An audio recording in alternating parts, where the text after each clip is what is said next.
audio test, YouTube?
Just checking Rick's laptop, everything working okay here?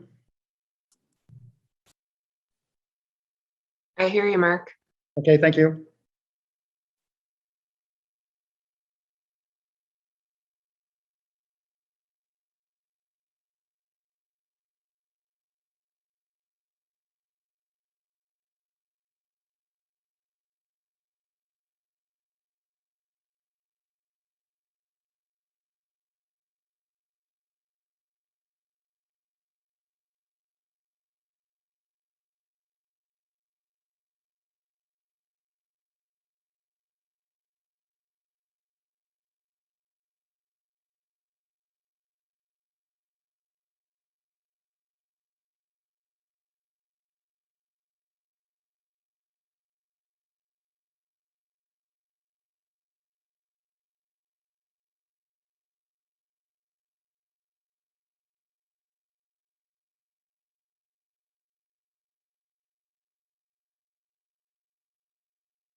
Hi, Eric.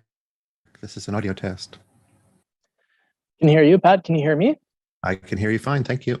Excellent. Thanks.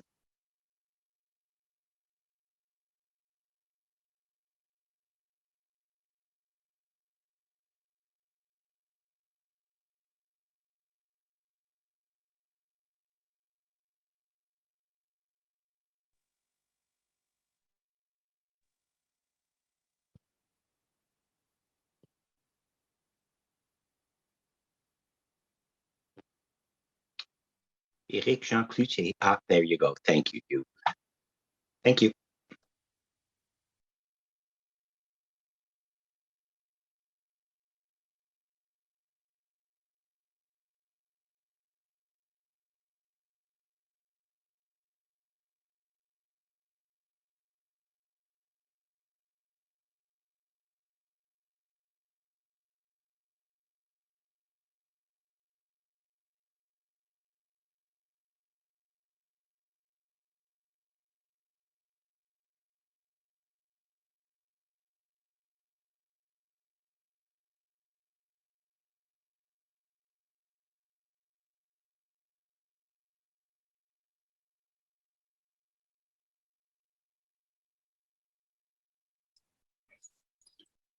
Good morning, Team Transit. Good morning, Councillor Leaper. What? A tie? Let's see. What bizarro world are we in? I know this suit shrank in the last 20 months. Good morning, everyone. Good morning, Renee. Good morning, Renee. Morning, everyone. Bonjour. Good morning, Yeah, John. I echo Commissioner Wright Gilbert. A tie? What? I do own a tie. Well, yeah, but apparently you don't wear a tie. I know. Before elected life, I used to wear a tie regularly. I didn't like it.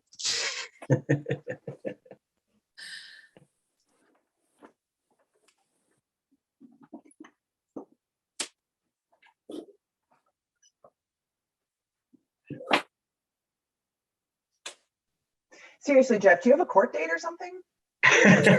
Jeff, are you in trouble? It's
Testing 1, 2, 3, 1, 2, 3.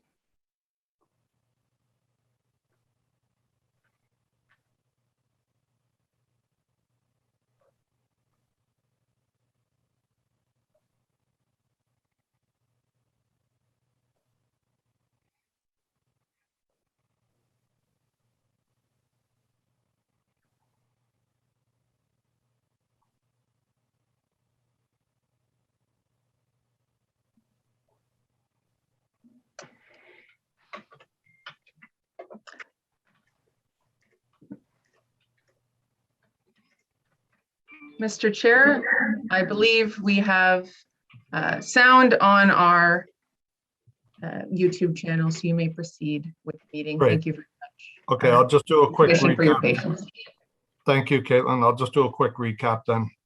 So good morning, everyone, and welcome to the November 17th, 2021 meeting of the Transit Commission. We've done roll call and only Commissioner Williams is absent today. And now we'll talk about what we're going to do today. So as you're aware, the Transit Commission received its portion of the 2022 budget at our last meeting, and we referred it to this meeting today. We will get to that budget in short order, but first I'd like to explain the format for today's meeting. In keeping with our format from previous meetings, last year's budget meeting, we will start with the Confederation line and bus service update from the general manager. After that, we will consider the draft 2022 budget. I've asked that commissioners provide any motions to the coordinator in advance of today's meeting. If the commissioners have not yet done so, I would ask that they please email their motions to the coordinator at their earliest opportunity. I will ask that these motions be moved at the outset of the budget discussion. So to start the meeting, are there any declarations of interest? Okay, seeing none. So we will go to the update. Oh, sorry, first, the minutes of the Transit Commission meeting of Wednesday, October 20, carried. Carried. Thank you. Okay, and the confidential minutes of the Transit Commission meeting of Wednesday, October 20th, are they also carried? Carried. Carried. Thank you. Are the minutes of the Transit Commission meeting of Wednesday, November 3rd carried? Carried. Carried.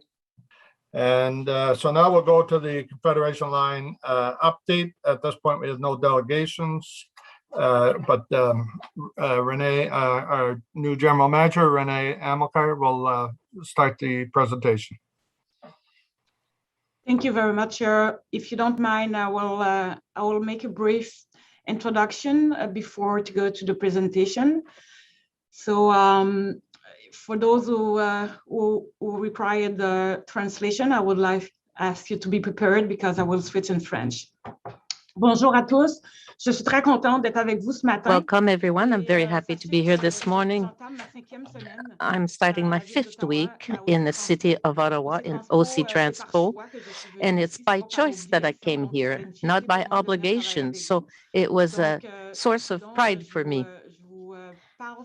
So what I'm talking to you this morning is from the bottom of my heart. In the 5 weeks that I spent with you, I know that I will need you so we can continue to work together and provide an excellent experience to our passengers. I know that on November 5th, when we made our presentation with TRA, our technical briefing,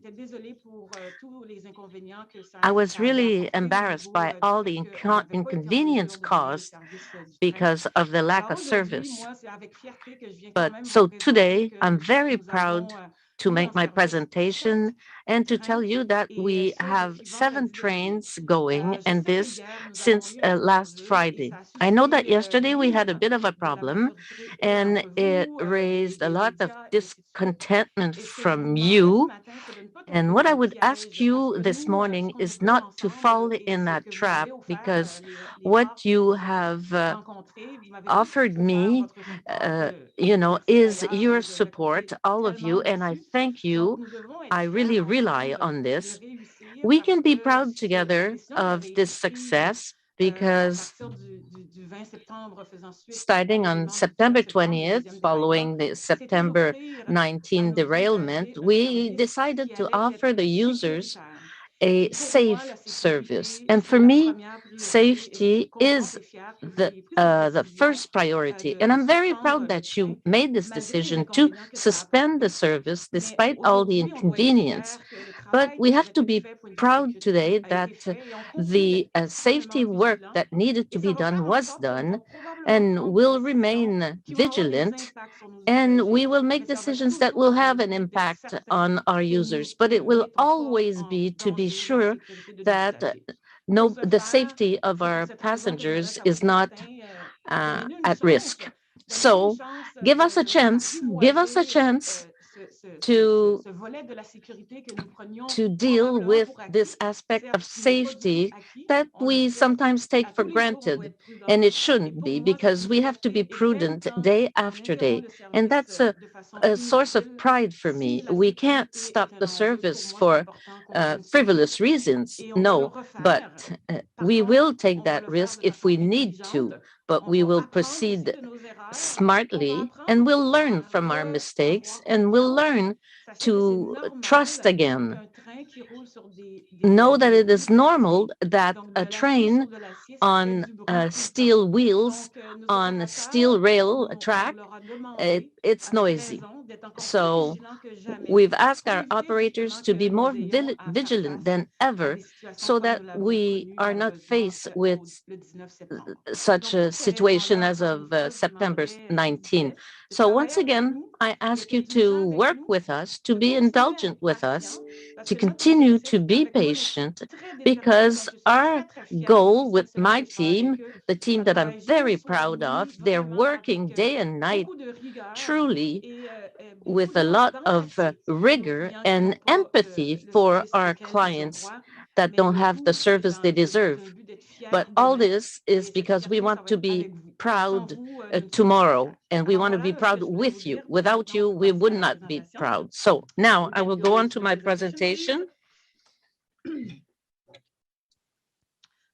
Alors, aujourd'hui, ça va être très bref. Vous pouvez aller à la page 1. Ça va être très bref. Ce dont on va discuter avec vous, ça va être une remise de façon sécuritaire. We'll go to page 1.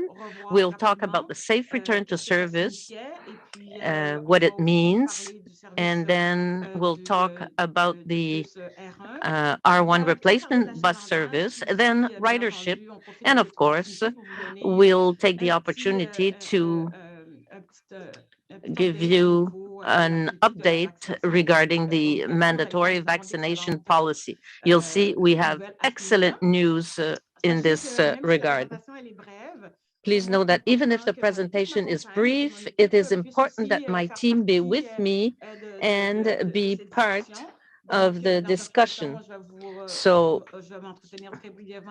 I will be talking to you very briefly, and Troy will continue to explain what it means when TRA gives us the go to resume the service. It was transparent for our clients, it was transparent for you, but there's a lot of work that was done behind the scene. So I will explain that, and then the star of the hour will also talk to you. So on page 2, a reminder that on November 5th, TRA outlined their assessment of Rideau Transit Group's return to service plan. It was quite clear that the service was safe to resume, contingent on several factors. So 5 days later, on November 10, our city manager, Mr. Kanalakos, received the approval from TRA that the train could resume service. Our head of safety too was in agreement. So it meant that on Friday, November 12th, we were able to provide service starting at 5 in the morning. Page 3, what it means is that after resuming the service will gradually increase. Page 3, please. So I can share with you now that tomorrow we'll add one more train. Therefore, we'll have 8 trains rolling starting tomorrow. And this will go on until we get to the end of November and we have the full service, always in a COVID context, that is 11 trains. So we'll have 11 trains for the whole month of December. As you know, we were able, since last Friday, to offer the train service, be it partial, but service with the R1 buses. And we closely monitored in the train and in the buses. We saw that there were very few passengers. So this is why this led us to decide that starting this morning, the R1 bus replacement service would not be offered. But you can rest assured that if something happens, we will be able to quickly resume that service. It's part of our procedure if should there be a problem on the train line. I can tell you that I come from Montreal, and it was quite frequent that we needed mitigation measures when the metro was not working properly. So that's a great decision because we'll be able to use those buses where we had to reduce the service because of the circumstances. So I take this opportunity also to thank everyone who cooperated so well, because the bus service was provided for 54 days. We have to think about this. We're lucky to have the regular service, then Paratranspo, and the LRT service. So our system is quite solid because we were able to maintain the service despite the fact that we didn't have the train for 50 some days. So I'll ask Troy to explain to you what it takes when we have a rolling material like this. What can we do now to make sure that when the service resumes, that it is done in a transparent way for our clients? Thank you. Thank you, Renee. If I can just take a few minutes to talk about how we returned to service and the actions that we took. So if we can go to the next slide, that would be fantastic. Great. So, with TRA's oversight over the entire process, the system tested included, the vehicles, the infrastructure, as well as the overall system. So you've heard about how all the vehicles went through a detailed inspection process that was documented and validated prior to the return to service. But, there was static tests that were done in the yard. Then we did tests out on the main line, running the trains for several hours. And then we went into the mock service.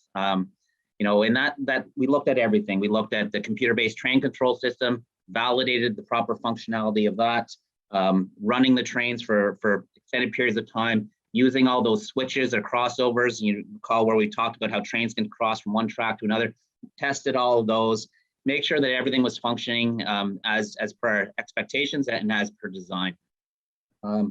Once that was complete, and as part, and while that was going on, we had operational staff that were out in the stations. They were inspecting the stations, looking for minor things like where we can improve on some cleanliness activities, but this as well making sure that the stations were fit to return to service and there would be no surprises on that first day back. Again, while the plan was being finalized and while we were working through the mock service, all our staff, all our frontline staff, our electric rail operators, our controllers, our supervisors, all those people, we went through mandatory refreshing training for every member of our staff. Obviously a big portion of the focus was the safe return to service, and we're a piece of that. So we wanted to make sure that after that extended shutdown, that our staff were refreshed on all the operating expectations or operating procedures, and it was an opportunity for us to test and make sure that whatever operational issue popped up, that we knew what the response would be, and we were ready for it. So to that end, throughout the mock service and the system testing, we conducted basically twice a day operational drills. They wanted, once again, to test our standard operating procedures, make sure that we all retained and remember what we're supposed to be doing in certain situations. The situations that we looked at were simple things like cell phone dropped on the tracks, or a customer activating one of the emergency intercoms. But as well, we tested the operational responses. Should we have to put a diversion in place, and we have to use those switches and crossovers and deploy staff to be able to assist customers. We tested all those things and we drilled them, and that was a big part of the mock service. And that's why, if customers were watching, they may have seen trains stop and trains move and do different patterns than what they would normally do, because we were doing these drills and exercises in preparation for the return to service. Throughout the testing and the mock service, our staff were very, very diligent, reported observations, and that helped guide the testing as well as the full system mock service. I think, like customers, there were questions from our staff, and we asked our staff to be extra diligent in reporting usual noises or smells, and that was expected. And we did see that in the early days. And as the testing process continued, it allowed us to refine and make sure that we're ready for that for when we return to service.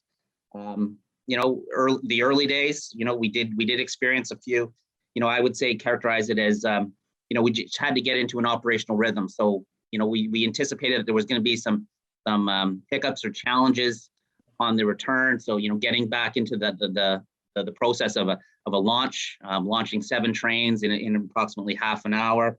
New processes in terms of inspections, and just getting that rhythm down and making sure that everything's done, obviously safely, reliably, but we also have to make sure that they're done, efficiently as well too. So, work through those challenges in the early days, and and that's what helped serve to inform the decision to move forward with launching the service the day we did.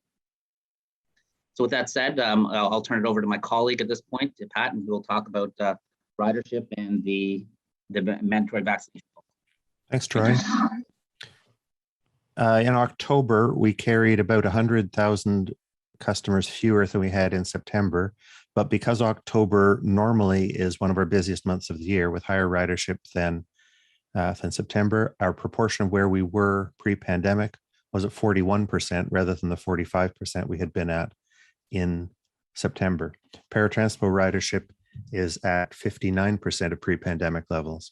And of course, we're continuing to watch this closely and making service adjustments as necessary. Those are system-wide numbers, but we're also watching very closely individual routes. Paratransport service levels continue to be sufficient to meet current ridership demand, and in October, all trip requests were fulfilled. We're continuing to try to minimize the number of trips where there is more than one customer in the same vehicle. In October, a very low number of 9% of trips in minibuses were shared, and all trips were single customer only on contracted taxi, except where they were traveling with a companion or a support person. The next slide, please. So the mandatory vaccination policy came into effect across the city on Monday. By this point, 95% of OC Transpo staff have provided proof of vaccination and are available for work. And this is very similar to the overall rate for all city staff. Where there are some people who haven't been able to come to work this week, our control center and our dispatch staff and our supervisors on the street are continuing to manage the staffed buses that are available to provide the best possible service overall. And we're not seeing so far any impacts on maintenance of vehicles. Together, even though there's been some small gaps because of absences, overall, we are now running 23% more capacity than we were early last week, because the train brings so much capacity and has freed up the buses that were on the rail replacement service to go back to their normal assignments, either providing service or backing up that service for more reliability. And Mr. Chair, that's the end of our presentation. We'll be happy to answer any questions. Thank you very much, Pat and Renee. Appreciate this. So up with questions, Commissioner Wright Gilbert.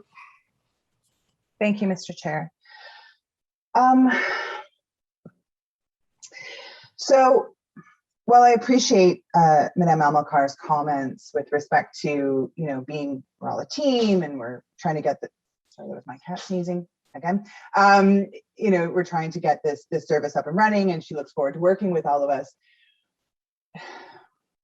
Asking our customers to continue to be patient is not necessarily the best way forward. Our customers, what we have left of them, are out of patience, and quite understandably, right? It's been 2 years of constant issues, and then there were derailments, and then R1.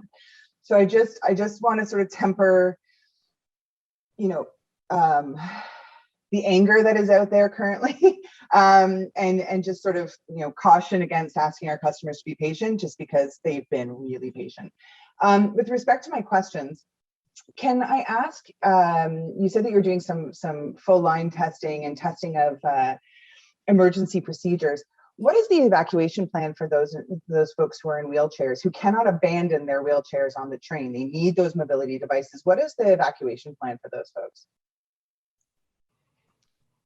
Yeah, we Troy is in charge of that, and maybe Troy, you can explain what is exactly the procedure, please.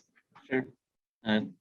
Thank you for the question. Yeah, when it comes to emergency evacuations, obviously that's something that we want to avoid as much as possible. But we have had to do train-to-train transfers or evacuations for people due to immobilized vehicles. Whenever we have a situation where a train couldn't get to a station, and we have to ask people to, get off the train at that point, we always make sure that we involve our emergency response providers, so fire services attend and assist. We will always send the operational staff to the train to assist the operator in communicating to people what to expect, what's going on, and emergency services are on their way to assist should there be anyone with mobility challenges. The situation, the actual response depends on, a variety of factors, location of the train, number of customers on board, and whether or not there's customers with mobility challenges, with mobility issues that are on the train. We'd largely follow the direction from Ottawa Fire Services in the best way to evacuate the train, should there be people with mobility issues on that train. And in very rare occurrences, we haven't had this situation yet. And at the direction of fire services, a customer with a mobility device we may have to remove them from the train and then get the mobility device afterwards and get that to them. But that's in very rare situations. It hasn't happened yet. And our actual response is really dependent upon the situational factors, and we'll work with the emergency response providers in doing it the best way possible. So if I'm hearing you correctly, there isn't really a set in stone plan per situation. So train is stopped, not at a station, for example. There isn't a set in stone plan. You essentially rely on Ottawa Emergency Services to provide the advice about how you would evacuate someone who relies on a mobility device off of the train. Is that fair? No, Mr. Chair, we do have operational plans in place. But those plans need to be tailored to the unique circumstances as to what occurs. So fire services, we will work with our emergency response providers, but we do have plans in place, and it's deploying staff. Where do we need to send staff? To support people at stations. All those types of things are covered in our plans. So we do have plans, but we do need to recognize that they need to be tailored based upon what circumstances are there. Even in things like the winter and the different seasons, they play a factor in how we would respond to a certain event. Okay, I think there's some. Sorry, Commissioner, can I just interject something here that might help you?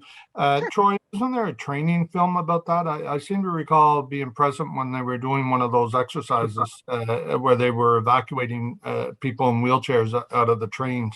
Is that on a video that could be shared with the commissioner so she could see how that works? Actually, I'd ask them to share with the public so that those who are actually in that situation can feel comfortable that they're going to be safe and evacuated safely, and that there is a plan. That's right. Yeah. So is that something we can look at, Troy, to see if there is a video that could be posted somewhere or shared? That's something I can take a look at. I know, Mr. Chair, you were there when we did some operational drills before launch. Yeah, I know there were some videos taken at that time, and I can see if those can be available for sure. Yeah, that would be great. I think just and thank you, Mr. Chair, for your interjection. I do appreciate that.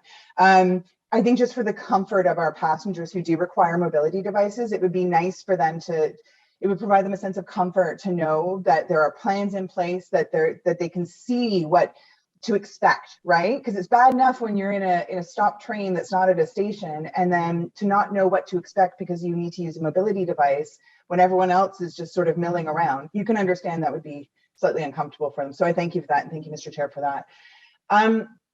Speaking of the testing, so when you were doing the testing for the safe return to service, were there any instance of vehicles that were released into the testing phase onto the tracks, into track testing or into service with issues that were not caught on inspection or required them to be removed from service? So for example, loose bolts.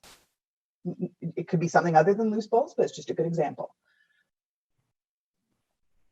Throughout the testing process and through the mock testing, there were a number of vehicles that were removed from service. As I mentioned, we asked our staff to be extra diligent in reporting and observing. And so we had a number of vehicles, especially in the early days, where a vehicle was removed because of an unusual sound that the operator heard, or a smell that the operator experienced on the train. So extra caution was taken, and vehicles were removed from service. There was no safety violations or safety concerns that were identified from these trains that were removed. Some of it was attributed to staff being extra cautious, and then other situations were identified as this is normal operating practice. And some of the examples were we had trains that the operator reported a noise, and they were brought back into the shop.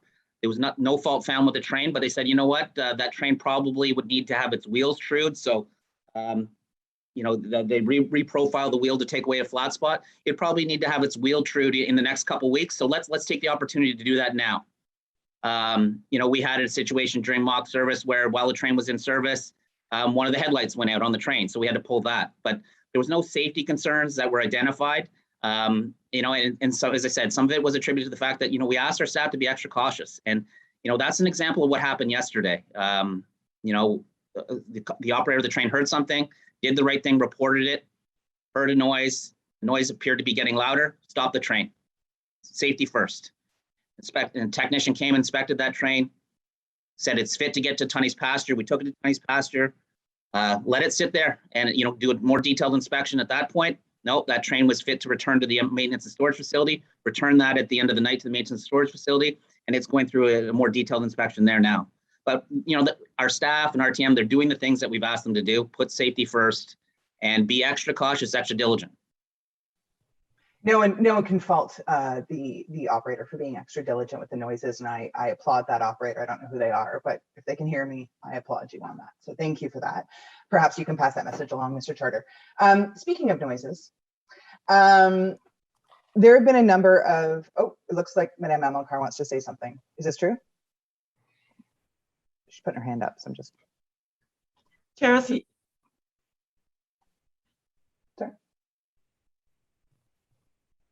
thank you, Chair.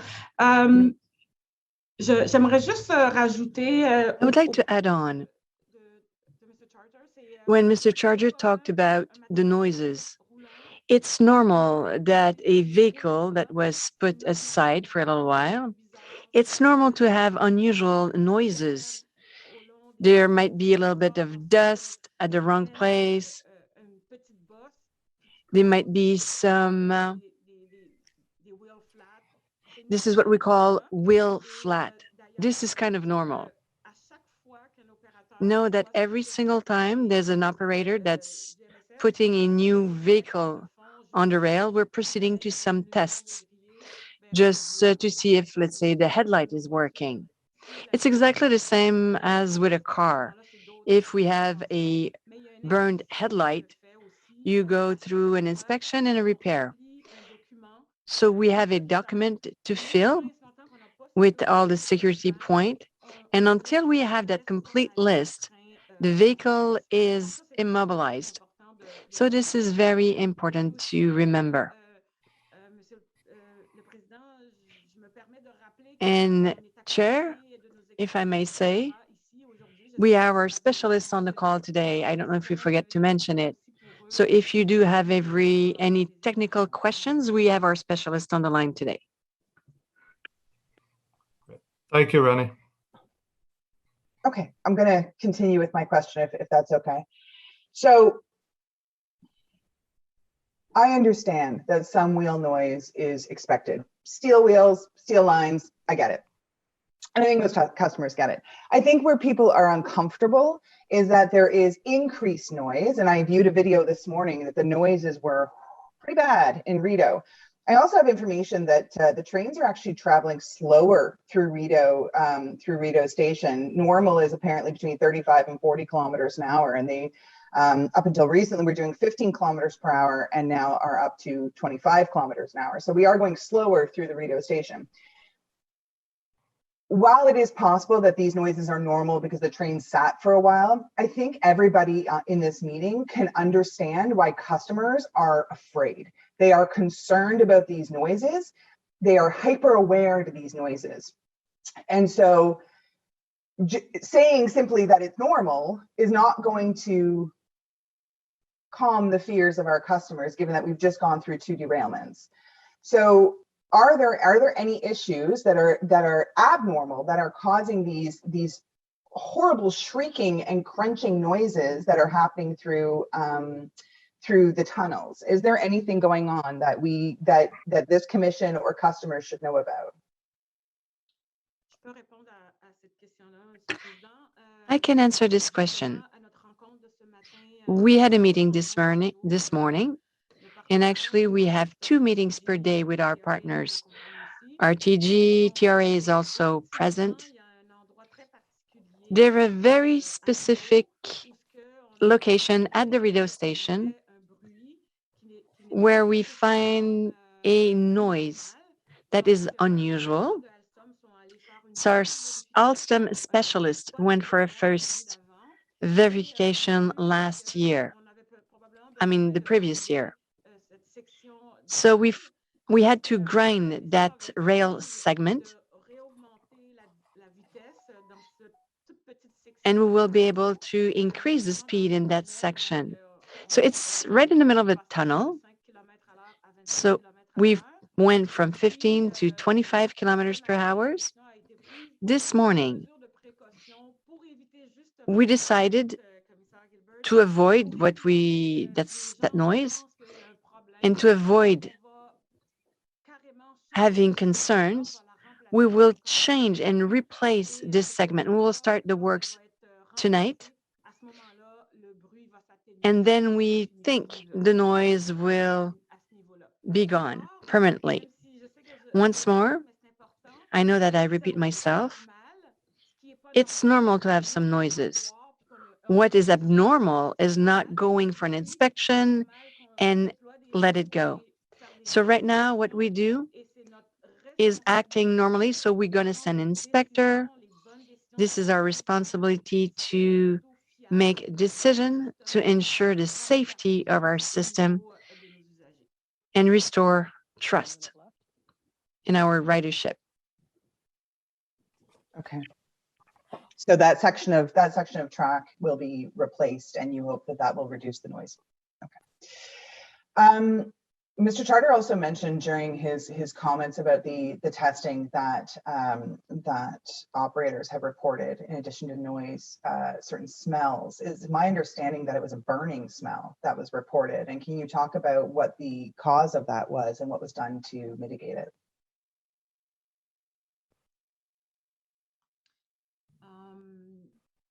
Can we go try, please?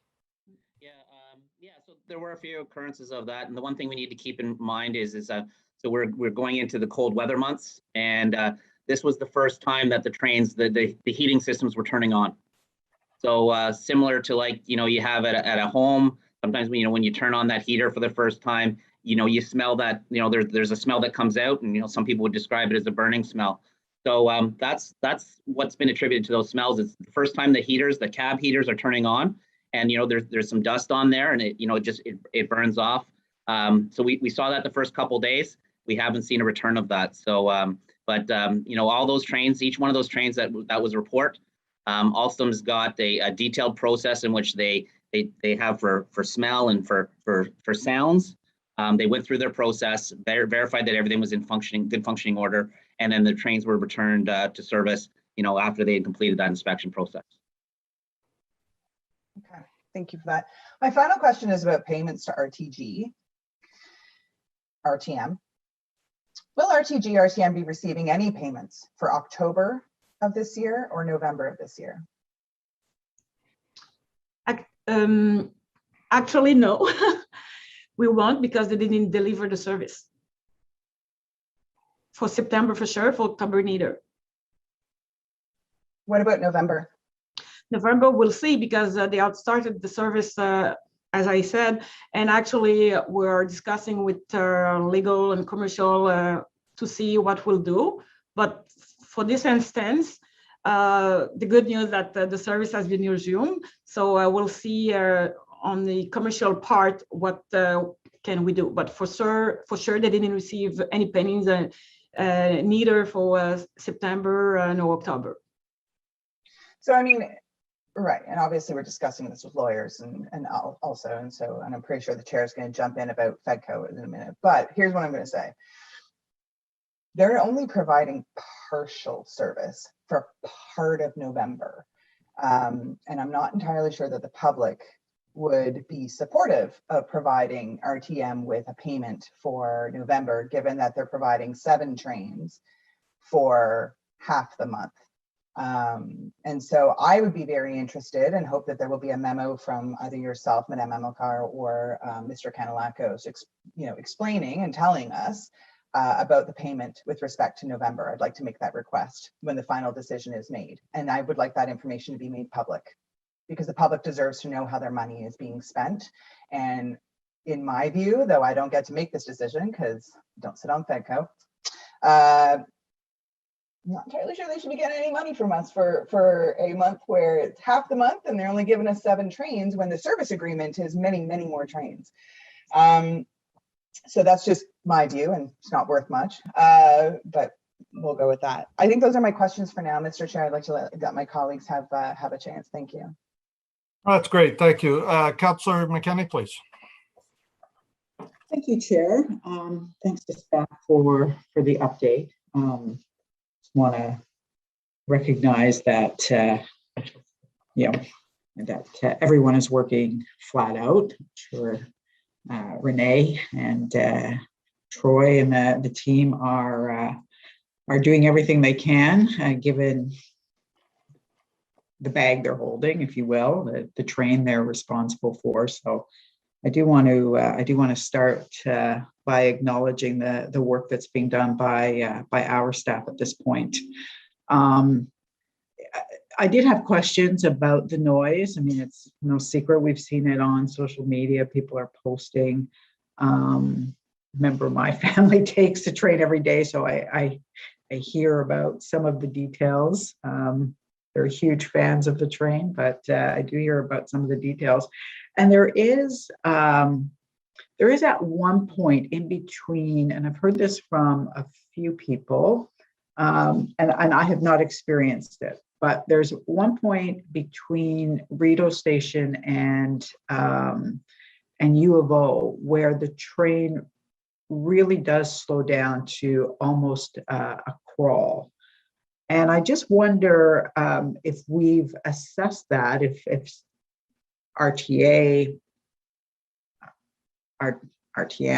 although I'm not sure that I have a lot of trust in their assessment, but certainly TRA or staff have assessed that slow movement at that point in the track. And if you have any notion as to what is why we have to slow the train down in the manner that we are.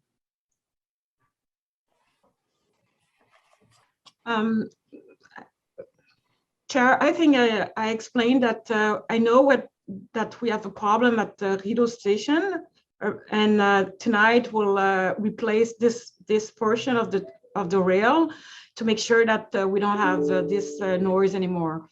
So maybe I don't know, maybe if Daniel or Ken from TRA can provide more information regarding that. Thank you, and just thank you for that. I just want to be clear though. There's the noise part that was brought up from the last commissioner who questioned it, but this is a portion of the track where the train really is slowing down significantly in between. So I just want to make sure that my question is specific to that movement. Did somebody from TRA want to add to Renee's comments? Sure. Good morning, Mr. Chair, and good morning, Councillor McKinney. Just quickly for our work for TRA, that specific area is not something that we've concentrated on specifically in that area at this point. But I have ridden a number of trains here over the last few weeks, and will do so again this week during my time here in Ottawa. So I will look specifically at that. And try to figure out how that might fit in with the ongoing monitoring that we're doing as well. Okay, thank you. I appreciate that. And if that could be part of an update back to us, just so that we get an understanding as to why that is occurring. That's all my questions for now, Chair. Thank you. Okay, thank you, Councillor McKinney. So next up is Councillor Brockington. Thank you, Chair. Good morning to you and colleagues. To staff, if a operator approaches a bus stop and a customer is not wearing a mask, what is the procedure? Pat, do you have this answer, please? I'm sorry, I don't. Jim's on the call and would probably know better than I would. Yes, hello, Chair. The procedure is the passenger would be allowed onto the bus. We do not want to have our operators in a confrontational position or so. All of our customers are required to wear a mask. However, we don't know their personal information. We don't have any idea of the reasons why they cannot wear a mask. So the customer would be allowed to board the bus. Yeah, I was attending a public meeting last night, and there were concerns expressed that people are observed daily on buses. The example given was a bus, but I'm sure it's a train as well, of folks not wearing a mask. And I acknowledge that there are people who have legitimate reasons for not wearing a mask. And yes, we want to avoid that confrontation, but for people whose only means of transportation is the bus or LRT, and they have concerns about obviously acquiring COVID, seeing people unmasked is alarming. So, and so the operator does not call that into security. There's no opportunity for education. Do we have automated messaging that can be played on board the bus to remind passengers to wear masks? Do we have that? Well, we do have regular communications with our operators. We have professional operators out on the road that are driving these buses. If they find they have a questionable situation, they know to call into the control room, where they have the resources made available to them through the control room that would meet up with them along route or at the next station, and possibly deal with an individual that may be not in compliance with the mask. But we have to be very respectful, because not everybody can wear a mask, and we need to be respectful for people's situations, and we would deal with it on an individual basis. So we would, but the operators do have the ability to call it in and deal with it on an individual basis if they're questionable. But in the most part, our customers are wearing their masks. We've done many mask enforcements. The compliance rate is very high. So I think everybody is adhering to the policies, and there are some that need to be addressed, but it's few and far between. Well, I see it daily. Okay. I see it daily myself. So it is happening. It is a concern. I do agree that we want to avoid confrontation, but we also want to avoid getting COVID. So there's that fine balance we have to walk. Are there automated messages that can be played on the bus or train. We have messages that reinforce other issues that we want to communicate to our passengers. Do we have anything related to COVID? I would defer that to Pat. As for now, I believe we're just doing the code 50s out from the control room, advising the operators to just be aware of situations and monitor them closely. I don't believe there's any automated messages out right now. Mr. Chair, there was last year a general automated announcement that went to everyone, but I will take the councillor's question to find out whether there's an automated announcement that can be actuated by the operator of that particular bus. And I'll get back to him on that if that's okay. Thanks very much. Yeah, it's not just for passengers. If you looked at before vaccinations rolled out in large quantities, our operators were getting COVID. We had a fair number of staff that were getting COVID. I'll just transition to the ridership numbers. Thanks again, Mr. Scrimger, for this data. You had mentioned bus ridership in October, 41%, para 59. Can I just be reminded the September bus ridership number? Was it in and around 40%? The September number, Mr. Chair, for bus and train operation in that month was 45% of 2019 numbers. So I'm just trying to look at bus. Obviously, we don't have LRT running in October. Is the October 41% higher than September? You mentioned September's number was blended with LRT. For both, it's all customers who are using the conventional system. So all services that are not paratranspo. To be precise, I've got the number very nearby. One moment. In September 2021, we carried 4 million customers. In October, we carried 3.9 million customers. So even with R1 service with LRT offline, we lost ridership. Would that be a fair conclusion? Our ridership that month went down by approximately 100,000. Even though, yeah. So not even though, I mean, we think that some people chose either not to travel or other means of travel during the time that the R1 buses were in operation because the service was so much less convenient and so much slower. And that's why we were so eager to get the trains back once we knew that we could do so safely. But we all agree there is a direct correlation. When the LRT line went down, we lost ridership. It is likely true. From these numbers that I have, I cannot say it's absolutely true.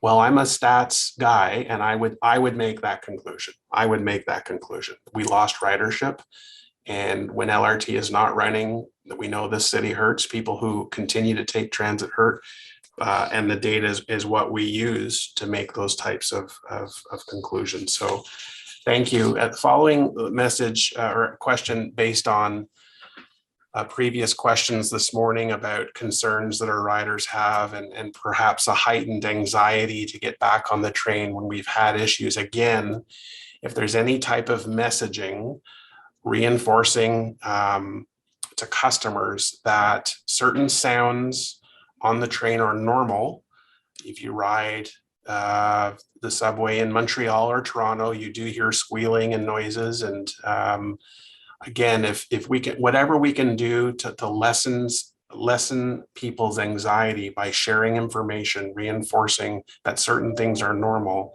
It may sound odd to have to do this, but to Commissioner Wright Gilbert's point, if there's anything we can do to reassure riders, I just want staff to think about that because I think it can help the overall experience. So thank you very much. Thank you, Councillor Brockington. To Councillor Brockington's point about the mass, Renee, last year we had done a couple of blitzes on the mass. I wonder if that's something we can arrange to do in the near future, just as a reminder to the ridership to wear a mask if possible. Yeah, yes, Chair, we can. And what I can say too, it's je vois souvent les autobus, puis sur la girouette, c'est écrit que OC Transpo oblige le port du masque. Donc, so when I take the bus, and every time that you're going on, there's a message on the bus saying that the mask is compulsory, so it's on the front door. It's on the door. Right, thank you. What we did is reinforce those signs, Renee, with our OC Transport Security folks, and they could approach people and encourage them to wear a mask. At one point, we were even offering masks in case somebody forgot their mask. There's things we can do to enhance that because we're going into the winter. The numbers are going up. Councillor Brockington made several good points on that. So if there's something additionally we could do, it'd be appreciated. Okay, next up is Councillor Gower.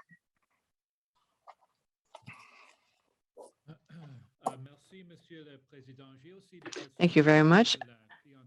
I do have some question about our customers. How do we know how many customers that we have? How do you proceed with your estimations? What's the formula? In general, in Montreal, we have some scanners. This is what we use to see how many passengers that we have and how many customers. We also know how many clients we have by the numbers of passes that are bought every single day. And every time they tap their card on our machines, this is how we know how many people are riding our system.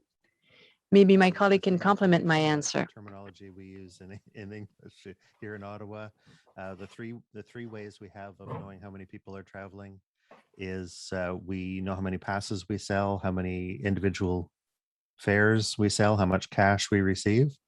That is one thing that is certain, and we calculate across the whole system, and that's the numbers I've reported here. In addition, we have on many of our buses, but not yet all, automatic passenger counters, infrared detectors that are over the doors that are registered to the location of the bus and give us statistics on how many people are getting on and off each trip at each stop, which we aggregate up in a giant database. And the third is that we have the information from the smart card reader as people tap their Presto card or UPass as they board the bus. Alors, cet automne, quelle tendance percevez-vous? So what are the trends observed right now? Is there a difference between downtown and other locations? Do we have more customers in some specific locations? Is there a difference in the way people is using public transit?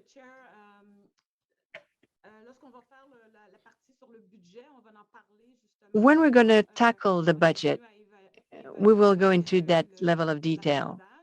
We are actually looking at ridership. In general, I can already tell you that it depends on what public health will say.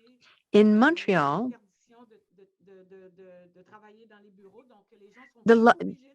people are allowed now to go back to work.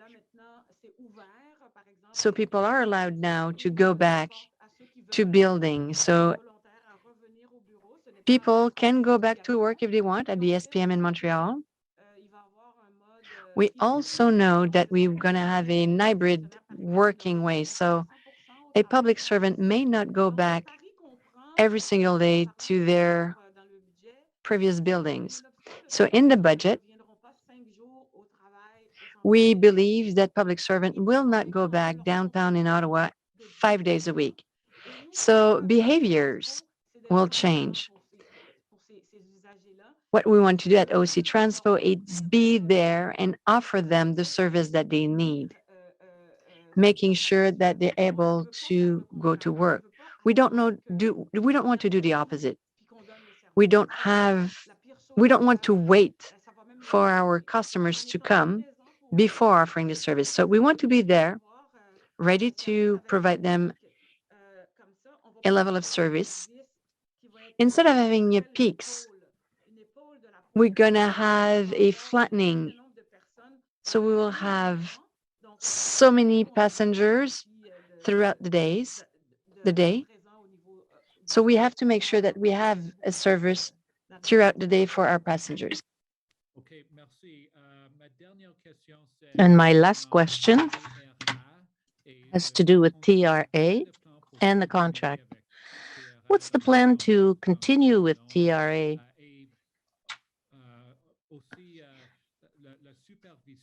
As well, the oversight by OC Transpo. Okay, supervision for Rideau Transit. What's your short-term and long-term plan? Mr. Chair, discussions took place with TRA.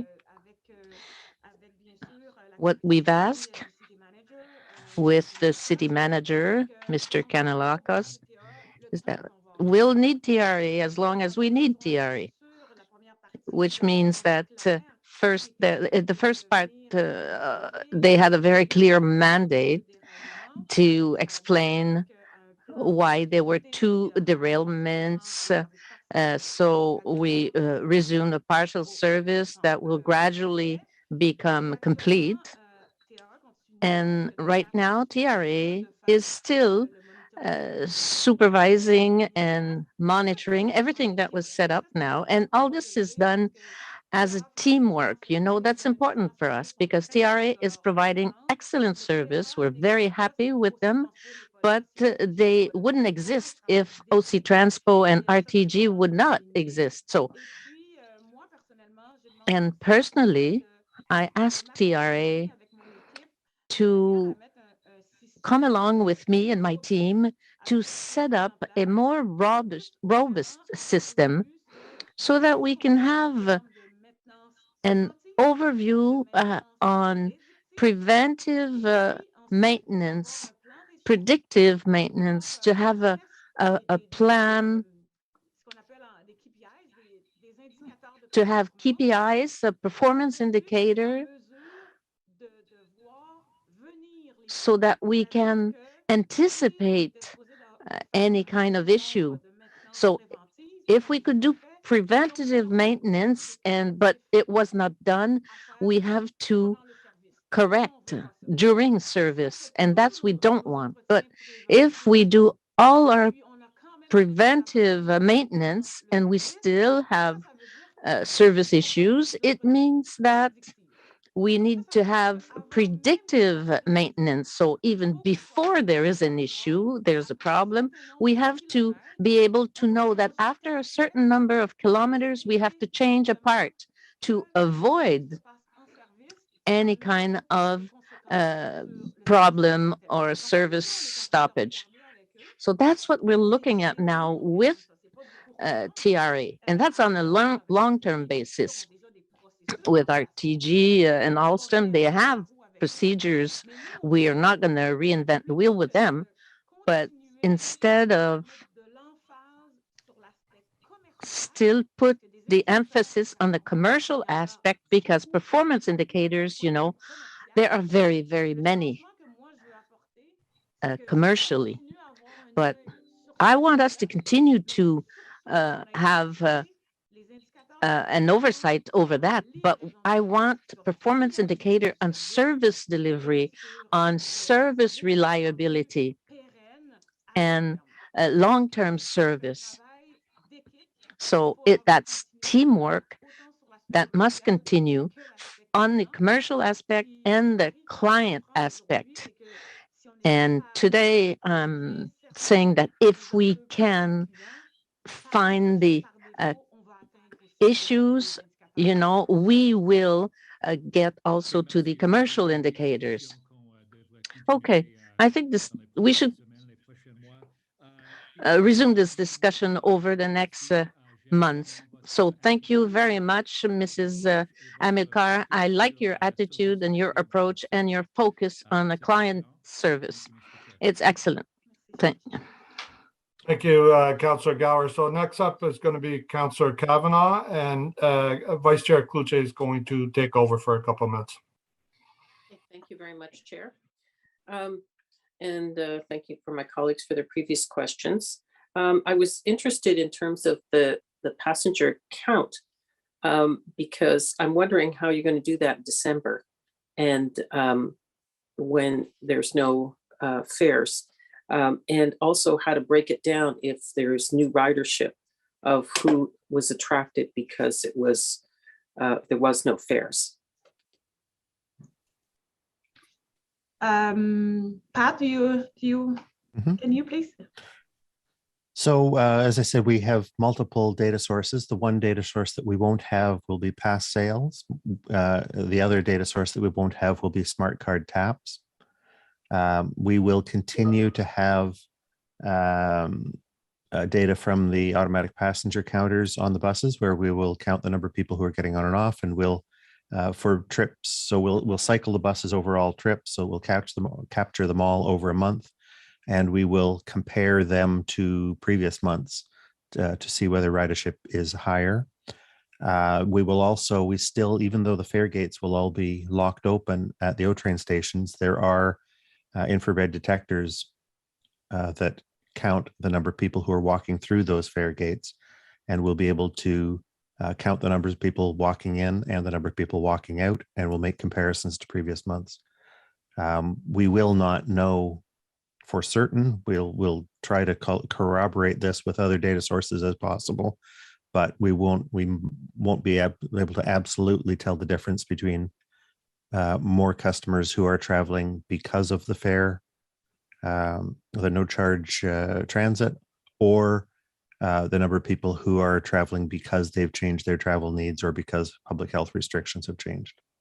But we will be able to give an estimate of how many people have traveled on OC Transpo during December. Yeah, and we won't know if they're seniors or if it's women or men or anything like that. We won't have any details. So is there any way of figuring that out? I realize that's a big ask, but I'm just wondering. It might be useful. I understand the interest in it. I don't think there's a way that we could collect that data reliably. We could, try some spot checks and look and see who's there to see whether there's any trends, but that would be hard to generalize over the whole system. Okay. Thank you. Winter's coming today, and I'd like to get more detail about what is being done to prepare after there's been issues in warm weather and kind of nice weather with the service. Winter is definitely a challenge here. What extra efforts are being made to deal with the weather?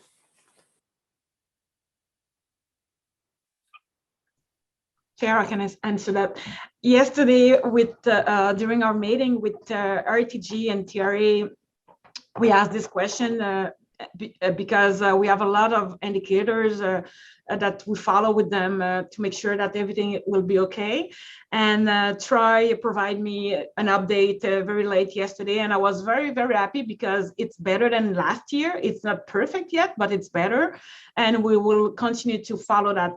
And what I explained earlier about having a list of the preventive maintenance and it's kind of things, because before the before the winter's coming, we need during the autumn to do things, and some of them will do perfect, remove the snow. It will be done when it will be necessary, but changing the cabinet heater, something like that, it has to be done further before the winter's coming. So those kind of things will continue to follow them, and we'll make sure that we improve.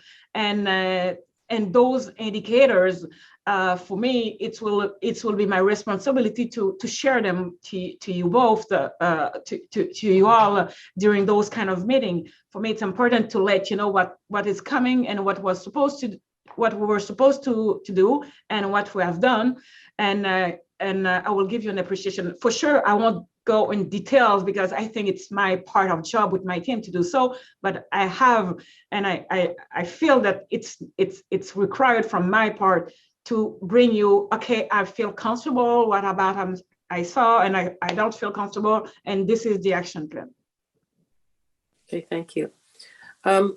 There was some questions earlier about about noise and about with the line. I don't think that ever happened with the Trillium line. Why is there issues with the line for Confederation? Is it to do with curves? Is that the reason we have more noise factors for the Confederation line? Chair, this is a good question. Troy has worked on the Trillium line, so probably Troy, you know better than I, but one thing, it's Trillium was diesel and those are electric. So, we have kind of tunnel from, I think it's Lyon to Rideau, I'm not sure. So probably it's louder too, but try if you have more information, please. Sure. That's a very good question, Mr. Chair. And Councillor, you're right. One of the factors that does play into it is curves.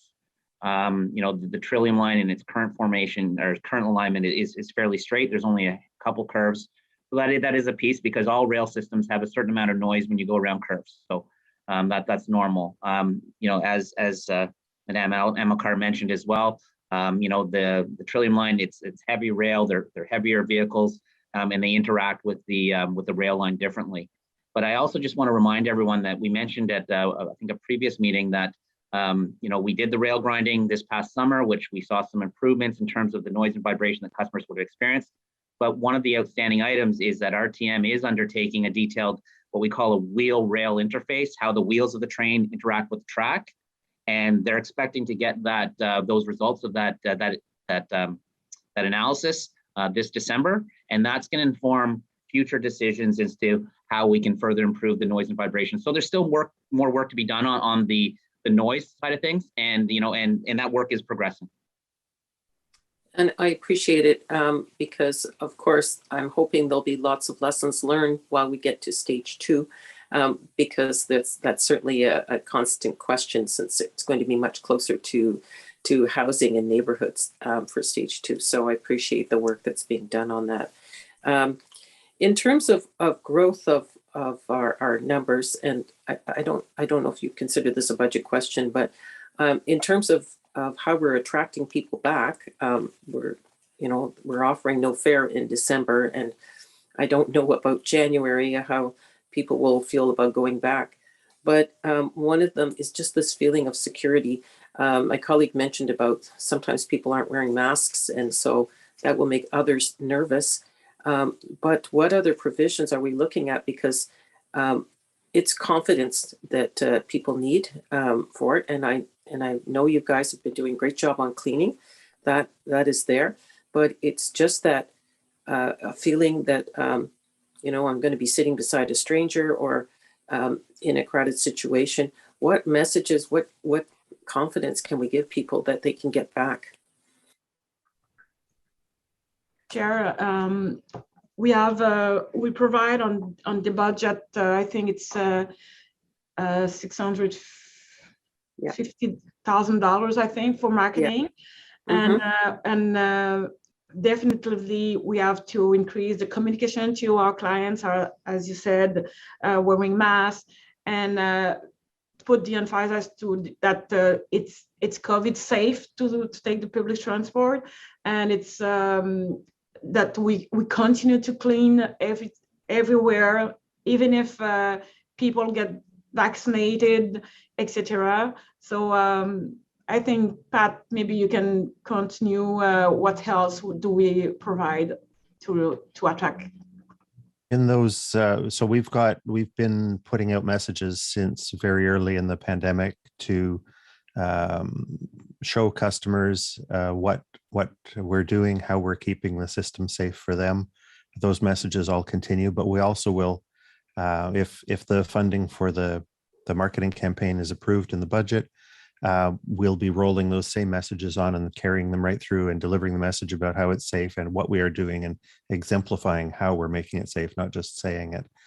Putting that together with the other information we give customers about ways that transit can help them to complete their trips in the city. Is there a partnership with Ottawa Public Health? Absolutely. Yes. Everything we say is in alignment with Ottawa Public Health. Okay. Thank you very much. Thank you, Councillor Kavanaugh. Next up is Commissioner Olson, please. Thank you, Mr. Chairman. I have a question of Mr. Guerra, if I may. If he's on the line, I think he is. Okay. Yes, Thank yes, you, I'm Mr. here. Guerra. Thank you, Mr. Guerra. I think everyone recognizes that the success of RTM, you guys doing your job well, is basically the foundation of success for basically the entire rail system. And in that regard, I want you to succeed. I badly want you to succeed. In fact, probably more than anything. And I'm a big Toronto Maple Leafs fan. And I just wonder if you can tell me with confidence, if you can tell us all today with confidence that the worst days are behind us and better days start today. So I can tell you that the system that we delivered to you is better than the one that was shut down some weeks ago. We've done a lot of work. We took advantage of the shutdown period to do a lot of work on the vehicles, to address a lot of backlog issues.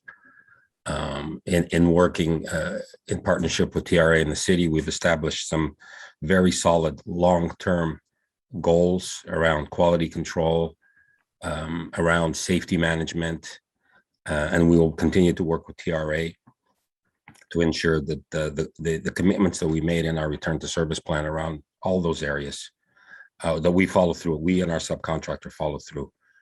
So I can say with a great degree of confidence that the system that the citizens of Ottawa have today is a better one than the one that unfortunately was taken out of service some time ago. Okay, thank you, Mr. Guerra. Mr. Chairman, that's the only question I have. Thank you. Okay, thank you very much, Commissioner. Next up is Councillor Fleury. Councillor Fleury? Okay, we'll go to Councillor Leeper, please. Thank you very much, Chair, and good morning, everyone. I just wanted to follow up on the question of the TRA contract that Commissioner Gower brought up. Can I get some understanding of what the scope of that contract is today, and what the end date is? Is it an open-ended contract? Are we week to week, month to month? Chair, actually, as you know, the first part of the contract, it was to help to go to the root cause and analysis of the two derailments.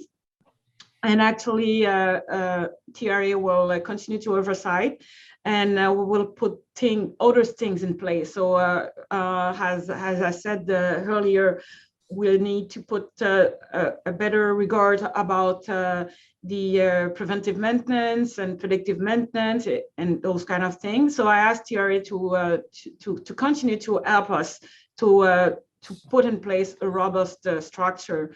So we don't know yet how long it will take to do so, but we can provide you this information lately. Okay, so it's a list of deliverables. So the contract will end when a defined list of deliverables is concluded? Kind of.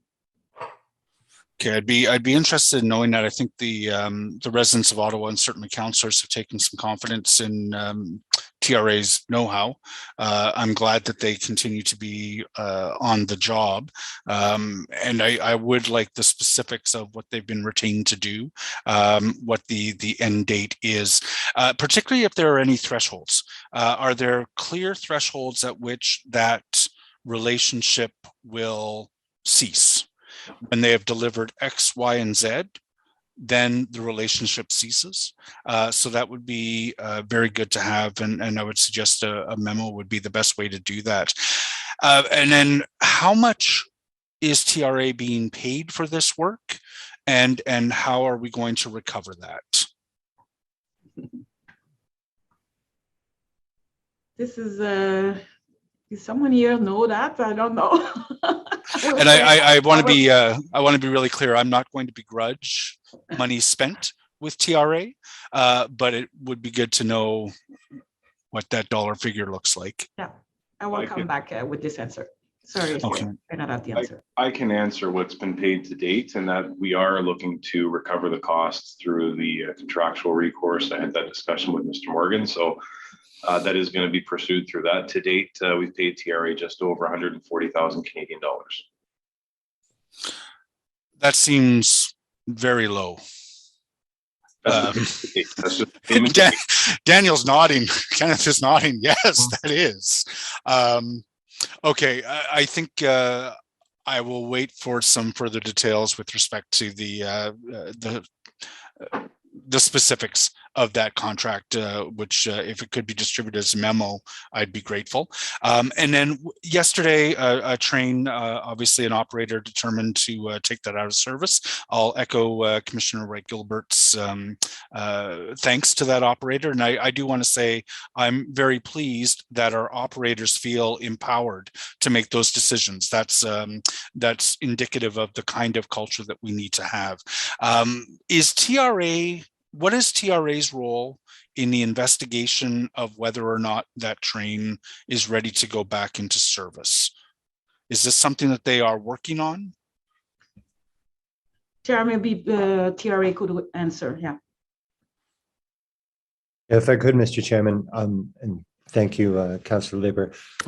We're engaged sort of at two levels here. One is sort of tactical in that we have reviewed, I think it was actually during my last trip here, I'm losing count at this point, but we did a hands-on review with RTG subcontractors with Alstom of the inspection that they use specifically geared towards noises and vibrations and those sorts of things. So there's a 10-point inspection that they use, and it's a fairly rigorous process, specifically to investigate any noises that might be reported. So I think it was last week. Again, I'm losing track. It might have been the week before, but I was under one of the trains in the shop last week to go through that process with Alstom, understand how it works, to see what the inspected elements were and how that corresponded to their written procedures. So that's one area of engagement, and then the other is really, as everybody's talked about here this morning, the reporting of issues, the identification of issues is an important indicator that the process is working. So we are also very interested from a process perspective that that 10-point inspection that I just talked through is implemented consistently, is documented consistently, and that the results from that are credible. So we have tried to look at it again, at sort of two levels, both at a very tactical level to understand nuts and bolts, what it is that Alstom looks at in those inspections, and then at a higher level to ensure that process is applied consistently. And I should also mention that those discussions, there's a detailed discussion of a detailed review of every train, excuse me, that exhibits any kind of noise, any kind of vibration, typically once to twice a day. There's ongoing meetings specifically around the status of service and any trains that might have even the smallest exception during service. And we are present for each one of those meetings as well to review the process. Okay, so yesterday a train was taken out of service. Have you undertaken an audit of whether or not the appropriate follow-up investigation and assessment was done? Yes, sir. So so when that train was identified as making a noise yesterday, I'm actually in the office right next to Mr. Charter here right now. So yesterday afternoon, he and the Chief Safety Officer, Mr. Richards, and I immediately went to Mr. Charter's office, reviewed current status at that time, and what was known then. And again, that specific train was reviewed as part of the daily meeting this morning at 9 o'clock, that daily review meeting. And then pending activities here today, I may also have a chance to look at that at MSF as well. But certainly, yes, we're engaged in that. Okay. And Mr. Charter, who will do that oversight of whether or not the appropriate investigation has been done of reported incidents when TRA is gone? Are we prepared to take that on fully without TRA's involvement? Mr. Chair, it's a very good question, and that's part of the long-term plan that we have with TRA. So we do have a small team that does provide oversight activities. We know now, obviously, that we need to enhance that and make that more robust, less focused on the contractual side of things. So that's part of the work plan with TRA is working with them closely, looking at our oversight plans, where there's gaps, where we need to improve, and as well, it's imparting their knowledge and their experience on my team and continuing to bolster that. So yeah, that's part of the long-term plan. We will be ready for that. We do have a group that does that now. Part of that as well is how we're growing that oversight team as part of the budget process as well. Okay. So, and I'm guessing then that is part of what I'll see as the deliverables that are scoped out in the contract that we currently have with TRA then. Understood. You're nodding. Excellent. Yes. Chair. Yeah, no worries. Chair, those are my questions. Thank you very much. Great. Thank you, Councillor Leeper. Next up is Commissioner Caracato, please. Hi, everyone. While we have TRA with us, is it all right, Chair, if I ask them a question? Absolutely.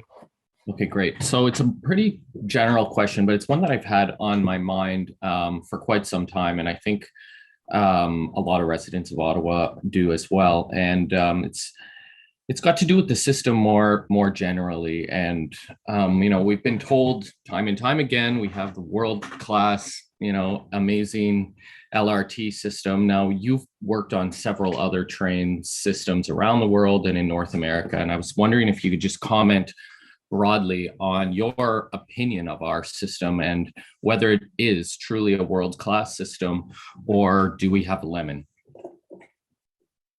Sure, Mr. Chair, and thank you, Councillor. I was very impressed the first time that I got to ride trains during testing a couple of weeks ago. Now, as the mock service resumed, from my personal opinion, I'm sort of a transit buff. It's what we do. I was very impressed with the system, with the look and feel of the system, and the way that it operates. And now, over the past few days, I had the opportunity to see passengers return. I think it's a very good system, personally. And certainly we''ve seen LRT systems in other cities that are more sparing or maybe are configured differently. But I think that from a design perspective, from an execution perspective, it's really an excellent system. If I could add to my colleague Daniel, and you raise it's a good question and a fair question. And the bottom line is no, it is not a. There's no aspect of it that strikes me as being inherently defective or deficient. Much to my family's dismay over the years, I'm a big transit fan. So when we travel, whether it's around the country or the world, we have to ride transit wherever we go. And you've got a great system. Whether or not every aspect of it is performing as well as it can, well, that's why we're here. And that's why we're here to make improvements and to see if we can tweak it and get it to where it needs to be. But in terms of the engineering, the design, the layout, all the aspects of it, whether it's the customer-facing aspects or the parts that nobody sees, there is nothing inherently deficient about it, and there's nothing that can't be fixed. That's really reassuring. Thank you to both of you for your comments. Are there issues, I guess, that you've identified that might, happen in, say, 5 years from now? I'm thinking like, when you buy a house, you have an inspector come in and check it out, and they kind of provide you with a bit of an assessment of what needs to be done in the first year you buy the house, and 5 years after you buy the house, and sort of longer term. Are there any things that you can disclose today that you've come across that we can, look forward to, I guess? Go ahead, Ken. Well, the one thing I can guarantee you, just like your home, is that it will be nothing but more and more maintenance as the system ages. I once had the unfortunate job of telling a general manager during the ribbon cutting when he was so proud of the fact with the big cartoon scissors cutting the ribbon that now the hard work starts. And the minute it starts, you have to start doing preventive maintenance. So you have to plan for the fact that things will wear out. Components will wear out. They have a specific useful life. Every aspect of it will have to be replaced at some point, and those all cost money and they require additional resources. So, it's keeping up with that, ensuring that you don't have deferred maintenance. That is the worst thing that can happen, is deferring maintenance and lacking the adequate resources to keep up with maintenance on a day-to-day basis is a death spiral. And we've all seen and heard of different either transportation agencies or other infrastructure components where the minute you defer maintenance, bad things happen long term. So the short answer is everything needs to be examined. And the older it gets, the more examination it needs, and the more you have to increase your inspections. So as all the different components get closer to the end of their useful life, you have to spend a lot more time taking care of them. It doesn't mean any of them just immediately, one day they're fine, one day they die. They just require more maintenance. Many aspects that become obsolete can still be kept in a state of good repair by increasing the level of maintenance and inspections being done. But as the system ages, it will require more and more oversight and more resources devoted to making sure that it stays in a state of good repair. I wondered if I could just get back to one more question that was asked about this incident yesterday. And if it puts your mind at ease, every significant anomaly that's occurring right now, whether it's on a vehicle, whether it's on the overhead contact system, whether it's on track structures, we're engaged in that. So when it's reported, we are actually meeting about that and finding out what's going on. Is it following the process that's been identified? Are people doing the right stuff? And have they done the right stuff before it comes back to service? And it's not that we doubt OC Transpo staff to do that. It's just that we independently want to verify that all those things are being done, given the criticality of where we are right now. That's great. I think there's this common thought out in the community that you buy a new car, you expect it to be running perfectly well on day one or year one. So it is reassuring to hear from you that we will, and it's normal that we're having these issues. And just what's abnormal, I guess, is the number of issues we've had so soon to our launch, I guess. Is what I'm hearing today. And it'll be our job as commissioners to stay on top of OC Transpo staff, even after you leave, to make sure that we're not deferring any maintenance and that, things are being repaired and fixed as they should. Thank you so much for those answers. And I don't have any further questions, Chair. Thank you. Okay, thank you very much, Commissioner. So next up is Councillor Fleury, please. Thank you, Mr. Chair. I want to come back to 2 points. My intervention today really related to R1, but I think 2 points were raised that are compelling for me to engage on. Madame Amilcar, a number of your teams were responding earlier to the wearing of masks, and I think OC Transpo is a little soft from the perspective of if today someone walks into a grocery store, even if it's an essential service, they're required to wear a mask. And those who can't wear a mask are used to it and have the appropriate documentation or information. So you have clerks in grocery stores having to interact with folks who aren't wearing masks, and they do provide masks if the person doesn't have it. I wonder why OC Transpo is not more upfront on that, and why aren't we engaging with operators? Because everyone else wearing a mask is worried about their own safety in that environment. And I think we do have we've had many conversations at the Transit Commission relating to people's safety and driver safety. And I think that is one where we do have to be upfront and be clear on our expectation of mask wearing, because the majority are complying and the majority are worried. Chair, premièrement, au niveau des chauffeurs. First of all, when we're talking about bus drivers, It's very difficult for us to ask them to police mask use, because if they do that, they're not driving. So through communications, verbal and nonverbal, we're raising the awareness of everyone. But personally, I will not ask our drivers to actually intervene because of their own safety. When we have a store or an OC Transp location, you have to wear a mask. In some location, we have a security agent. They will be responsible of asking for the mask. It will not be the cashier, it will not be the attendant. So I will talk to my team to see how we can raise awareness, how our security team are working, and how we can help them with compulsory mask wearing. What we're doing is trying to convince people to get vaccinated so we can go back to almost a normal life instead of policing passengers and customers that for a reason or another is not wearing a mask. That person should be allowed to ride our buses, go to the supermarket. But when I listen to the different discussions this morning, it's not normal to have so many people without a mask.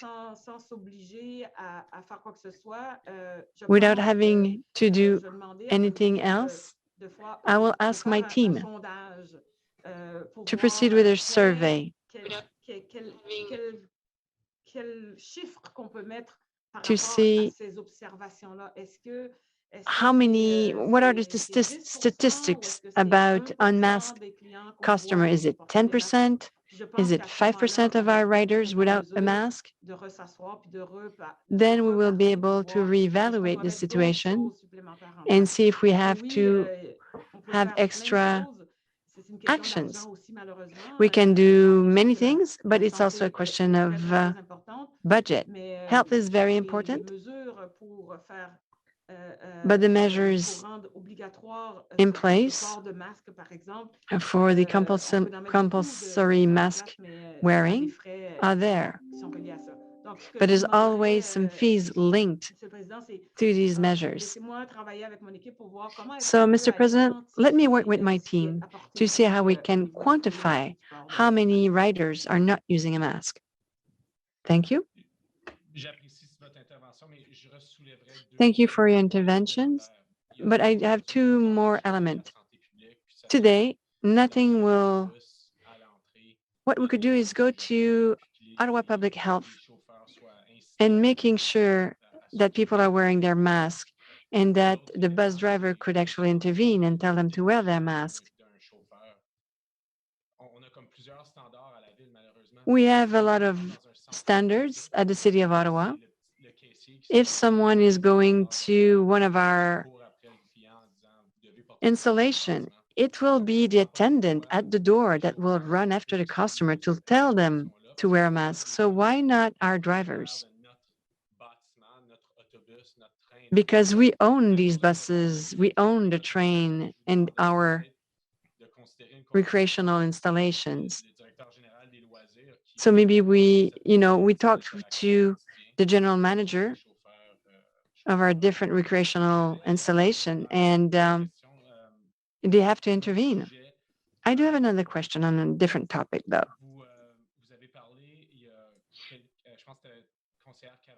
I think it was Councillor Kavanagh that talked about ridership.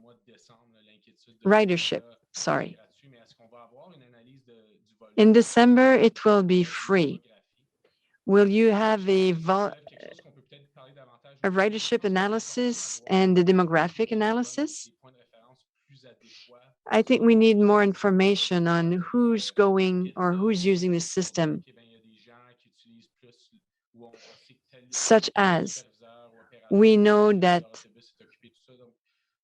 let's say a bus is very full at one point. This is where people are using the system. So it can be through the Presto card scans.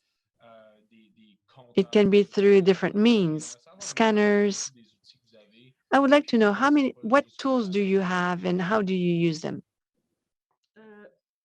Monsieur le Président, au fait, je pense Mr. que Chair, Monsieur Scrimger a pas mal relaté les façons, puis je peux les I think rappeler. Mr. Donc, bien sûr, Stringer l'achat explained the d'outils systems that we mensuels, have ça, in c'est système place. intrant pour nous, pour mesurer So we have the monthly l'achalandage. passes. This is Les one way passagers that we evaluate que riderships. j'appelle à la porte ou au We portillon. also have sont daily aussi passes and d'autres méthodes.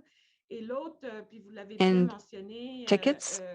conseiller Fleury, c'est vraiment And like you mentioned, l'optimisation. Et Councillor c'est là qu'on Fleury, va aller chercher ce que conseillère Cavana a demandé. like Councillor Kavanagh Toute la asked, démographie, quel est le comportement, quel we want âge, to learn more est-ce que about the ce sont des behaviors étudiants ou bien ce of sont our riders. des Are they travailleurs, puis students? d'où ce qu'ils viennent. Are Et they ça, c'est workers? des Where are they grosses coming from? Where are they études. going? Mon expérience à moi This is à a Montréal, on faisait ça very aux 5 ans, tellement distinct c'était ardu. study. Mais It's là, very il difficult. faut In être quand Montreal, we même were en proceeding with such a mesure de study every faire 5 des years. projections parce que What we can do le are budget se fait à chaque année, projections puis because le we service work peut on budget. monter plusieurs fois We're dans looking at une année. Donc, level of on va service. adapter le service. Par So exemple, we quand ça va être, adapt the quand les écoles vont service être ouvertes, when on va la school réduire quand ça va être la starts rentrée again. estivale, et We ainsi de will suite. reduce it Donc in ça, the nous, summer when school ends. on va utiliser bien sûr des outils, So mais we on do va have tools, aussi utiliser des projections. Et but ça, we also have to c'est use plus mathématique. estimates. Donc, on va faire It's des a mathematical projections formula. basées sur notre We will historique, basées use aussi historical sur data ce qu'on pense qui s'en vient. Donc, as well as pour what le we can festival qui s'en vient, on expect. peut déjà savoir que ça va So let's say attirer that we have beaucoup a de touristes. festival. Si We c'est know un that we're going to have festival qui more va être sur 10 tourists. jours versus sur une journée, So donc it ça will nous donne be de more riders l'information over pour faire ces a 10-day projections-là. period instead Ça of a reste one que day c'est pas nécessairement period. de façon très, très, très claire. So it's Mais not souvent, ce qu'on va always faire, c'est very qu'on va faire clear, du aller-retour, puis but we're going to have on different va s'assurer iterations, d'avoir l'agilité making sure nécessaire that we are pour flexible justement enough être au rendez-vous. Donc, c'est pour ça to que des fois, adapt the on peut service faire to the needs. une planification So qui sometimes date we're de able 6 to mois, plan puis le jour J over, arrive, let's say, il y a des 6 months modifications. period. Et nous, c'est là Then a few qu'on a days after, we besoin have de cette to agilité-là de make manière some à nous permettre alterations. d'être au rendez-vous malgré qu'on n'avait pas nécessairement prévu. Sometimes we don't plan an Donc, event, peut-être but we have to readjust. M. Skinger pourrait peut-être So compléter Mr. ce que je viens Skinger de dire, may mais en gros, complement c'est my pas mal answer, ça. C'est vraiment origine but in destination short, sur du long terme, puis c'est costaud, c'est gros, c'est beaucoup d'analyses. we have a Après lot ça, of sur des analysis to do projections, on il y the a long d'autres terms. outils We're aussi au using quotidien estimates, qui sont des and passages we're doing au a guichet, à la daily porte observation of plus, what's going on. qui sont pas mal utilisés pour faire ces projections. So these are the tools that we're using for our estimates. I don't have anything to add unless there's any specific questions I can help with.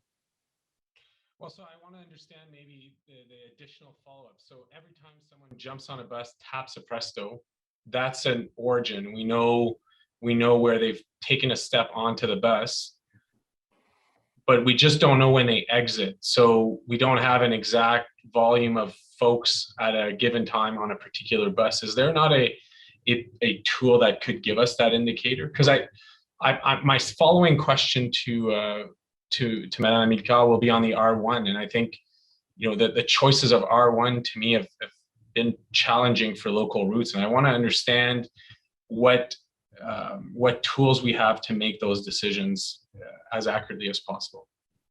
So first of all, when people board the bus, we have a count of them boarding, and we have their identity, because not their personal identity, but we know that it's a particular serial number as they tap their smart card. When they get off the bus, we know how many got off the bus. What we don't have is the particular serial numbers of the smart cards as they get off the bus. But most people make their next trip from very close to the point where they got off the bus. So if somebody traveled to Searville Station in the morning, they might get on the bus at Searville Station in the afternoon. And so when we see that same serial number being tapped at a location later in the day, we can surmise that that's probably pretty close to where they got off earlier that day. So we can match up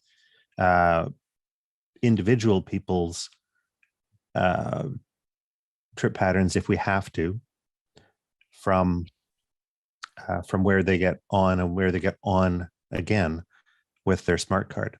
But usually we don't need to do that. Usually we're using the APC data, the automatic passenger counter data, that count everyone who gets on the bus, everyone who gets off the bus, the time and the location where they do it. And that's our primary way of knowing how many people use each stop, our primary way of knowing at what times of the day people use each stop and each trip. And also that tells us how many people are on each trip at its busiest point or at other points on the line. So that's also the way that we check that buses are or are not crowded to the point that they need more service added. We know that there's, to take an example of a 40-foot bus, there's 30 people on the bus at its busiest point, which might be at, Cumberland and Rideau. Then we don't need to add more service. If we see that number getting closer to 40, 45, 50, we know that it's time to be rearranging the schedule and putting another trip in there or sending a larger capacity bus. So we're using all of these data sources all the time to make the decisions to fulfill the service standards that you and council have set out for us. Okay. I'll come back to that because I do see some layers, but I don't see the real time, and the impact I feel is in real time. So I want to come back to the R1. So I wrote to the chair and Madam Amical as well, and you've responded. I just want to understand a little clearer. So I'm personally concerned with decisions that were made in selections of routes that were done for the R1. We're now at the end of the current period for the use of the R1. I hear you. What review are you and the team undertaking to bring a little more policy environment to future R1 route selection? Well, you passed that question on to the chair passed it on to me, and we are doing that work, and we'll be back to the chair and to you as we complete that work about the the geographic aspects of where trips were removed. I'll go back and find some notes, and we can reshare them from notes that we provided earlier. I think it was in September, where we said very deliberately what the steps were we took in deciding where would be the least harmful to customers to remove trips in order to sustain the R1 service, recognizing that every trip that we removed hurt the customers who would normally be on that trip and the customers who would normally be on the trip after that. So every decision to remove any trip was taken very carefully, and to hit the right balance between the negative impact that was definitely there for customers on that trip and on the trip following, and our necessity to have enough capacity on the R1 service to keep what became for that 2-month period the spine of our network, to keep it having sufficient capacity to move all the people. 45 seconds left. Yeah, Pat, I appreciate your answer. I'm not looking for a Matt Fleury response. I'm looking for a Transit Commission engagement on the policy for use of R1. So is there an intention to come back with an IPD on what approach is used for the R1? Like, I'm just looking for a little clarity on that specific. This is not a personal project. This is hey, let's have a policy conversation on how R1 is selected and what framework exists around that. So we provided that information in September, and if it's helpful, we can forward it so you can review it again, or whatever the chair would prefer us to do. My understanding is what was shared in September was routes that were being canceled with some context to why those, but not a fulsome policy environment. So maybe we can take it offline, Pat, but I am looking for a form of an IPD back to Transit Commission on the selection of R1 supplemental routes, I guess, or routes. So, Mr. Renee, Chair, did you want to add something to this? Renee? Oui, merci, Monsieur le Président. Thank you, Mr. Chair. What we need to understand here let's say that we have, okay, let's say that we have a subway system or a train. This is what we call mass transportation. So sometimes we're removing some services and some services to maintain what we call a mass transportation line. It's very difficult to have a formula to see where we're going to cut, what we need to do is to have a good level of service. When we're doing our planning and we're making a decision, this is a decision made with data available at a fixed point in time. At one moment, it may be very specific, but it's not taken into account in a general formula. And at one point, a sector can be underserved. What we could do is talk together when we're going to meet. But it's important to understand. In 20 years of experience, it's a request that I had many, many times. People are looking for formula. It doesn't exist. So if you allow me, Mr. President, we can come back on that.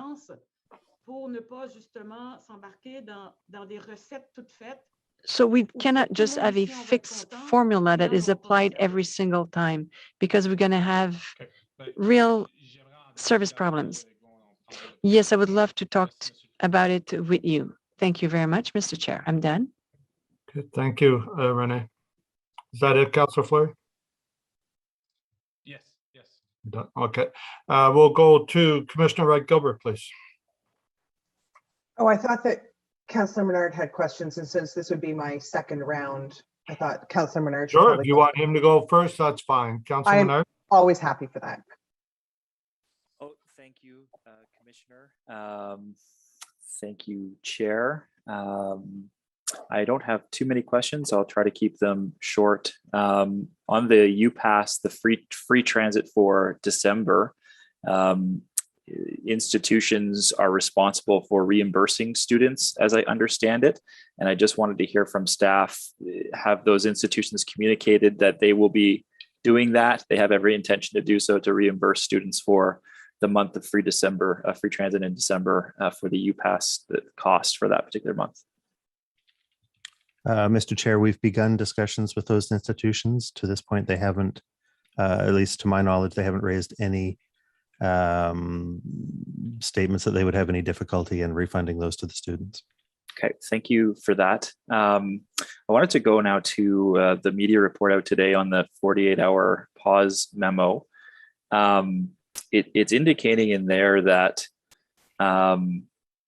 a few things. The first is around the memo that wasn't sent to council. So after 3 days of testing, RTG and the city agreed to stop the trial run for 48 hours. There was a memo that was drafted by OC Transpo staff to council explaining the performance over the first 3 days of the trial running has resulted in the decision to pause the ongoing system assessment. That was never sent to us. I just wanted to get clarification on why that wasn't sent to us. I'm seeing something reported here, but I want to get further clarification why that memo wasn't sent to council at that time. Okay, Councilor Menard, that story just came out today. Those questions are all related to FEDCO because that's where those decisions were taken. This is, as discussed before, the Transit Commission is to do with the operational part. We didn't assume the LRT until it was operational. So after what that story is talking about. So the question would be out of order here, but it certainly applies at the next FEDCO meeting. Okay, disappointing as usual, Chair. I'll move on to other questions then. There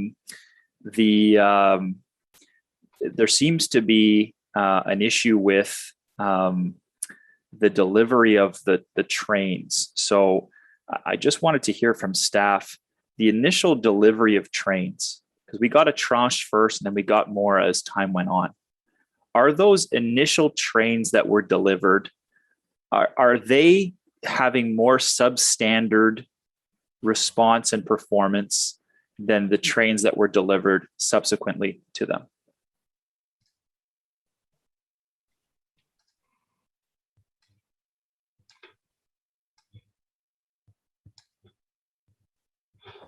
Does somebody want to take that?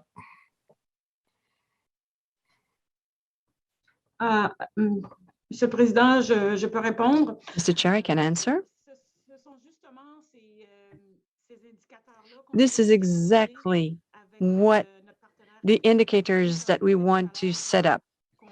Like we talked before, we're looking at performance KPIs. So we have commercial indicators, we have indicators for our riderships, but we're looking for other indicators to see how each vehicle performs. We're not talking about trains, we're talking about module. We want also to do a cross data verification of how many kilometers have been ridden by each vehicle. And right now, we would like to use these indicators for predictive maintenance.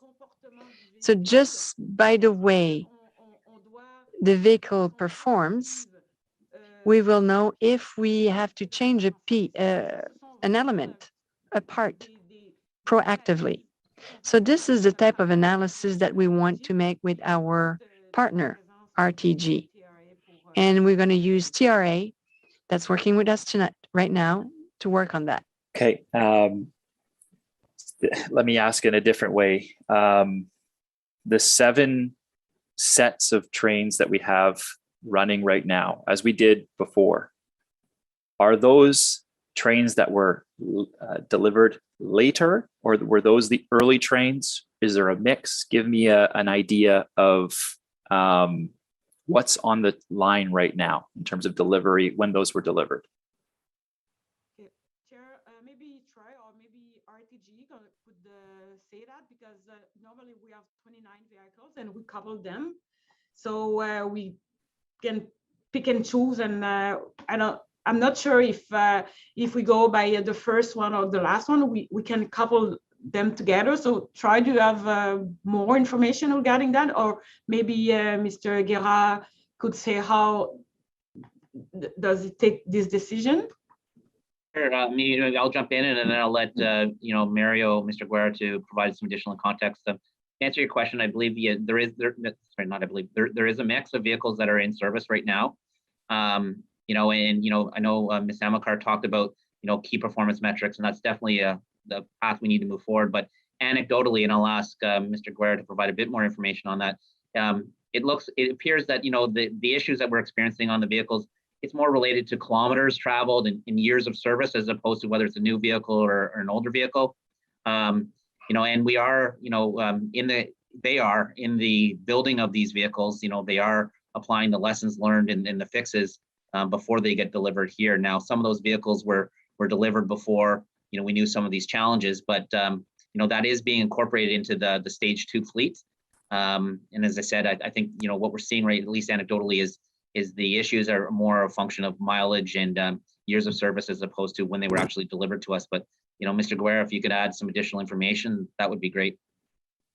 Yes, thank you. So, Mr. Chair, we currently have 39 cars that have been received and have gone through the required testing so that can be used for service. Of those 39, 34 would have been part of the original order. So 5 of those cars are part of the stage 2 order, and we continue to accept more stage 2 vehicles as time goes on. Okay, so as we accept those stage 2 vehicles, are we inserting those as are we seeing better performance from those vehicles, from those stage 2 vehicles being delivered, and those later vehicles being delivered than the performance in the other vehicles that have, again, run for a little bit longer. And I'll ask for an email follow-up from this to know exactly what is on the line, when they were delivered, and the length of kilometers that they've driven, because it seems to me we had a lot of early issues, and that there were fixes. As I understand it, I had asked a couple of years ago or a year ago about fixes being done to the new trains being constructed that were being delivered to us, and amelioration that was to occur as a result of those issues that we had experienced right out the gate. So I'm just wondering how much better the performance is for those new vehicles being delivered to us, given all of the issues that we've seen with the vehicles thus far.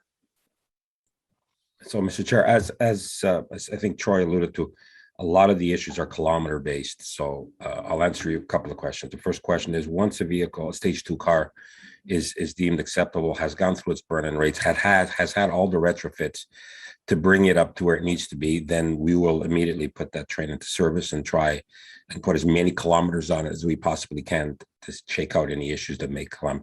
So for me to say that stage 2 vehicles are more reliable than stage 1 is, I mean, we can certainly take that away, Mr. Chair, and do a little bit more study on it, but I would say probably not. I think the issue would be the same once they've traveled so many kilometers, but it's certainly something we can look at.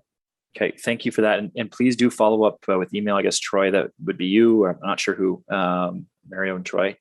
But it would be helpful to get that by email. The other question I wanted to raise is around refund policy. And I don't necessarily mean a warranty and returning a train, but is there any policy in there for a financial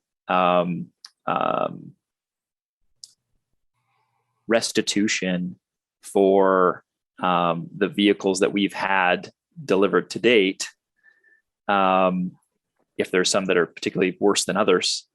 Or is it only that the only recourse is repair of function?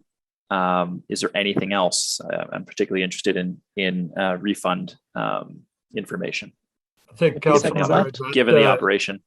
Yeah, that should also go to FEDCO, because that's related to the contract that FEDCO monitors and put in place. So, if what you're looking for is the language of the contract, I'd ask you to take it to FEDCO. If you're asking if we're in the process of trying to get a refund or something like that, then that I think could be answered here possibly for you. Sure. Are we in the process of trying to get a refund?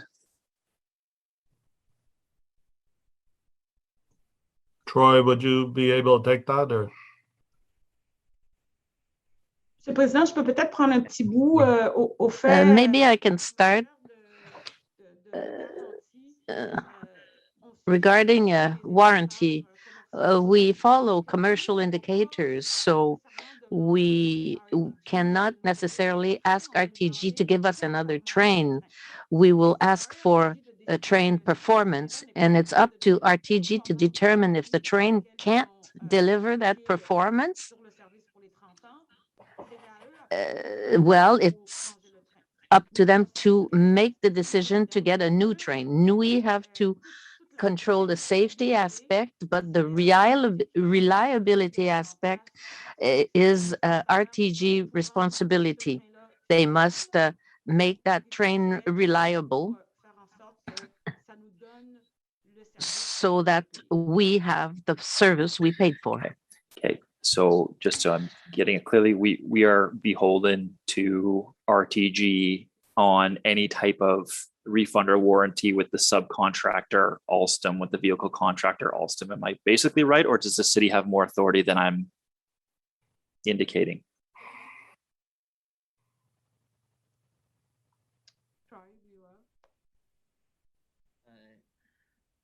I'm not sure if I entirely follow the question, Councillor. I know that we're leveraging everything we can in the PA in terms of the penalties and the failure points, and we continue to update FEDCO on those things. And we continue to engage with Sharon Vogel from the outside legal services, in how we apply the contract. So we're leveraging the things we can, but I'm not sure if I'm answering your question. No, you're not. The question's clear. So, Councilor Menard, It's not about a legal issue. It's just about the basics of the operation of these trains, Chair. So I'm just very simply, I'm just wondering, does the city itself have the ability to request either a refund or any type of warranty? Or is that RTG's responsibility, as Madame Amelkar has mentioned? So we'll put that question to Sharon Vogel at FEDCO because it's related to the contract and what would take place in FEDCO and not here. Look, everybody else in this meeting today has been able to understand what's FEDCO and what's transit. So you're walking that thin line. Part of this I can see is transit issues, but a lot of it is FEDCO related. And it's not the people that are on this call that would be involved in that process. It would be Sharon and others that would be doing it. So let's put the question to them at FEDCO. It's a very good question. Let's put it to them and get everybody an answer to it. Would that be okay? No, I'd actually like it in writing this week. So I don't want to wait till FEDCO again. So I've asked for 2 things in writing now. This is the second thing that I'd like in writing. So if staff can please follow up with me on that exact information that I've requested, that would be helpful. The other issue I wanted to raise, Chair, is the launch of the system. We've heard, given the operation after the launch, Chair, very clearly that things were not going well in the testing phase. And it appears that we launched too soon, given the operational issues. I'd like to hear from staff on their view of that, given what we've seen. You're talking about the launch we just did now, or are you talking about the original launch 2 years ago? The operational issues from the original launch 2 years ago. Okay, well, the testing was before the operational launch. So again, that was all taken care of through FEDCO. If you recall, we went to FEDCO for all the briefings on what was going on in that time period. So, I think staff are prepared to respond, Chair, if you can just let that happen. No, I'm ruling the question out of order, Councilor Menard, so it doesn't matter. So if you don't have anything related to what we're dealing with now, I'm going to move on to Councillor Egla. Okay? No, I'll challenge the chair then, because these are operational questions. We're experiencing operational issues. I'm talking about the operation of the train after it was launched and the issues that occurred as a result of launching that train too soon. These are operational issues we're experiencing as a result of decisions made back then. So I'm asking the question very clearly to staff. It should be in order here. These are Mr. operational Chair, issues. I also challenge your ruling. Could we please? Okay, could the committee coordinator poll the commission to see if they want staff to try to answer that question here, or does it go to FEDCO, which was the chair's ruling? So, Chair, I see the deputy clerk. Mr.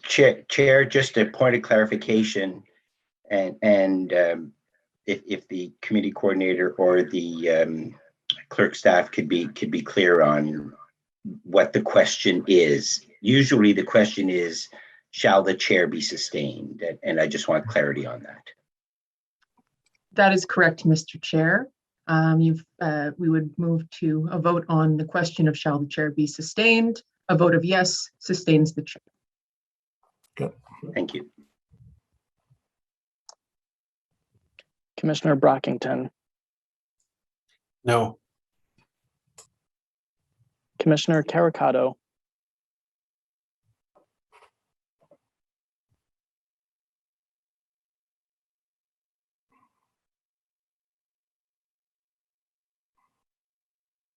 Commissioner, you're muted. Oh. Sorry, I had to step out. I missed the last part. The motion is on whether the chair is sustained. Yes sustains the chair. Nay is to overrule the chair. I missed the entire exchange, so I don't think it's fair that I vote. Is that possible?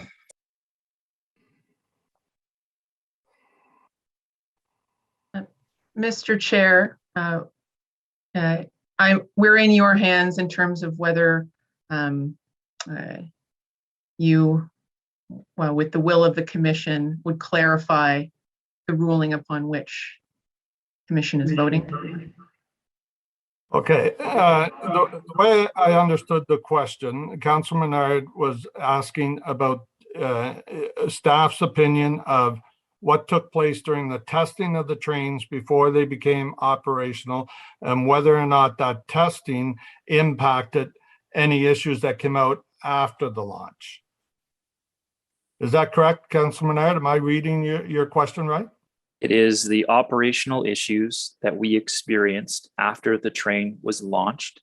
And I have a question about the issues with launching that train, given the operational issues that we experienced.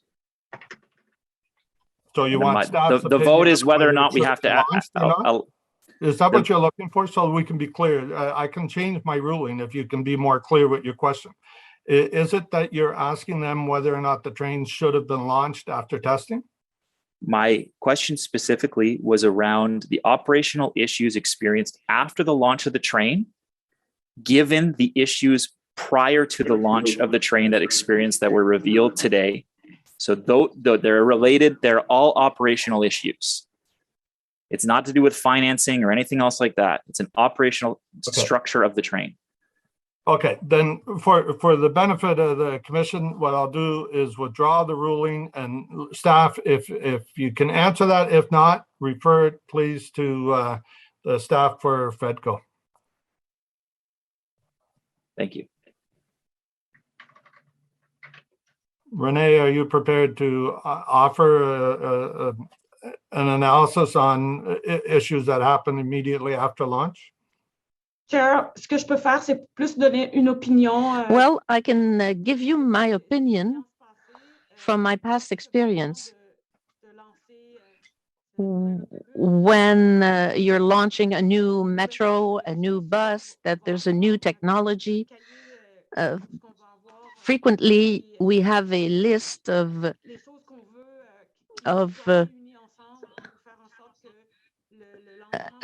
a list gathered so that the launch is a success. From my experience, very often, however, there are things that we were wishing for, but that we can't really have, and we will, if safety is assured, we will proceed with the launch. So in my experience, it's never true that 100% of the things that we have predicted before the launch will happen, but this is how we learn with the new technology. So from what I understand, it was the same situation with the light rail in Ottawa, because it's a complex system. We are experiencing it now before I even got here, and probably the decisions made were the right ones back then. But today, with our experience, maybe we can say with hindsight, well, maybe we should have waited. But I think that now we are just learning from this experience so that we do better next time. So I wouldn't want to be a judge today and say that the decisions made 2 years ago were not the right ones, because maybe we would still be testing today and we would never have launched it. So the experience we have now today would not be the same. Okay, thank you, Thank you, Chair. Renee. Maybe TRA, if we could ask you to, if possible, to comment on whether any of the issues that you're finding and what you're reviewing for us now, do any of these issues trace back to 2 years ago, September, October? Mr. Chair, for my part, I don't know that I have enough information to answer that question. So I would need to do a little bit more digging into some of the more historical documents to get to a good answer on that. Okay, fair enough. Thank you. Okay, so Councillor Egli, you're up next. I'll just ask Chair that staff include that in the email. So that's the third piece of information that we haven't got enough information on today. So thank you. Sure. Councillor Egli.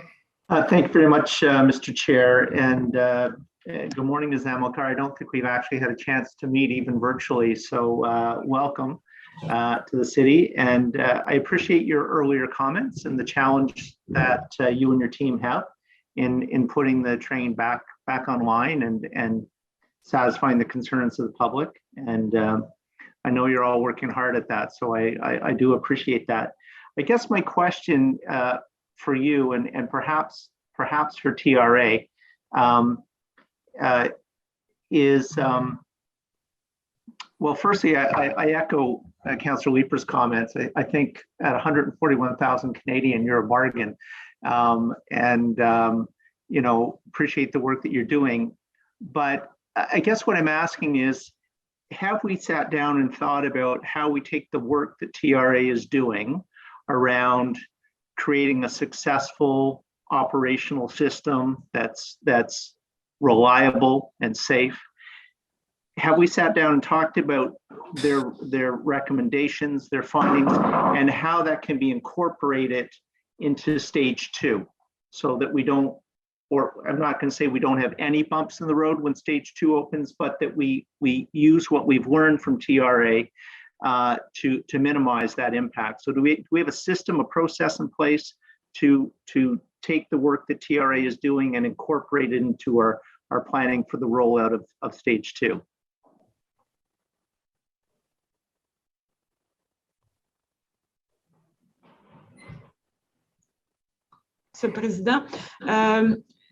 Mr. Chair,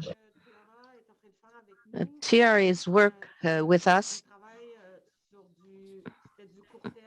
it was short-term, but it's becoming long-term now, as we said earlier. And all the best practices that are being put in place will, of course, be used for the extension, eastern one and western one. And it will also influence our reflection for the Trillium line too. It's not only for OC Transpo. This is a good way to work. And what's new here in Ottawa is this partnership to learn to work with a partner, because at OC Transpo we were independent, you know, for the buses, but now we have to work with a partner, and they are the technical experts. But we must maintain an oversight, a close oversight, to ensure safety, reliability, and to be in a position to offer a good service. So all the work that's been done now, yes, definitely, it will be exportable, if I may say so, and it will apply in the future. So just a quick follow-up, and I get what you're saying, but I guess what I'm asking is, do the contractors and eventually the operators who will be maintaining the system understand what you've just said, that what we're finding out in these reviews, that they will need to incorporate that into how they carry on their business as usual going forward? I guess where it's coming from is we're seeing improvements right now, but we're seeing improvements, I think, in part because you're onto them, you know, quite significantly, and TRA is on them quite significantly. But I guess what I'm saying is, can we expect that they will absorb this and it will become normal business for them?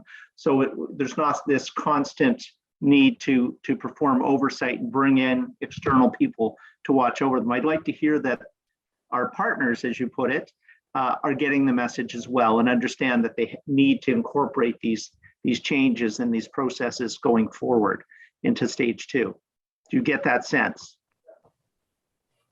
If I may, Mr. Chair, the marriage is for life here, right? The union is for life. So are we condemned to always work closely with RTG?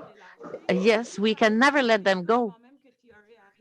Even before TRA got here, and I said it earlier, maybe we put a lot of emphasis on the commercial aspect, and we didn't put enough on the client aspect. And it's that gap here that we're living today, because people work really, really hard to have oversight on that. And now we're trying to make a transfer so that we put a lot of emphasis on the deliverables.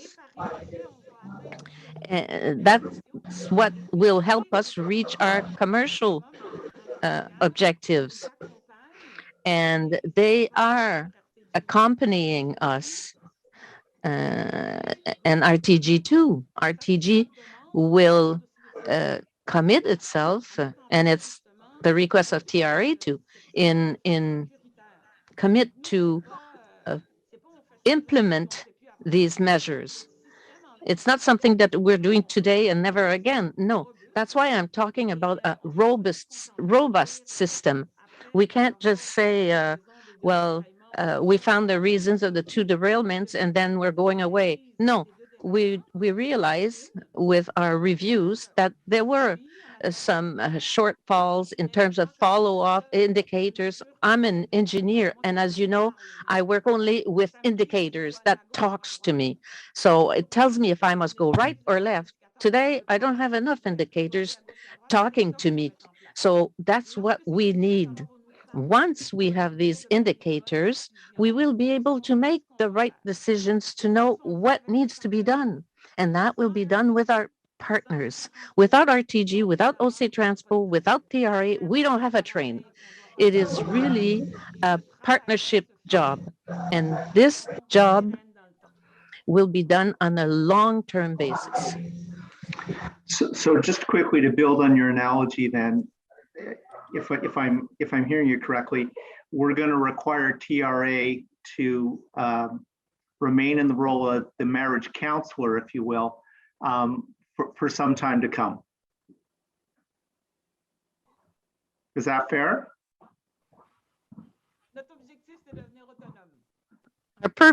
Our objective is to become autonomous. We will learn from their experience. Mr. Charter said it earlier. We are now rethinking with the other teams, rethinking how we will make sure there's a follow-up, but to transfer this follow-up, commercial client, that's the key, because people were doing excellent work before. In French, there's an expression that says the operation was a success, but someone died. No, what we want, the follow-up we want it to have a direct impact on the client service. If we reach this objective with the client, we will on the commercial side too. And that's what I want to do with TRA and the team that's there already. We have to bring everybody to be able to do that part. And you'll be the first one to say, oh, you don't have the commercial objectives here. But those 2 elements must communicate together. They must complement each other. And that's TRA will be helping us to do that. But of course, our objective is to have an OC Transpo that's independent. Doesn't mean that we won't need peer review. Everywhere in the transit business, we're always looking for someone with more experience that saw more things than us to influence us. And the best businesses in the world work like this. They always strive to improve themselves. So I can't tell you today that I won't need someone to help me out, because there's always someone that will know more than me. But we will influence each other to change our way of working, to become more independent, more autonomous. We won't need that constantly, but every now and then we will need to consult like this, like with a group like TRA to help us do better work. Thank you for that. And I think everybody around the table would agree it's a good sign to know when you need help and you need to reach out for peer support or review. So I think that's a good thing. So thank you very much. And thank you, Mr. Chair. Thank you, Councillor Eglai. Before we go to Commissioner Wright Gilbert, I want to welcome our new Councillor Kathy Curry, who joined us this morning. Welcome, neighbor.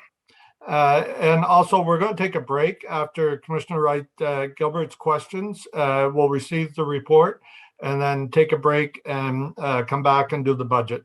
So let's say we break till 12:30, if that's okay. All right, so go ahead, Commissioner Wright Gilbert. Okay, try to keep this short because I think everyone's hungry. Okay, I just have a couple of follow-up questions just based on sort of some of the discussions. So correct me if I'm wrong, but the life cycle of bearings, axle bearings, is 20 years, correct?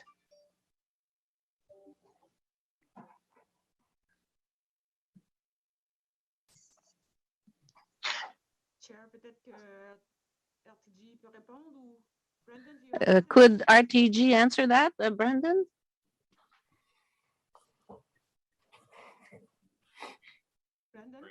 do you have this answer? What I was told when I had meetings with RTG and Alstom is that they were 10 years, the mileage based, but Miriam may be able to answer that. Specifically the axle bearing. I know that the bogie life cycle is typically every 10 years. We can go back and look specifically at the axle bearing, but it'll probably fall within the same life cycle timing. So 10 years. Okay. So if we cast our minds back to the August derailment, it's my understanding that 21 bearings total were replaced as a result of the August derailment. And correct me if I'm wrong. If the life cycle is 10 years, why are we replacing 21? What went wrong? We replaced the ones that failed the test that was put in place through our short-term mitigation, which is to perform the test every 7,500 kilometers. Once the root cause is finalized, which we expect in the coming weeks, then a more permanent retrofit will be put in place to remedy the issue going forward. Okay, doesn't really answer my question though. If the life cycle of these bearings is 10 years, the system's been running for around 2. What went wrong with those bearings and why did we have to replace 21 of them? What went wrong that they didn't last their life cycle or even their kilometer cycle? That's the purpose of the root cause, to determine what went wrong and how we can prevent it from happening. Okay, I'll be really interested to know how we got from 10 years to 2 years. While I have you, RTG folks, you said earlier in your comments that the shutdown as a result of the derailment allowed you to quote, catch up on a backlog of maintenance issues. Why were these maintenance issues so backlogged? Why were they not being dealt with as part of a regular maintenance schedule? Why did we have so many issues backlogged? Maybe I misspoke. What I meant to say was that it presented an opportunity for us to accelerate the remedying of a backlog that we had on the infrastructure and on the vehicles. It's perfectly acceptable, and TRA can speak to it just as well as I can, for vehicles and infrastructure and items to have backlog work that's not safety or service critical, that typically gets addressed when the vehicles are in for inspections. The fact that we weren't putting vehicles out for service presented us with the opportunity to accelerate that and get it done much quicker than we normally would have in an operating environment. Can TRA please confirm that there were no safety issues that were backlogged?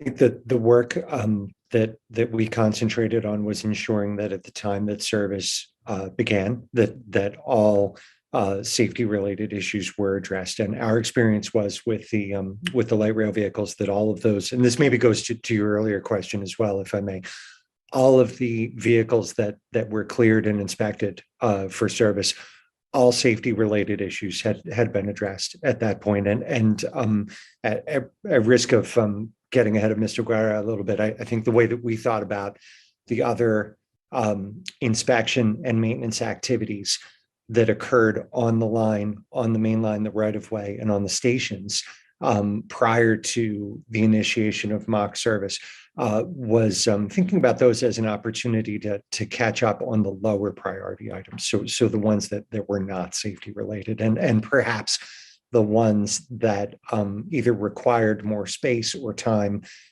to complete than what might normally be available. Again, as I think Mario said, taking advantage of that time.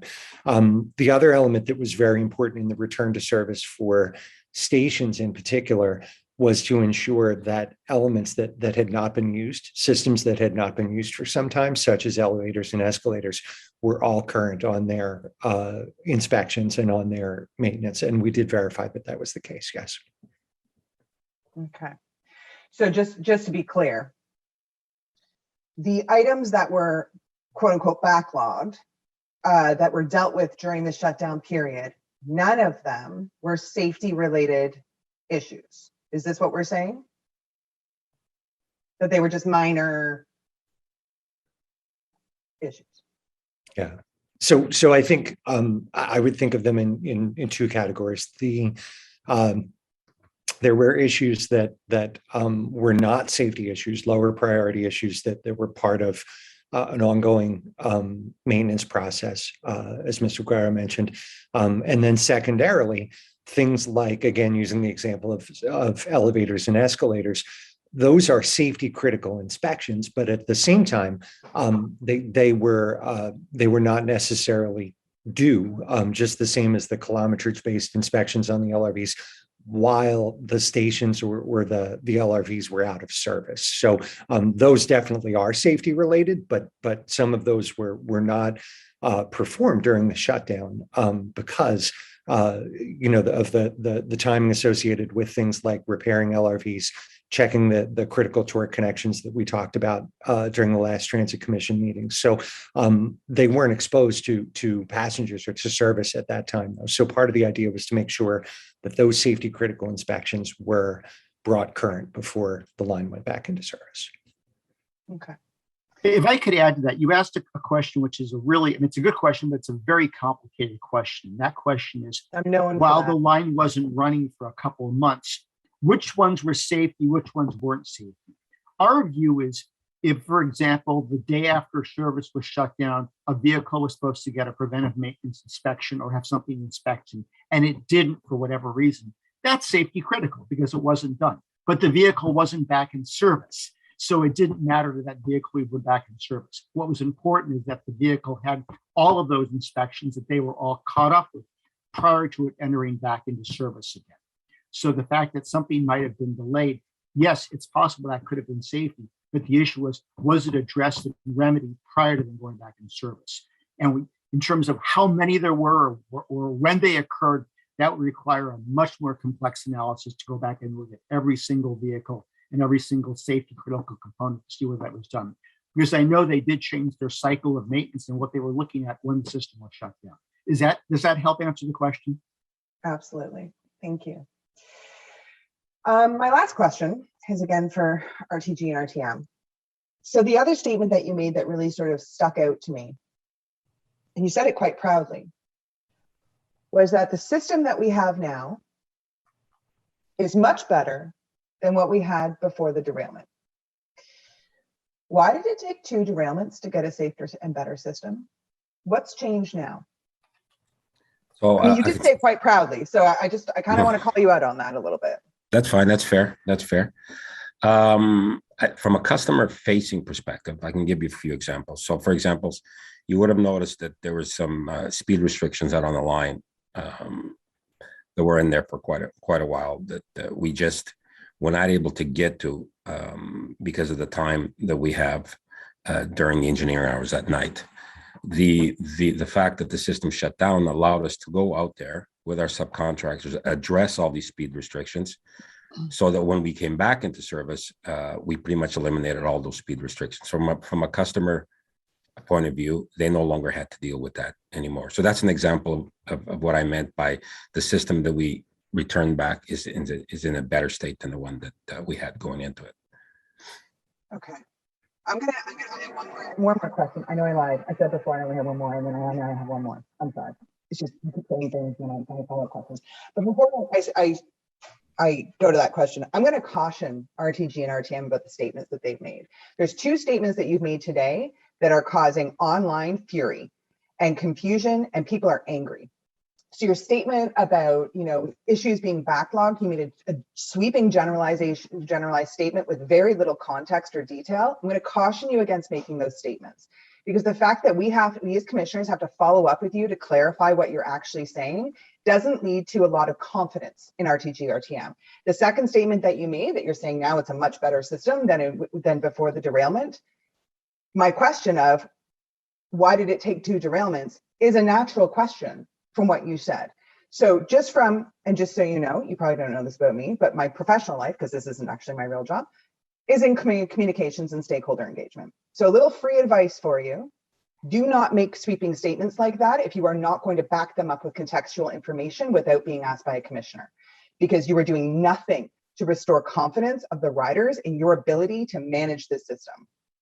My final question is, and that was free advice for you. Final question is, you just made another statement that is now causing me to ask another follow-up question. You said that there were now less slow areas on the tracks. You didn't have to decrease speeds because as a result of the shutdown, which, let's be clear, that shutdown was because we had a massive derailment.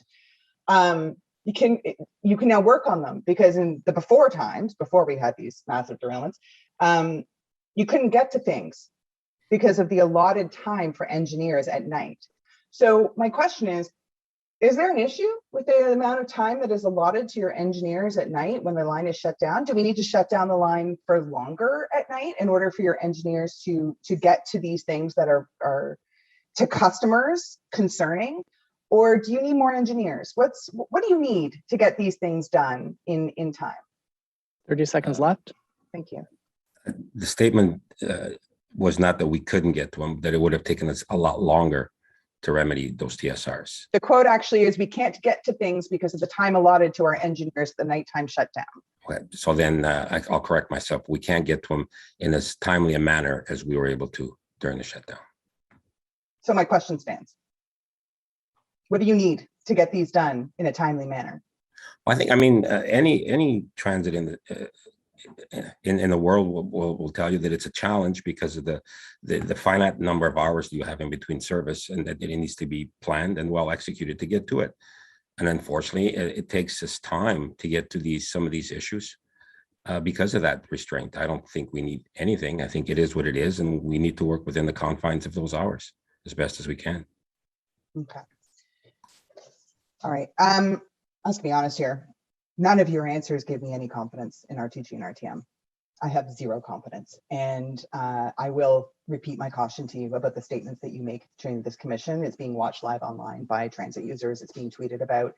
And your statements are causing just a level below panic among transit users, which is not going to help an MML car increase our ridership as we go to discuss the budget next. So I don't know if you have PR people, but I would suggest that you have a discussion with them. Thank you, Mr. Chair. Okay, thank you, Commissioner Wright Gilbert. So, folks, is this report received? Received. Received. Thank you. Okay, so we'll take a break till 12:30 and come back and start with the budget presentation. Thank you. Thank you, Chair.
We'll give it another minute or two to see if we get a full quorum back here.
Okay, Eric, with Councillor Brockington back, I think we have quorum now. Is that correct?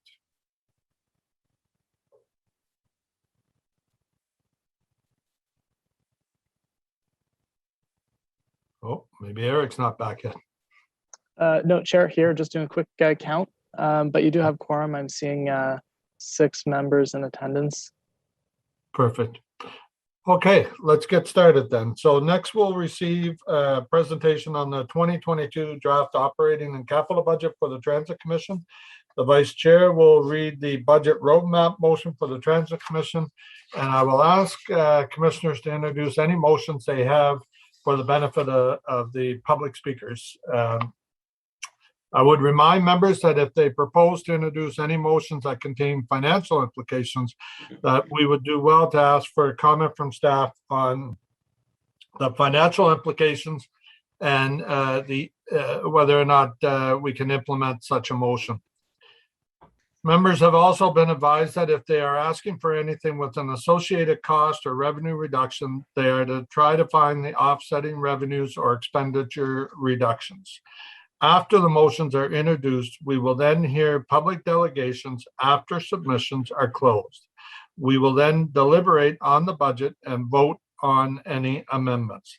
At the conclusion of our deliberations, we will recommend the budget, including any amendments to council for consideration, hopefully. We will now receive the staff presentation from the General Manager, Renee Amilcar, and from Pat Scrimger. So go ahead when you're ready, please.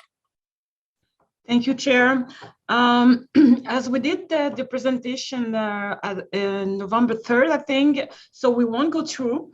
I propose that I summarize, and Mr. Scrimger after that will go to a few pages just to answer a few questions that we had received at that time. And if you don't mind, again, for those who know me, I will speak French again, so be prepared to understand. Thank you very much.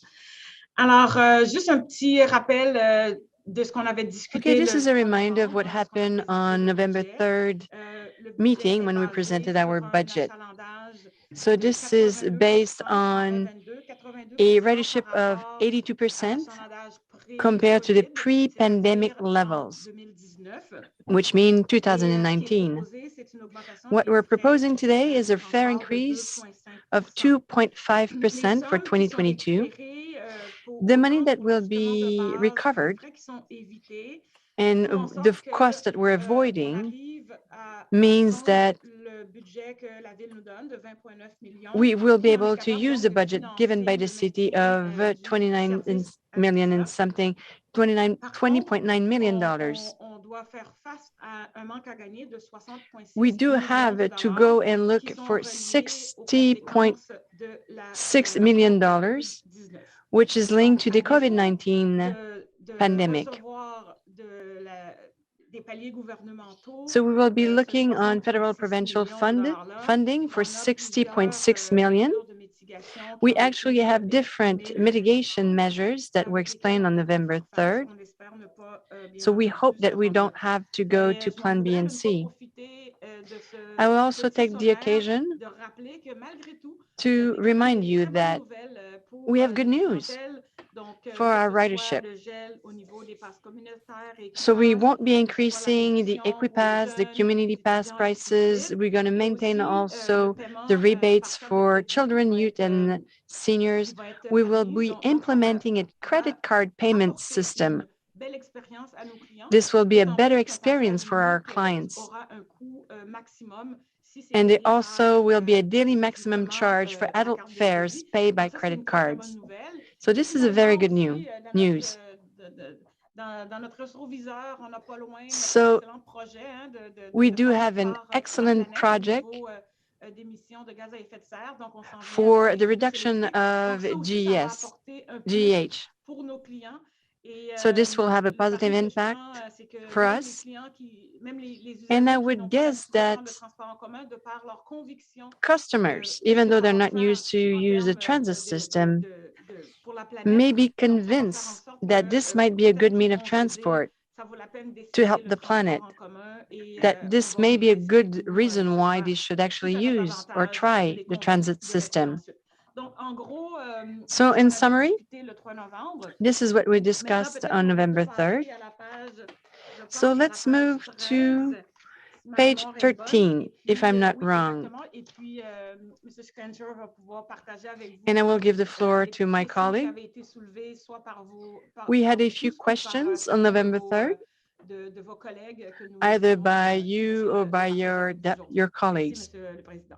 Thank you so much, Mr. Chair. Thank you. Additional information in response to questions that were raised at the meeting of November 3rd. Eric, the next slide, please. So the first question was to have some background on how the 82% of pre-pandemic ridership was calculated. Excuse me. And as I said at the time, that was based on starting the year 2022 at approximately 60% of what we were in 2019, ending the year at approximately 100% of 2019. We developed several scenarios to evaluate them, their costs, their effects on how much of the fare revenue, how much the revenue would have to come from fares and how much from government backstopping.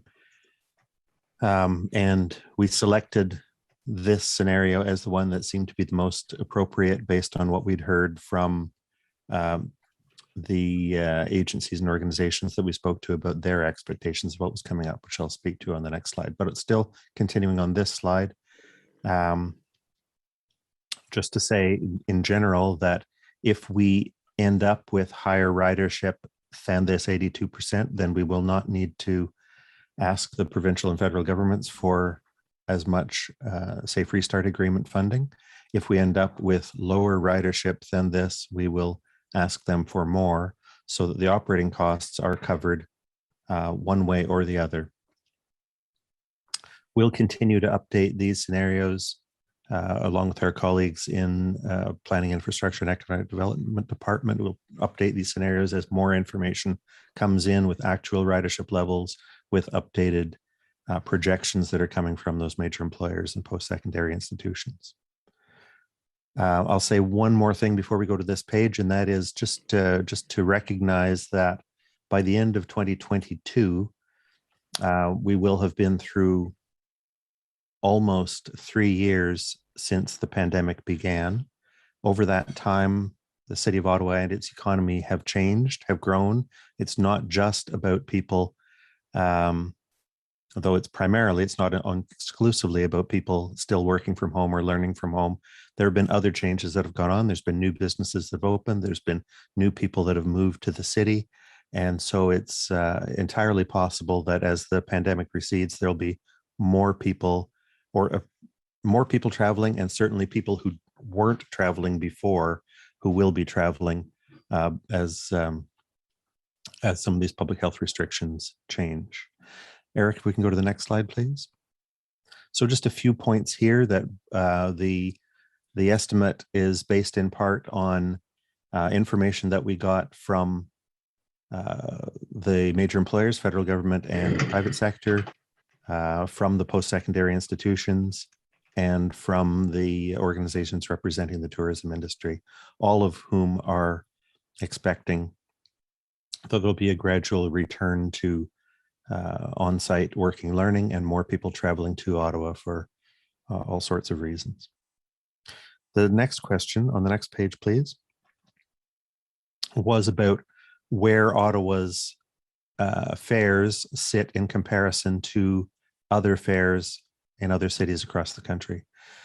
And so just some general points overall is that it's hard to make a direct comparison to the group of cities. It's easier to make them one by one. But Ottawa, like every city is different in some way, and every city has different different circumstances. So the largest of those is that every province has a different policy and a different level at which they, and a different method at which they subsidize transit systems. Second, every municipality then makes other choices about how they divide their costs between fares and other sources of revenue, such as property taxes. The other is that different transit systems have different approaches to how they collect fares. On this chart, for instance, you see Vancouver shows at the left end as though they have the lowest fares, but those are for the shortest trips. They have a 3-zone system so that people who make the shortest trips, basically entirely within Vancouver or entirely within Burnaby, New Westminster, for example, would pay a single zone fare, but somebody who crosses Boundary Road to make a trip from Burnaby into Vancouver would pay a 2-zone fare. Another example that's here is Toronto and Montreal. Mississauga shows up on the page as well, York Region. If somebody crosses the municipal boundary from Mississauga into Toronto, they need to pay a fare on each of those transit systems. If they make a trip that uses a GO train plus the TTC in Toronto, or they'd pay another fare. And the comparison here in Ottawa, of course, we have a single zone for all of the city of Ottawa, and we have complete fare integration with the STO. So people who transfer or make a trip, complete trip from one municipality into the other here don't need to pay that second fare. So those are some of the characteristics that make it difficult to make a general comparison. However, on the basic cash fare that is collected for people who are making that simplest trip within the municipality, you can see that Ottawa is higher than several cities and lower than a number of the GTA municipalities plus Gatineau. That's on the adult single ride cash fare. The next page shows the monthly pass, where we are again higher than several of those other cities and lower than several of the GTA cities. And the next page just shows some of the notes that I was speaking about earlier that were different compared to other Canadian cities. We don't have a zone fare system. We do have fare integration, and that funding and service policies are different among cities. So, Mr. Chair, that's the end of the additional information and the end of our presentation.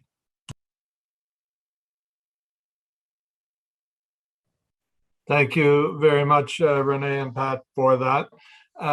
Can we go to the Vice Chair to introduce the roadmap motion, please?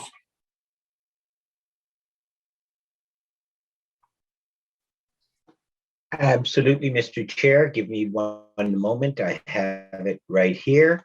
Commissioners, the motion that we will be approving at presumably, perhaps at the end of our deliberations today is that the Transit Commission recommend that Council, sitting as Commission of the Whole, approve the Transit Commission 2022 draft operating and capital budget as follows. Number 1, transit services as follows. A, the user fees, and I'm reading it so that you can follow along if you've got the budget book. User fees on pages 4 to 6, including the revised page 6, reflecting the correction of the rate for the Gold Pass Park and Ride monthly permit to $63.25. And B, the operating resource requirements on page 3. And number 2, the Transit Commission capital budgets on pages 7 and 8, with the individual projects listed on pages 15 to 40. Thank you, Chair. Thank you, Vice Chair Cloutier. Now we're going to introduce any motions for the benefit of the public speakers. And if any of the commissioners have motions other than what I have on my list here, please let me know. We'll start with Councillor McKenney. If you would like to introduce your motion for passes for shelter residents, please. Thank you, Chair. Wonder if I can get that. Thank you. There we. That's fine. Chair, do you want me to read out the whole thing or just the therefore be it resolved? I think I'll just go to therefore be it resolved. Whatever you're comfortable with. Okay, it has been read out at the last commission meeting. So therefore be it resolved that the Transit Commission recommend council approve as follows. 1, that a program be established for the issuance of weekly and monthly transit passes for emergency shelter clients, and 2, that these passes be provided at no charge to the social agencies providing emergency shelter services so that they may distribute them to their clients. And 3, that the agencies document the procedure under which they will distribute and control the passes through funding agreements with the city. And 4, that staff produce up to 2,000 of these passes per period in a mixture of weekly and monthly forms that matches the needs of the agencies. And 5, that staff develop and implement appropriate procedures to monitor the use of these passes. And 6, that Schedule C, Fares for Transit Services of the Transit Bylaw 2007-268 be amended accordingly to create a new category, emergency shelter clients, and be it further resolved that staff monitor the distribution and use of these passes and provide further recommendations to the Transit Commission to expand or revise the program as appropriate.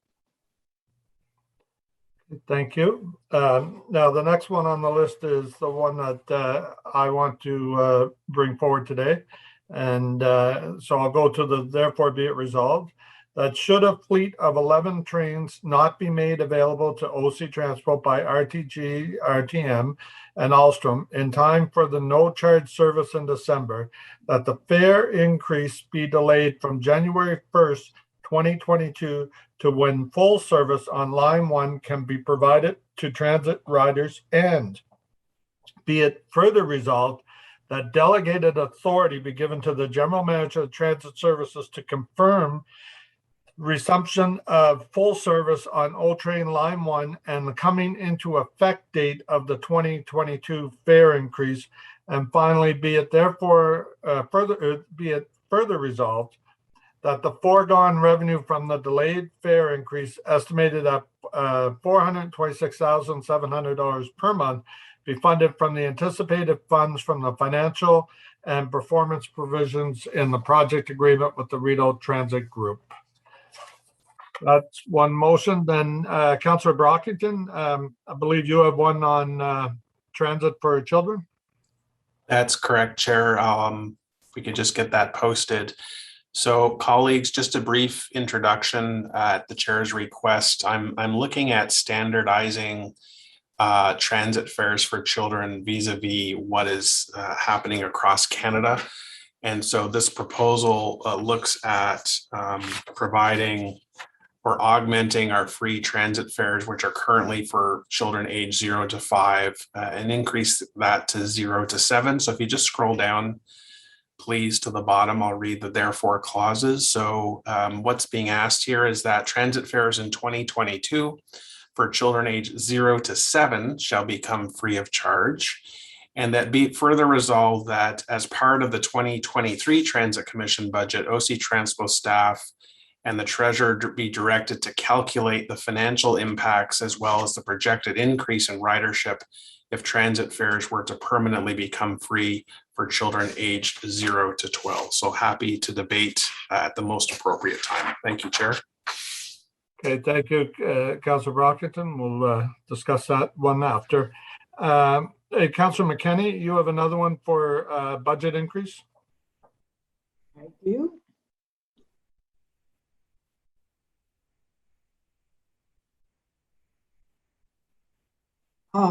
Again, I'll go down to therefore be it resolved. This is funding freeze for our community access and Equipasses. Therefore, be it resolved that the Transit Commission recommend council direct the Chief Financial Officer, Treasurer, General Manager of Transit Services, and General Manager of Community and Social Services to undertake a review of the working group's recommendation that the next council consider a fare freeze for the Community Pass, the Access Pass, and the Equipass for the entire term of council, and be it further resolved that staff report back on the results of this review as part of the 2018-2022 term of council governance review so that council may consider this recommendation as soon as possible in the new term of council.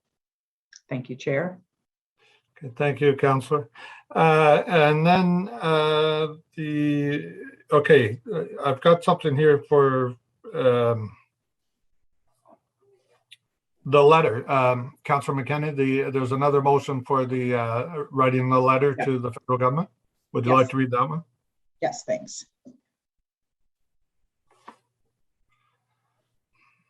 Therefore, be it, well, I'll read this whole one because it's short. Whereas the City of Ottawa's current transit funding model requires transit users to pay 55% of the cost of transit, with general property tax revenues paying the rest. And whereas the federal government's national and international commitments to climate change include support for public transit, therefore be it resolved that council direct the mayor and transit commission chair write to the federal government requesting operational funding through the federal gas tax and other channels to reduce the user share of the cost of public transit so that we can reduce or eliminate user fees and encourage more transit use. Thank you, Chair. And Chair, I have one other that I'm not introducing today because it's would be out of order, but at some point I'd just like to indicate my intent to bring it to council, just so that everybody sees it in advance. So I'm not sure if you want me to do that now or just later when I'm up for questions and comments. So it's not for consideration here today. You're just, you want to give notice of a motion that you're raising at council. Exactly. And it's not exactly notice of motion because I can't give notice of motion here to council, but it is my intention to bring it to council. It is on a fare freeze for 2022, but it's not offset. So it's out of order today, but it will be in order at council. Are you comfortable talking about that under other business so that we don't mix it in with the budget stuff that we're dealing with here at Transit? Sure, I can do that. Just a heads up though, it is about a future fare freeze in January 2022 and on. But yes, I can raise it perhaps later when I'm asking questions and making comments on today's budget, if that's appropriate. Okay, whatever you're comfortable with, as long as we're not voting on it today. So I need. So I think that's all the motions. I don't see any hands up. I need to correct my motion. I unfortunately read an older version of it. It's since been updated. Oh, sorry for getting alerts here. Oh, it's a test. Okay. I'm sure everybody's getting that, or they'll get it in the next minute or two. It's just a test of the system. We're all safe, I guess. So to change my motion, if I may, with the will of the commission, it's to provide the freeze until we're back to 15 trains in service. And it would be after a month of service with consistent service of 15 trains that then we would consider putting in the fare increase. So that's what we'll be, I'll be asking you to support when it comes time for a motion. Okay, so, Councillor Fleury, you had your hand up? Yes, Mr. Chair, I was able to share with you a direction that I was planning to bring. Would you like me to read it at this point? Well, it's not a direction, it's a motion, so you need somebody to move it because you have to have a financial offset in there, right? So if you got somebody, I'm sure there'll be somebody willing to move it if you have it in the form of a motion. Councillor Fleury, if you want to send it to me by email, I'd be happy to take a look at it and move it on your behalf if you'd like. Sure, yeah. Okay. So, Mr. Chair, I'm fine to bring it as a motion. I do feel it's still a direction, but how would you like to? Well, I think what we'll do is we'll go ahead with delegations. Well, Commissioner Wright Gilbert takes a look at your direction / motion, and we'll just hear from the delegations and then we'll come back to it. Okay? Sounds good. Thank you very much. All righty. So on to delegations then. Thank you for the movers of the motions. First one up, Eric, can you confirm if Lena is here or not? She is not. The first speaker would be Fatima Gimba. Okay, so Fatima is the first speaker of 3 for the City of All Women Initiative. So whenever you're ready, Fatima. Okay. Good afternoon, Chair. Before we start, I would like to thank you for this opportunity to address this committee. My name is Fatima Gimba. I work as a mentor and peer facilitator for the LGBTQ+ newcomer support group at Centertown Community Health Center. I work with refugee newcomers, of which some are disabled persons. As a newcomer in Ottawa myself, I would like to say that the public transit is important to me because it is the only option for me to run my day-to-day activities. As a low-income earner, I would say that the fares are already too high. My colleagues who were born and raised in Ottawa share the same view because they also use the public transit. Last year's budget raised single ride fares by 2.5%. The fares keep going up by the year.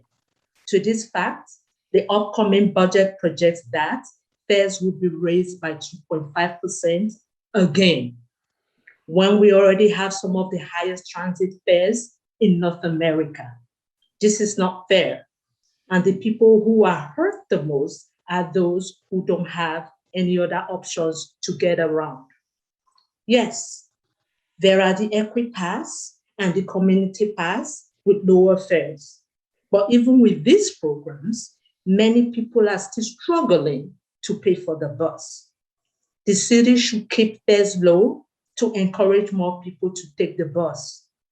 This would be better for the planet, especially if we could get people out of their cars. And it would be a big help to people all over the city living on low incomes who are already having trouble paying their rent. So I would like to urge the city councilors to stop raising fares to help low-income earners and the vulnerable population in Ottawa navigate the city. People deserve to travel with dignity. To that fact, they need good quality public transit that they can afford without having to skip meals or miss out on other essentials. Thank you. Thank you very much, Fatima. I believe Councillor Fleury has a question for you. Councillor Fleury? Okay, Councillor McKenney, please. Thank you, Chair. Thank you, Fatima, for coming out and speaking today. I just want to ask you about fare increase and a motion that I plan to bring to council because my motion is going to ask for a freeze in fares for 2022. that it be offset in an increase to the transit tax levy, which eventually goes on to the property tax base, of course. But that difference in the transit tax levy means that tax levy will go from about 4.5% to 5.97%. All that to say that the end results for an average property owner, say in the urban area, so a property owner for an average home, so that could be one person, two, could be four transit riders, would equal $11 a year. So 91 cents per month is what it would cost an average property owner in the urban area to offset that increase.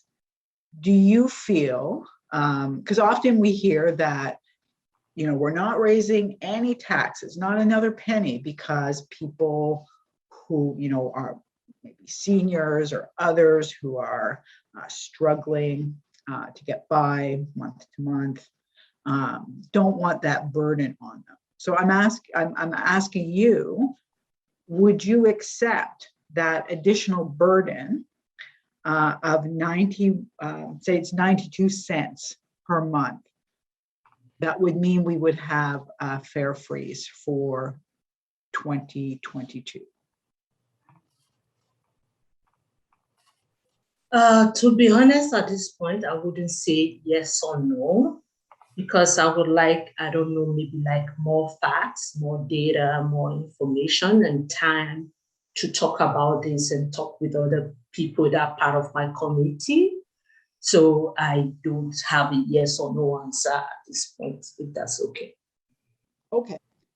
I'm going to be asking everyone who comes in front of us today if they would accept as a, 92 cents per month as an offset, because we do have to find an offset. We have to pay for it somewhere. So, but I can understand that you don't want to commit to that on behalf of yourself or anyone else today, but just a heads up for others, that's going to be my question. Thank you, Fatima. Thank you, Chair, that's all. Okay, thank you. Councillor Kavanaugh. Thank you very much, Fatima, for coming out and being part of the City for All Women initiative. I find that it's very much, there's a gender lens on this, particularly for working women, like you've mentioned.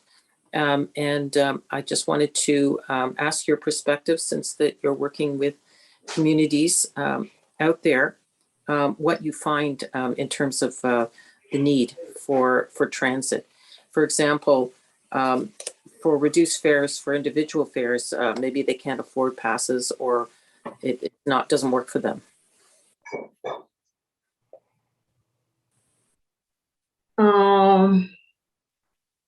I would say some of the general complaints that I have had with people within my community, apart from the fares being on the high side, is also the fact that the bus don't come like on time, and then sometimes they have to wait like 45 minutes to an hour before the bus arrives.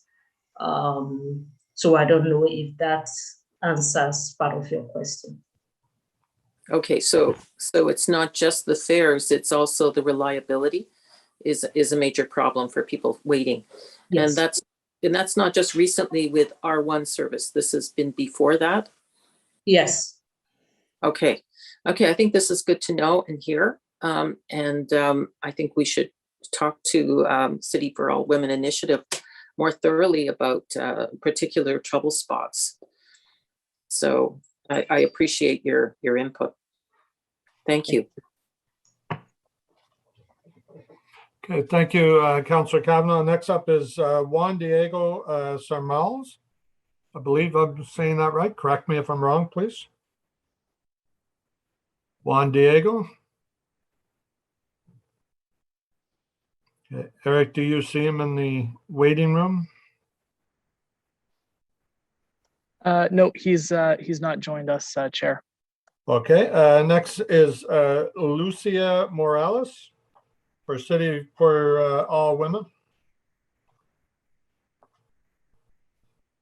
Lucia Thank here? you. Yes, I'm here. Thank you. Go ahead when you're ready. Okay, thank you. Hi, everyone. My name is Lucia Morales. I'm a civic engagement coordinator with City for All Women initiative, COWI. And I want to talk about public transit. So public transit isn't just a way of getting around. It's an essential public service that many members of our community rely on. Good public transit isn't simply about commuting to a 9 to 5 office job. Instead, we need to think about how people move around their community and their needs for movement around this. Public transit is important for getting to work, sure, but also for doing shopping for the household, for getting kids to and from recreational activities, for running errands, for getting to appointments, for accompanying elders to appointments, and maintaining connections with friends, family, and neighbors for leisurely activities. The budget that is being presented has a few good measures that increase equity and others that do not. On the positive side, COWI is happy to see that free transit will be offered for individuals staying in emergency shelters. This is a small step toward equity for some of our most marginalized neighbors, but it's important to underline that many homeless individuals do not stay in shelters. We're glad that people using EcoPass and Community Pass will be spared a fare increase, though real equity would involve free transit for these groups, who are often paying a significant portion of their incomes toward public transit and who are often unable to make ends meet without the material support of community service providers like food banks and day programs. While obviously the service needs revenue, these funds would be put to far more effective use in the hands of low-income residents. So one of our asks this year is for free transit for OW and ODSP recipients. The estimated losses to OC transfer revenue show that providing free transit for Ottawa residents that depend on public transportation every day and do not have alternative mobility options, that is to say that when the bus is running an hour late, and you're waiting outside in negative 40-degree weather, or you got to make it to work or your appointments, or the LRT is down, you don't have the option to call an Uber, a taxi, or jump back on the car. This would make a negligible difference to OC transfer revenue and would be extremely beneficial to our low-income neighbors. Plus, when lower income groups have improved access to mobility, it generates savings on government services and support programs. This means that making transit accessible and equitable benefits everyone. Additionally, we are also asking you to halt the 2.5% fare increase that would start in January. Instead of a month of no charge in December, keeping fares lower for all riders would do more to ensure that access to transit is equitable and that it is seen as a good, affordable choice for more people. Affordable transit leads to increased ridership, and we know that this is a goal the City of Ottawa has outlined in the draft 2022 budget. Instead of allocating $650,000 to increasing ridership, these funds can go to the OC Transpo and Paratranspo budgets instead of raising fares, because we know that lower fares will be far more effective than marketing at increasing ridership. Additionally, most transit riders increasing ridership helps reduce harmful effects to the environment, which is a goal we've all signed up for.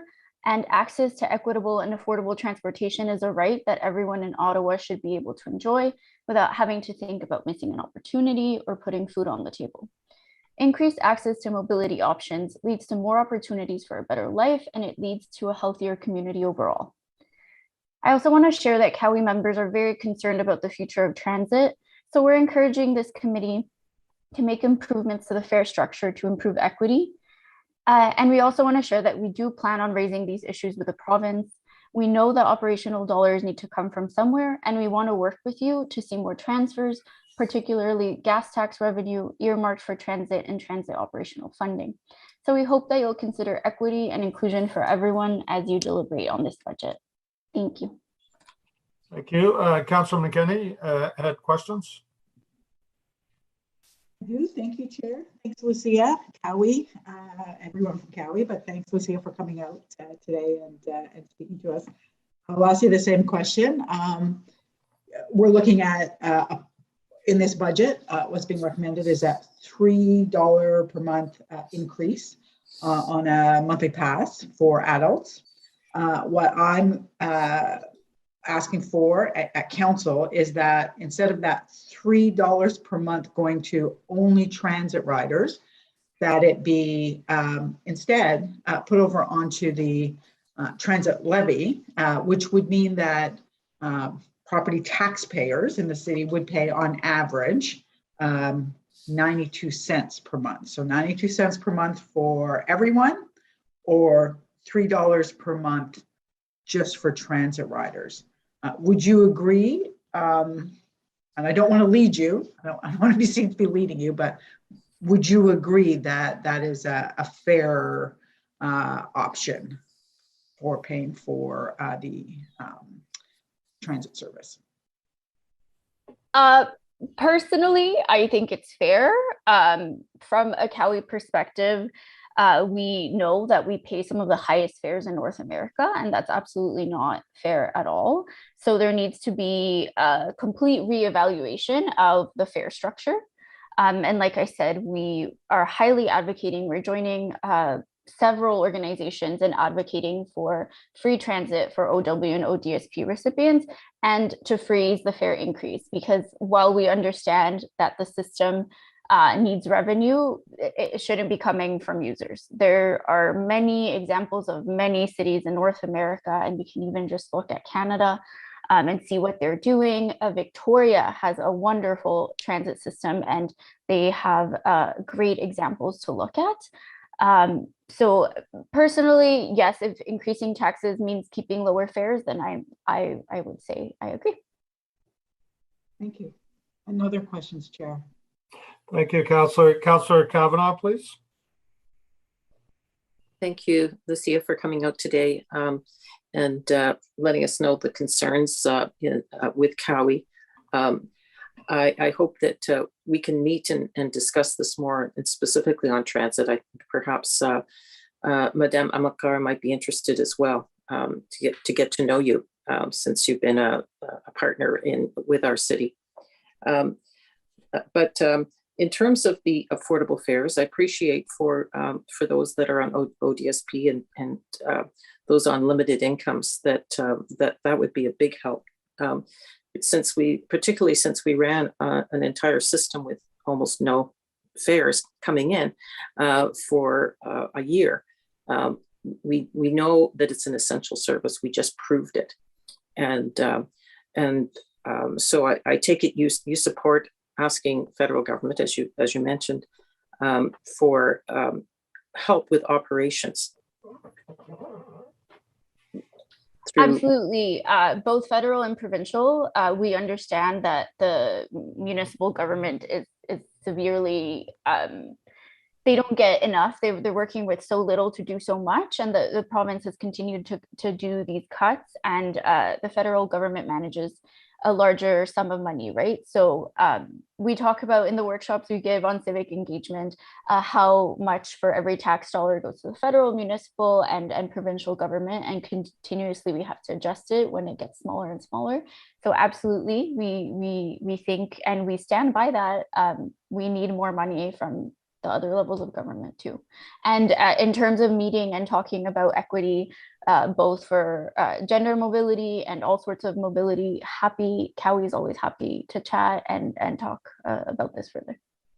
Okay, thank you. And you mentioned about how transit passes are not just for commuters, they're for people to do their daily lives, which is what we're trying to encourage if we're building buildings without parking spots. So we have to really get our heads around that people are going to go shopping and do made chores. And what do you think of Councillor Brockington's motion? Because that would help parents with kids when they take them around, hopping on buses. And obviously it's a bonus if they don't have to pay for kids under 12. Would that be it? Do you see that as helpful? Absolutely. So when we talk about gender equity, for example, women often travel accompanied, whether it's by children or elder or women don't travel alone. They're also carrying, bundles, whether it's household shopping or just while running errands. So I love to see Councillor Brockington's motion, and it's definitely something we support. I liked the examples and the research he showed. Again, I saw Victoria on there, and providing free transit for children up to 12 years old it's a great, it's super useful. It would definitely help, and it's a great step towards more equity. And there's some competing things we hear on how we've acknowledged the climate emergency, a climate crisis, but we keep focusing on transportation for cars. So if we want to increase ridership, if we want to get people on the bus and to rely on that, we really need to reevaluate the design of the transit system as well. But this is a great step. Okay, thank you very much. Thank you. Thank you, Councillor Kavanagh, and thank you, Lucia, for coming out today. Next up is Laura Shantz. Am I saying that right? You bet. Thank you very much. Thank you. Go ahead Okay. whenever you're ready. So my name is Laura Shantz, and I'm here to speak on behalf of Ottawa Transit Riders today. I'm happy to see the initiative to have free transit passes for those living in emergency shelters, which will offer a significant measure of dignity and mobility for some of the most marginalized people in our city. My question to councillors would be how we could ensure that this program can properly reach out to all those who are unhoused. Supporting shelter residents is a great first step. Yet we know, for example, that many women and gender diverse individuals who are unhoused will not access emergency shelters. As this group is often poorly linked to services and community supports, perhaps this could be a further means of encouraging outreach in coming years, such as through a partnership with local day programs, community health and resource centers, harm reduction programs, and others who are identified and working with these populations. So just some thoughts on how to increase the equity there. The city's long-range financial plan for transit was approved in 2016. This plan baked in the 2.5% annual increases that we are seeing each year on fares. This was, of course, at a time when the LRT was still under construction, before COVID-19, before work from home was a widespread reality, before the LRT was having ongoing problems causing rider aggravation, stealing hours of their personal time, and causing worries about whether they will arrive at their destination on time. In light of these situations, we know that riders are being asked again and again to put up with late and missing buses, with unexpected interruptions to train service that can cause extra hours of commuting each week, and which cause their local buses to be pulled from their routes to run the R1 service. Even more frustrating, paratranspo customers are still waiting for widespread online booking, are still waiting for same-day booking, and are still wanting to be able to book more than 4 one-way rides per day in order to get where they need to go. They are also waiting for more certainty and confidence with respect to the train, including outreach and engagement on those emergency evacuation procedures for people with wheelchairs and mobility aids. That I don't see that included in this budget, and I doubt it will be part of the $625,000 publicity campaign.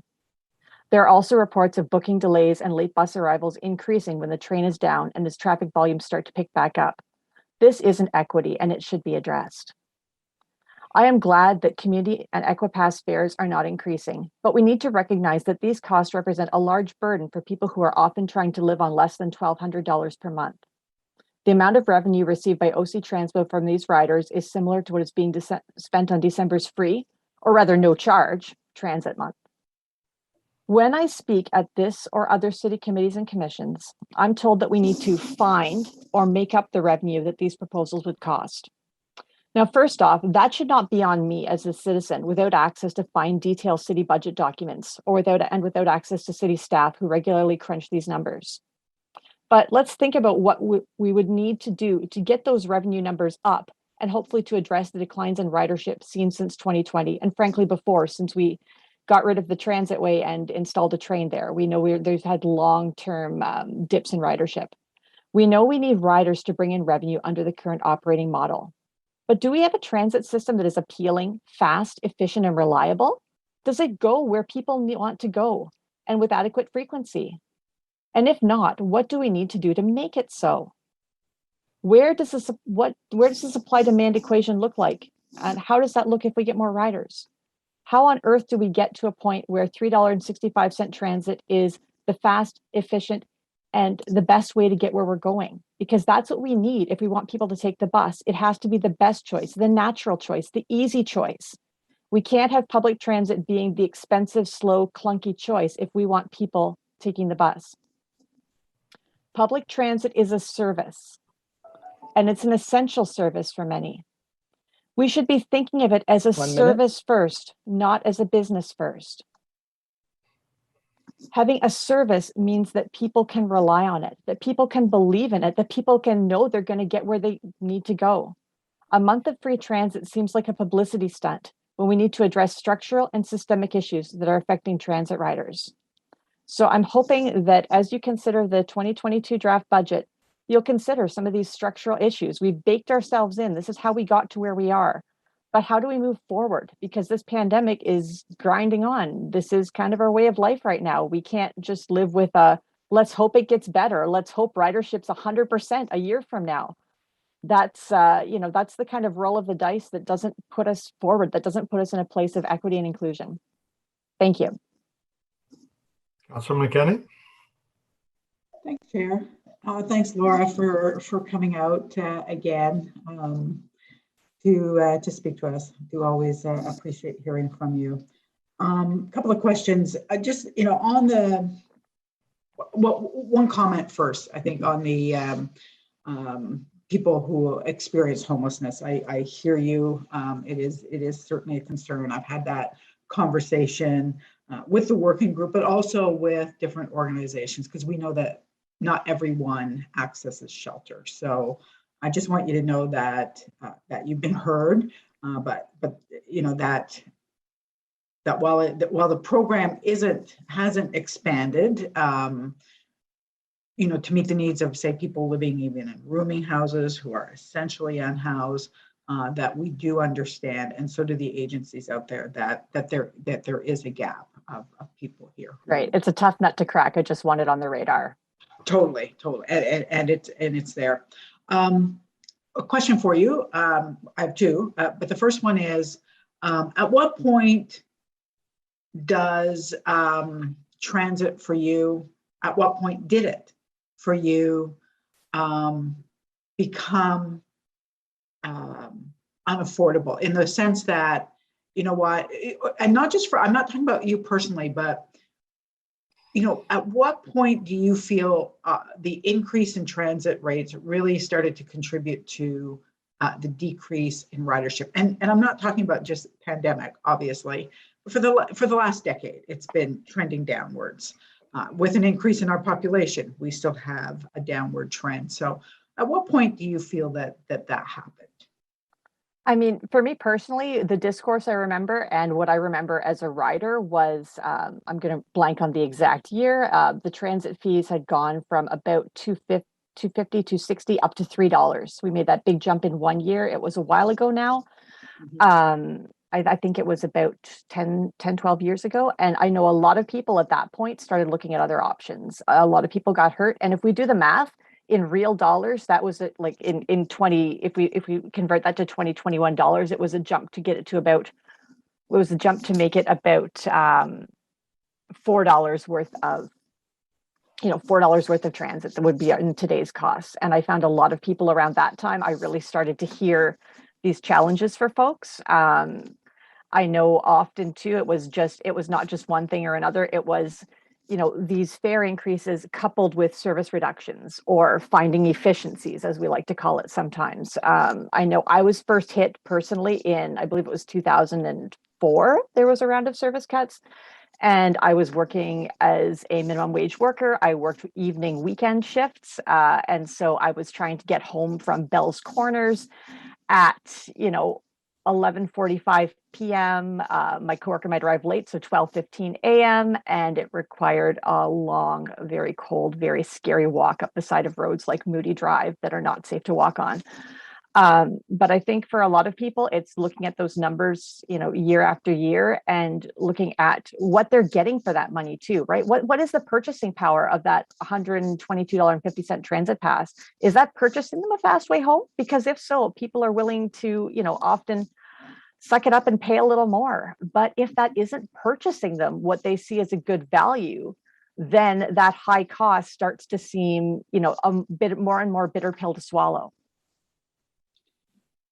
Absolutely. And I mean, if we do go up to 125, a household with 3 people, 2 adults and a child over 12, will pay, $375 a month. And that is the cost of a car payment, really. So it is not, it does become less affordable if in fact you're not getting what you consider value for money. So a train when you need it, where you need it, that gets you to where you need to go. So I'll just ask you the same question I've asked everyone else.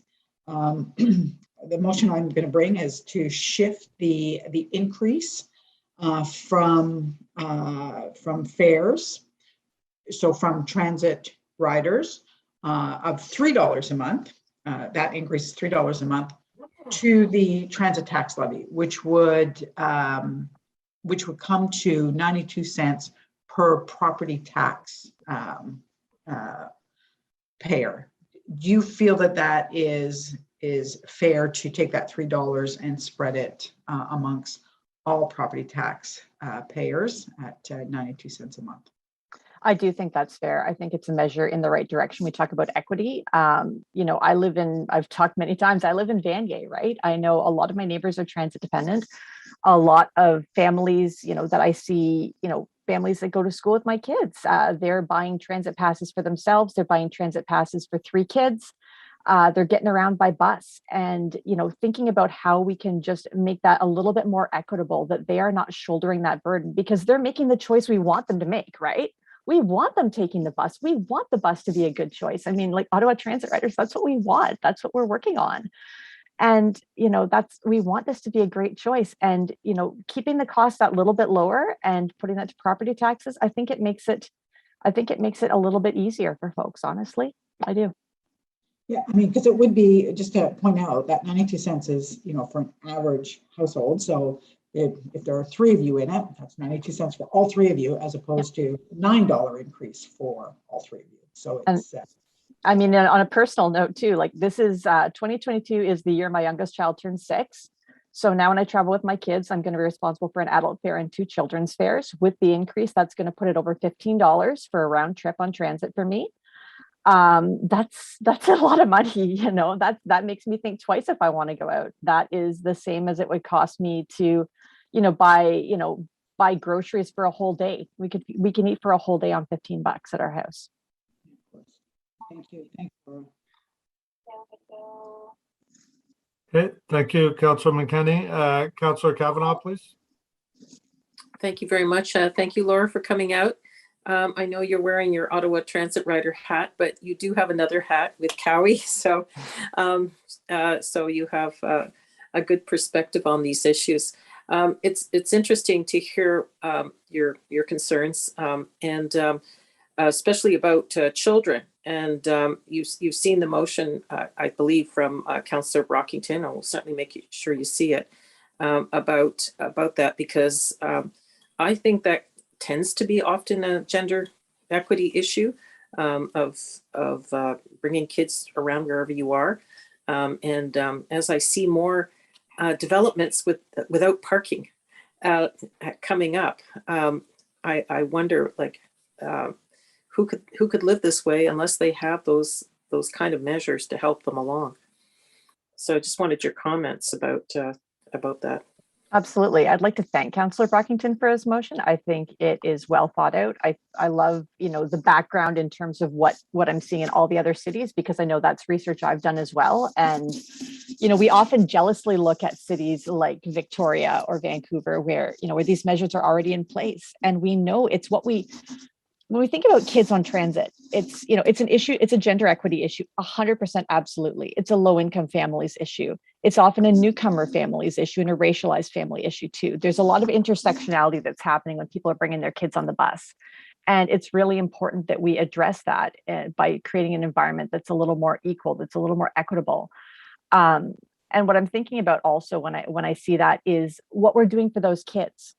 Because it's not just about the fact that their parents can ride transit with them. It's that they become transit customers. Often we create that link young, right? We make transit customers for life, because the bus becomes the way to get around. The bus becomes, we think about like young teens and things, the bus becomes freedom. Like I come from a rural area where unless you can beg, borrow, or steal a ride, you're not getting out of your own driveway. And the idea of having a public transit system that is accessible, that I could, like I could, when I have a 12-year-old, it won't be that long now, that I could send him to visit his friend. Like that would be amazing. Like that would be super exciting. And I think there's a lot of people for whom this is there's a lot of families for which this is a game changer. This means that transit is viable and affordable for them. And it's really exciting. And I would love to see that be adopted. I appreciate that. And of course, just keeping transit fares in affordable is great, but these kinds of things are very helpful to equity. Absolutely. Yeah. Thanks, Laura. Thank you. Thank you, Councillor Kavanagh. Laura, I want to thank you for coming out to give your presentation today, and the other presentations I've heard from you in the past. They're all good and well thought out. So I appreciate you giving us the time to get your presentation. But I just want to ask you a question or give you a little information and then ask you a question. When Councillor McKenney's motion to freeze the Equifares going forward and have it as a term of council decision, and the passes for people in shelters and in need, basically, we did a lot of consulting. I believe, and Councillor McKenney, feel free to jump in here, or Commissioner Caricato. I seem to recall the number being in around the mid-20s of the agencies that were surveyed this past summer to see if they thought the direction we were going in would be a help or a hindrance. Is that? Yeah, I see you shaking your head. So am I right? It was in around that range? Yeah, absolutely. Yeah. Other agencies were certainly consulted. And so we, again, as Laura pointed out, Chair, it's not easy to address hidden homelessness, but we certainly were made aware of it, and it is on our radar. Absolutely. Right. And on the radar of agencies. Thank you, Councillor. The other thing, Laura, I want to share with you was, if we freeze the fares for 12 months next year, that would be a savings of $36 for you. But the no charge transit in December, if you're buying an adult pass, it saves you $122 in that 1 month. So it depends on the pass you're buying, but even our Equipasses are more expensive than that $36. So it's the bigger savings we're giving to you. So it's not, people can suggest that it's a gimmick. It was something we wanted to do to acknowledge some of the hardship that our ridership has had to go through. It certainly doesn't make us even. It was just something to acknowledge the hardship, and had the biggest dollar impact for the user. So that's why we went that way. If I can comment just briefly on that, I think, I do see that, the free month of transit will be helpful for some. Absolutely. My concern is often just that, these costs are piling up month after month after month for people. And that's kind of what I'm seeing year after year, is more and more people turning away from this. And that in a month when, December is traditionally a month with rather low ridership. I think we can all agree on that, right? And I just see it as a measure that, doesn't necessarily address those ongoing longstanding issues. I see it as, it's a good peace offering. Don't get me wrong. Like, I think there's a lot of people who will be, will say, well, we darn well deserve it. Because honestly, there's a lot of people been suffering, with that train out of the way. It's been a hard time for folks, but it's what I'm seeing is, people frustrated and really upset about these year after year after year increases. And I mean, I know, and that we have to pay more for drivers. Operators need, operators, technicians, all the people who make OC Transport work behind the scenes. They need them. Absolutely. They deserve their money. And we know gas is going up and up and up. But we also, to me, it's also pieces like, what we're supposed to be doing here, to what you're supposed to be doing here today, to my understanding, talking to those higher levels of government about that, and about how we can do that kind of advocacy about operating dollars.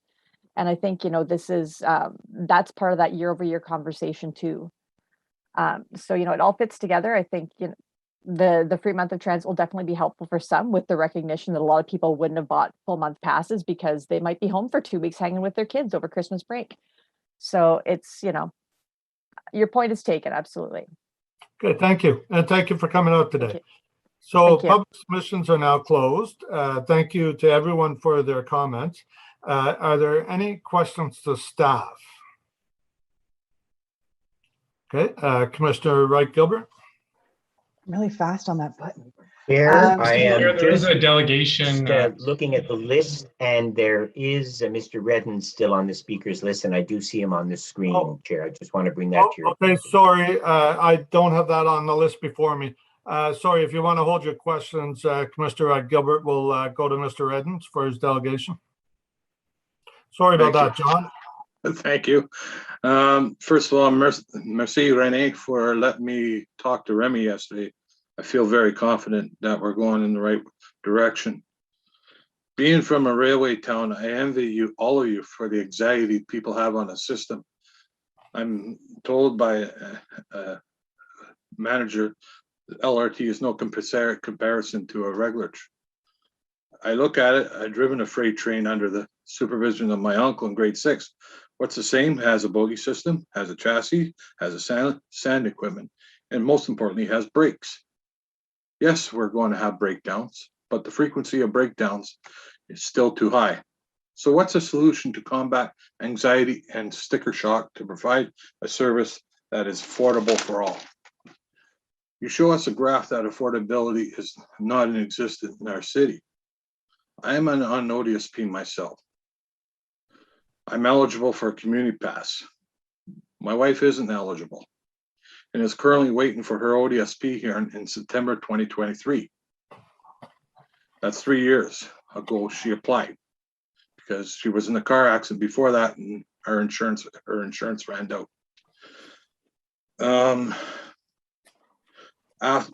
During that time, my worker at ODSP reversed the previous decision of giving my wife an adult pass to a community pass. So the only option we had was to top up a e-purse card and a community pass. But paratransport doesn't take a second community pass or an e-purse. Since then, before the para was out of the question. Before the pandemic, Parapay was out of the question. Thanks to paratransport customer service worked with us to help us with our issue. There are some folks not so lucky. I'm asking, did the working group look at a rate system based on your income? We can come leaders in a system that works for all, but instead we have to take the easy way out, is the flat rate increase that won't affect the real issue of capacity and won't increase the number of people using transit. How many customers do you want to lose? LRT3 looks like it's going to be years away if the province moves to a judicial inquiry. OC Transport is a public service, not a business. We are increasing tolls on passengers, but lack the push for a climate plan to charge extra for a toll on parking downtown. I know persistent budget delivers for several years. The mayor would say, what would I say to Doug Ford? If I was allowed to answer the comment, I would say, Doug Ford told you to go jump a lake. Would you go jump a lake? This morning's article with the CBC Ottawa questions the trust. How can we trust a city to investigate yourself when being claimed for the past 2 years that it passed the 12 days of testing when clearly it did not? I love the city. I respect the employees of OC Transport, but I lost the total respect of senior management and certain politicians that stood by on time and on budget. Every time you say it's a FEDCO issue, it's bad theater. It is a trust issue. I couldn't respond to Mr. Allen with people with disabilities will have a no snowball chance of surviving in the tunnel. We need to get that fixed. Proper evacuation. I was a volunteer firefighter in my hometown, and to say that, Mr. Troy, you didn't answer the question. What do you tell Ryan Lithall if he got stuck in a train in the middle of downtown? you won't be able to move that 300-pound wheelchair. You can't move him physically. This is what we're scared of. And you have to bring back the trust. And we've lost trust in OC Transport Management. Thank you. Thank you, John, for your presentation. Does anybody have questions for John? Can you just wave at me, and that way I won't ask everybody to put their hands down? Councillor McKenny, go ahead. Thanks, Chair. Yes. Hi, John. John, I'm just going to ask you the same. Oh, there you are. Sorry, you disappeared on me for a second. To ask you the same question I've been asking. Do you think it's fair that we transfer that $3 increase from an adult fare for each rider who purchases a monthly pass onto the transit tax levy? So that would mean 92 cents a month for every property owner, regardless of how many people are in the home. Well, I pay rent. But before I moved to Ottawa, I was a property tax owner, and I wouldn't mind that extra 92 cents a month to help people. I'm quite aware it will help. It will help probably bring back transit to our city. Mm-hmm. I agree with you that it helps everyone. Cars off the road and helps people to move about, whether you take transit or not. I think it does benefit. But thank you for your response. I appreciate it. And thanks for coming out. Thanks, Chair. Thank you. Councillor Deans, you had a question?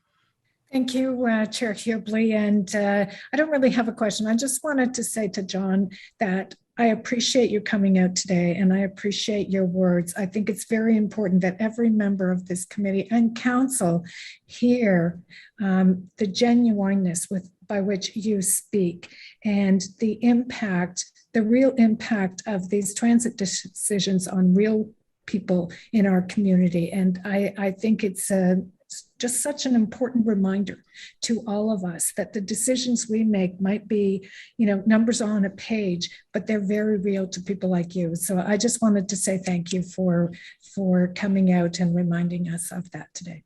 And I also like to remind you that we want paratransport as an agenda item every month on a transit commission meeting. Thank you. Thank you. Okay, is there any other questions for John? No. Okay. Thank you very much for coming out today, John. Thank you. We're going to go back to questions to staff. So Commissioner Wright-Gilbert. Yes, Mr. Chair, I wasn't sure about the procedure. So I do have questions for staff for sure. But I am going to be moving that motion for Councillor Fleury. I guess it's my motion now. I don't really know.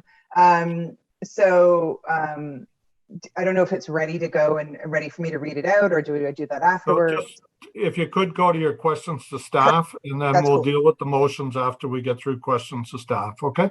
No, that's perfect. This is my first motion, so I have no idea. So this is perfect. Okay. Mr. Chair, just a question for you. There might be questions that raised from that motion. So could it at least be presented at this time before we go to questions to staff?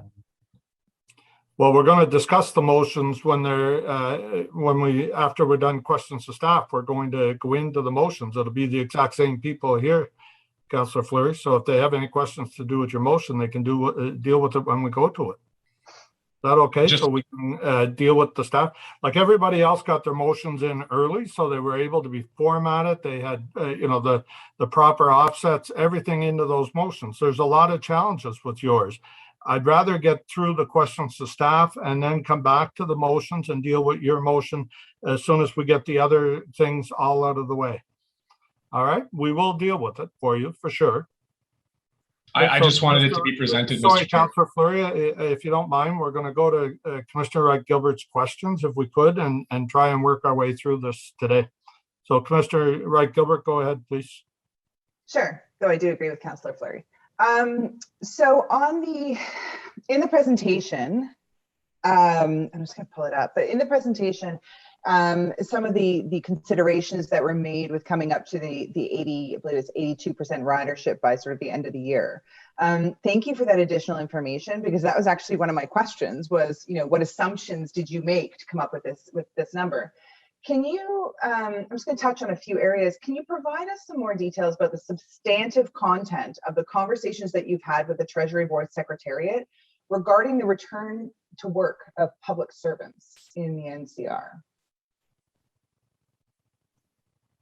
Mr. Scanger will answer to this question. I'm just looking to see who's here at the meeting who would have been part of that discussion.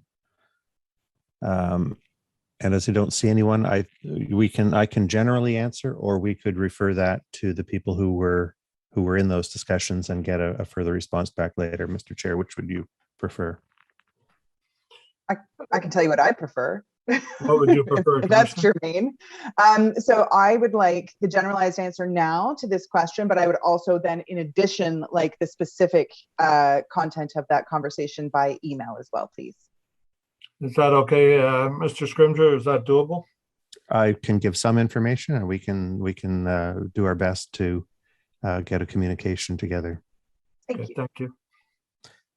So on discussions with, and I'm afraid I don't know if it's been with the Treasury Board Secretariat or with others, but I can say that our city manager, and I believe also our general manager of planning, infrastructure, and economic development, have been meeting with senior people of the federal government regularly through the pandemic to get their best estimates of what was to come. In addition to that, at the staff level, at the working staff level, we've been in contact with different departments to find out their plans. They are not, we don't have any certainty. They haven't announced anything. And it's all about what are they expecting and how long are they expecting, and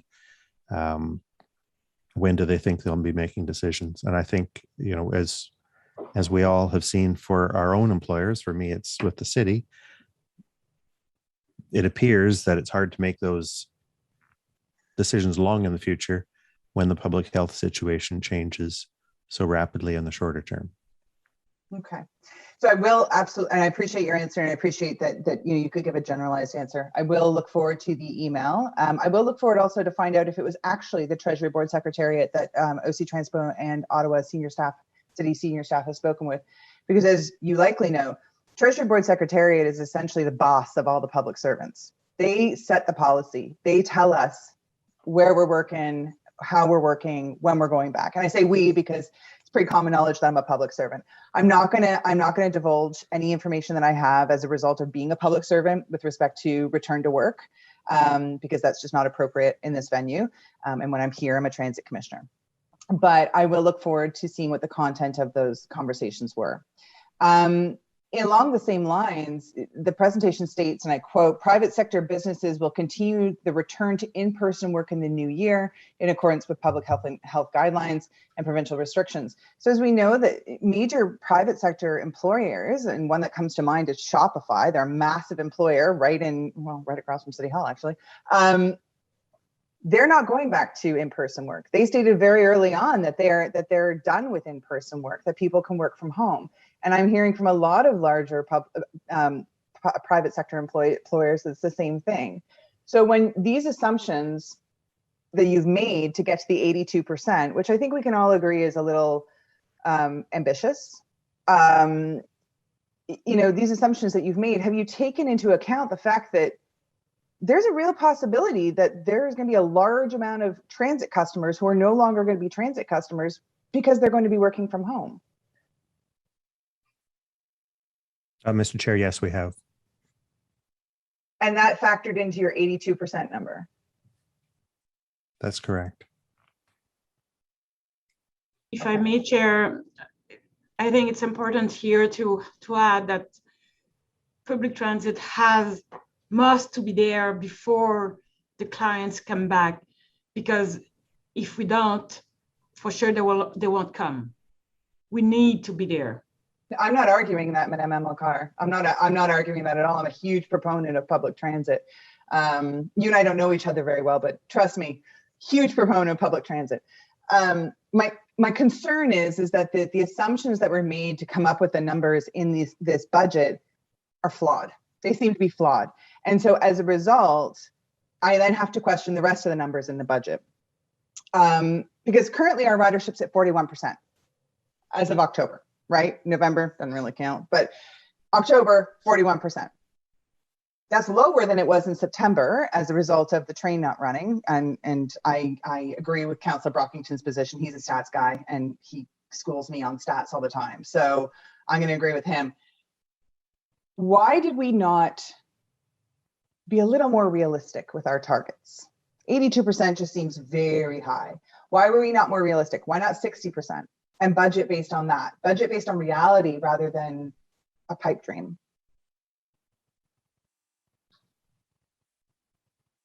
Mr. Chair, the primary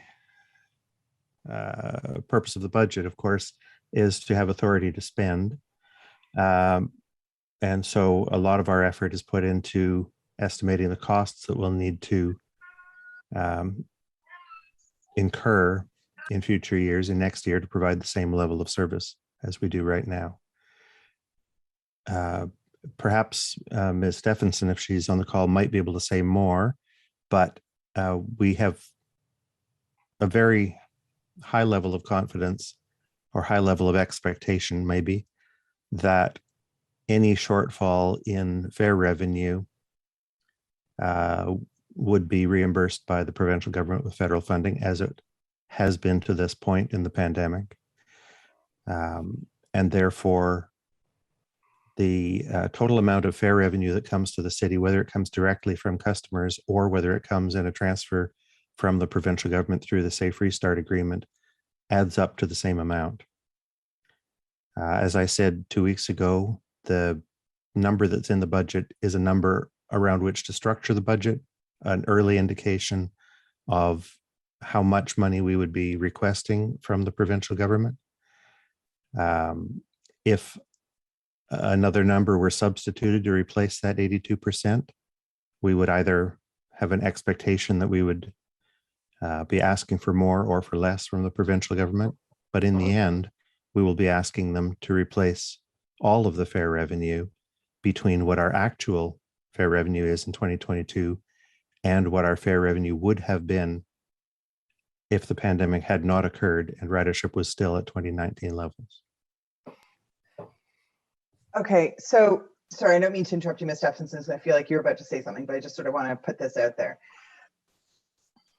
I have some serious concerns with this budget. I mean, the list is quite long and I'm not going to detail it, but I have some serious concerns with a budget that is based on a number that, from what you've just told me, is so that we can get funding from the province. What if we don't get funding? I know there's an A, B, and C, and we'll have to cut things, but I'm not entirely sure we should be relying on, you know, money from daddy for transit. Like that's not something I think we should be relying on. I think we should be budgeting for reality is my point. And just to your point, Mr. Scrimger, I understand what a budget is and what this budget is and how it works. But I appreciate your explanation of a budget for our viewing public, because I suspect that explanation was not for me. I will move on, but I just want to state that I have concerns with your assumptions and the numbers that you're getting to. This marketing campaign, $625,000. There was some information given previously today about this to encourage ridership post-pandemic. It sounds like all the messaging in this marketing campaign is about how our buses are safe, our buses and transit system are safe post-COVID. It's that they're clean, that it's COVID messaging. There's nothing, is there anything going to be in there about how the trains are safe or how it's convenient?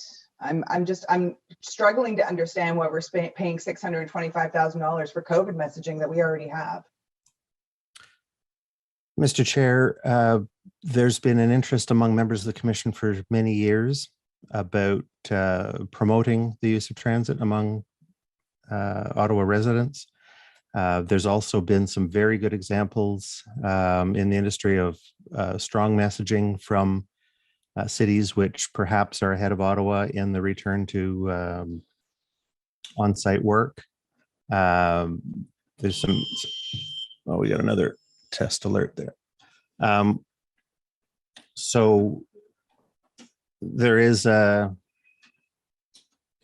scope there is time, there will come time. I don't think it's there today, but I think we need to be ready. We want to be ready at the right moment, whenever that comes, that people are starting to return to on-site work, that are starting to return to other activities in the city, where they're considering whether to make that trip by transit or by other means, that we can exemplify for those potential customers why transit is a suitable choice for them, why transit is something they can rely upon in all aspects, and why it's something that may meet their travel needs. We all know it won't meet everyone's travel needs. And we also know that we're not primarily speaking to the people who are committed regular transit customers already, who've already made that decision. It's to, in some ways, encourage people to think about all their choices when they're considering whether to go downtown rather than go to a suburban location, whether they're considering spending time in Ottawa versus spending resources on other things. And if they're thinking about going back to work, going back to school, going out to an activity, that transit's a workable option for them. The kind of choice that many of us in this call have already made. We want to encourage people to think about it for their own choices. 20 seconds left. Thank you. Two things. Is there a work plan? Sorry, Commissioner Wright Gilbert, before you continue with your question, if you don't mind, I just want to let the whole committee know. Vice Chair Kluche is just going to take over for a couple of minutes. I need to make a phone call. Thank you, Chair. Over to you, Commissioner Gilbert. Commissioner Wright Gilbert, I apologize. At this point, I'll answer to whatever. So two last questions, and then I'm done. I promise. With respect to the $625,000 that you're asking for a marketing campaign, and I agree, we need to increase ridership. We need to encourage more people to use transit. We're in a climate emergency. You and I, same page on that one. My question is there a work plan or scoping document that outlines the objectives, the work that you want to get done for the $625,000? Time. Mr. Chair or Mr. Vice Chair, there's been some initial work done in order to estimate what the costs would be, estimate what the scope would be, that, you know, how much we should ask for in order to do an effective job of making sure that people see these messages. There will be more done in more detail if the funding is approved by council. Okay, I'll just say this one last thing. I know my time is up, Mr. Vice Chair. I'm no stranger to asking for money in a budget, right? In my regular job, I ask for money for projects all the time. In my regular job, you have to have a detailed project plan in order to be asking for money. And so in the future, I think that this is my suggestion, I think that you would get less of these questions from me or from others if, when you're talking about this $625,000 for a marketing campaign, you can show me what your project plan is. Show me what your intent is, what the goals are, what the timelines are. You're asking us for $625,000, which in the grand scheme of things, not a huge amount of money, but it's way more than I make in a year.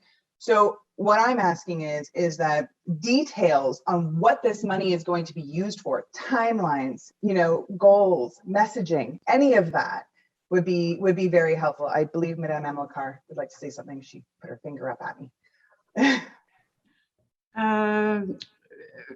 Vice Chair, if I can answer, je pense que ce qui est important de comprendre. Oh, what's important here is that you have to understand that for a marketing budget, especially for a year that is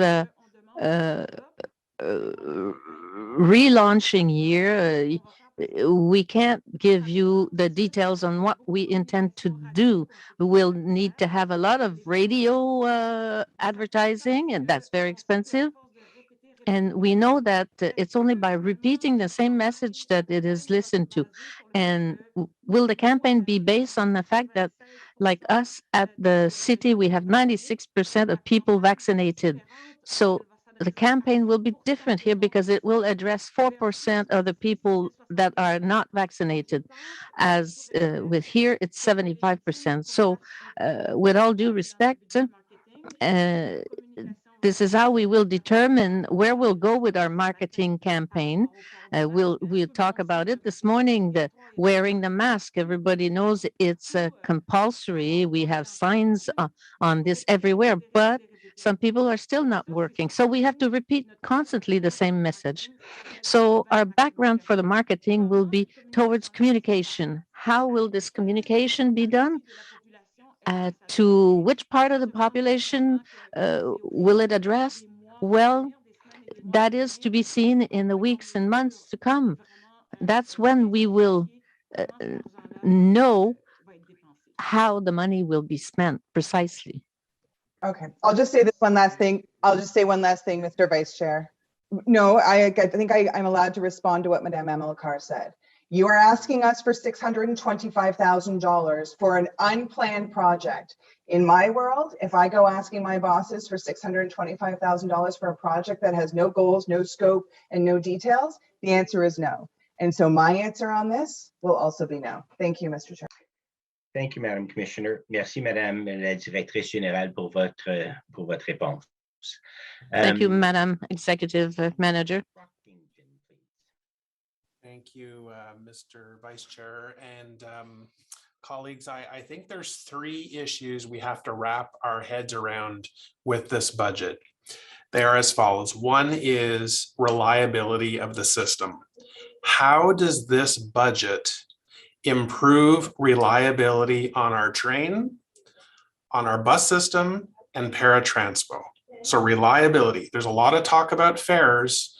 Reliability is equally, if not more important. We've got to get the system reliable. So number one is reliability. Second is the projected ridership numbers, similar to Commissioner Wright-Gilbert.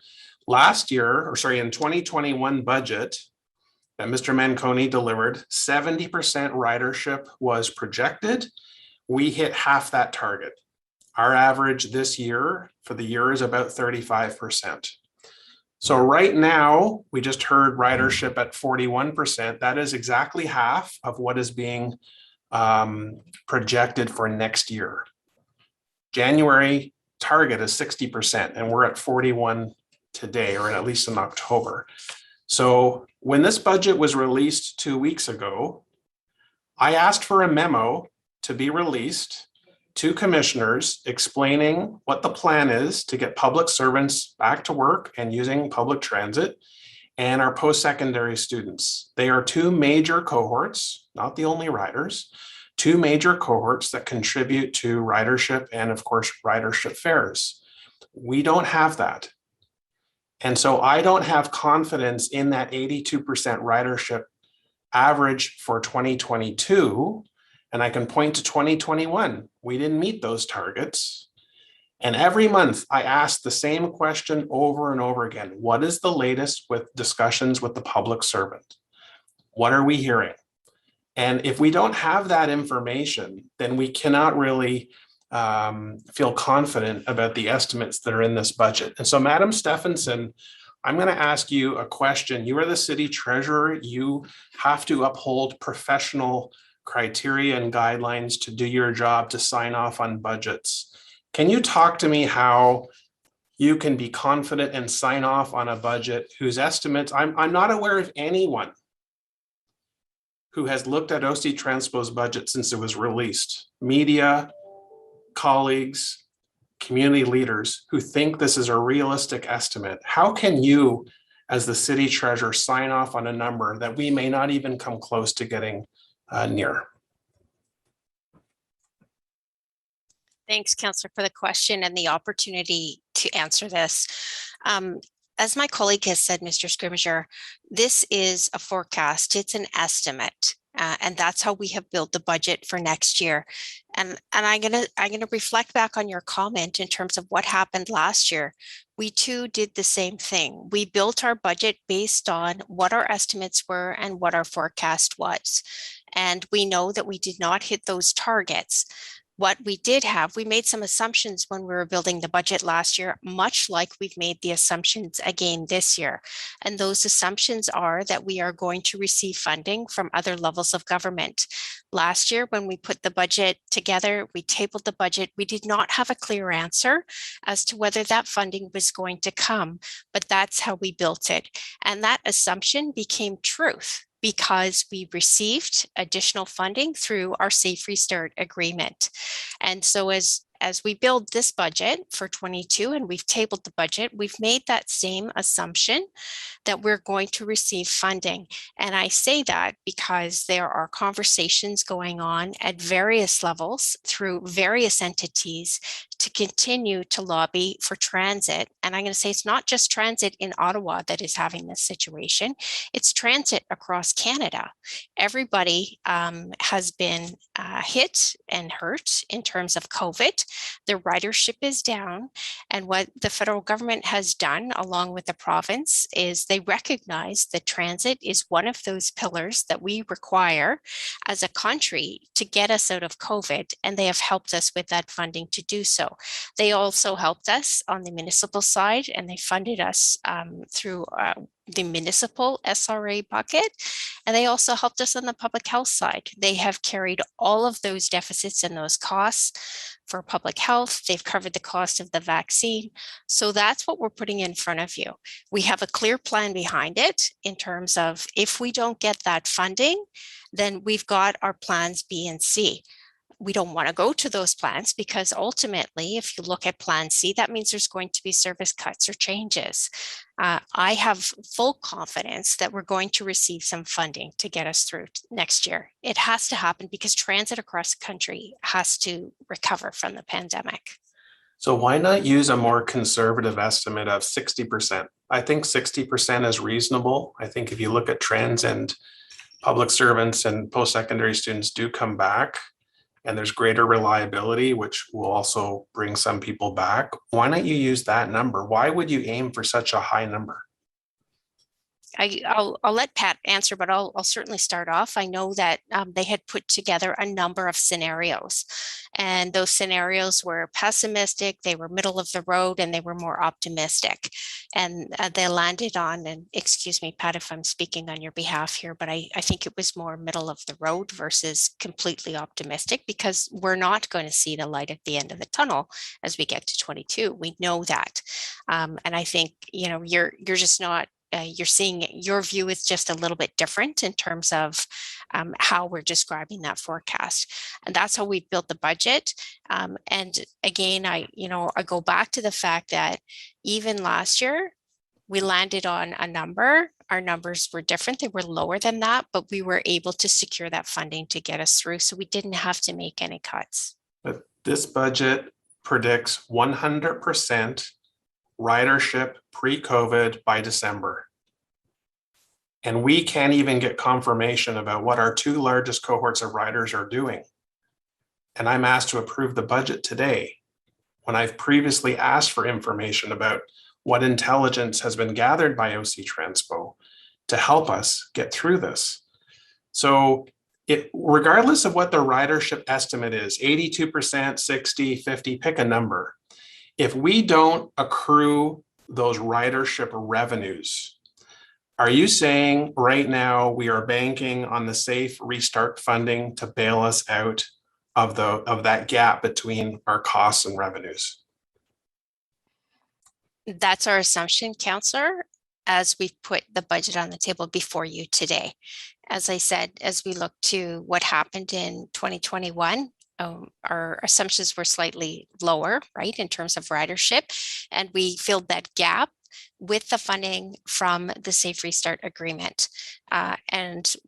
We know that our ridership for this year has been lower, but that gap for the most part has been filled by the other levels of government. So there's no risk associated with it. That's my opinion. Okay.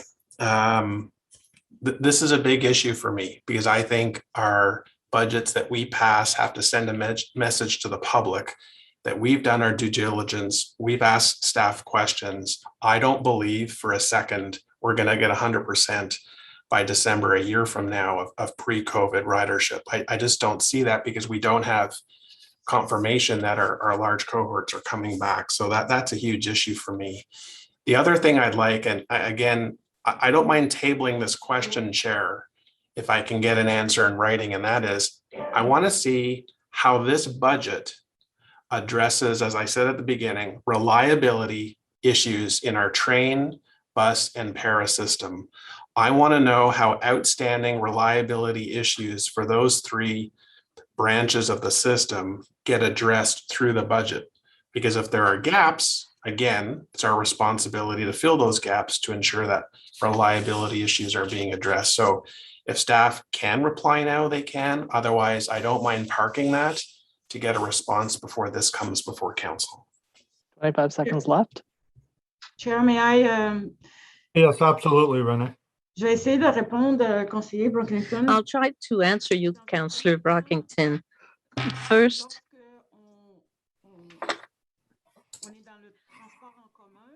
when we talk transit, everything is done to provide a service. So the service is offered and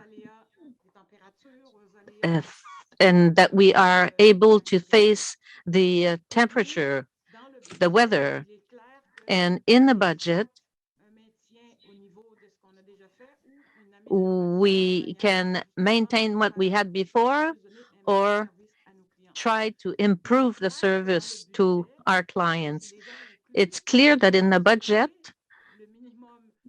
we must ensure the minimum maintenance and try to improve the service to reduce the inconvenience for our clients. That's part and parcel of the budget. When we have a specific issue, for instance, if we needed retrofit on the bus, I would ask for a discretionary budget, specific budget, but normally, be it for the train or the bus, it's clear that for us, we have a budget to maintain our fleet.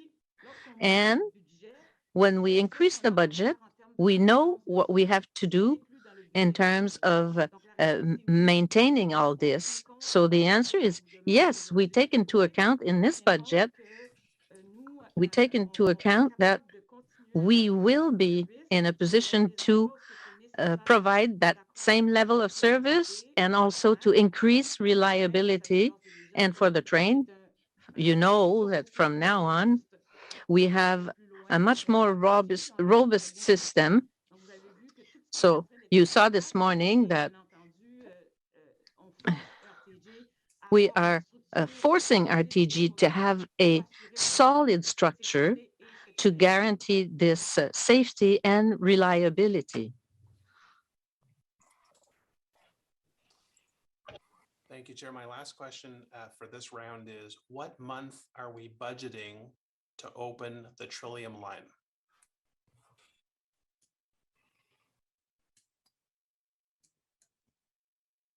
Actually, can we come back with that? Because I know that I'm trying to bring the information together, and which I think probably in a few weeks we will be able to tell that. But it should be in this budget, correct? 2022. If we're opening in Q4, I just want to confirm the 2022 budget is allocating the necessary dollars to supply the Trillium line, the opening of the Trillium line, the servicing of the line.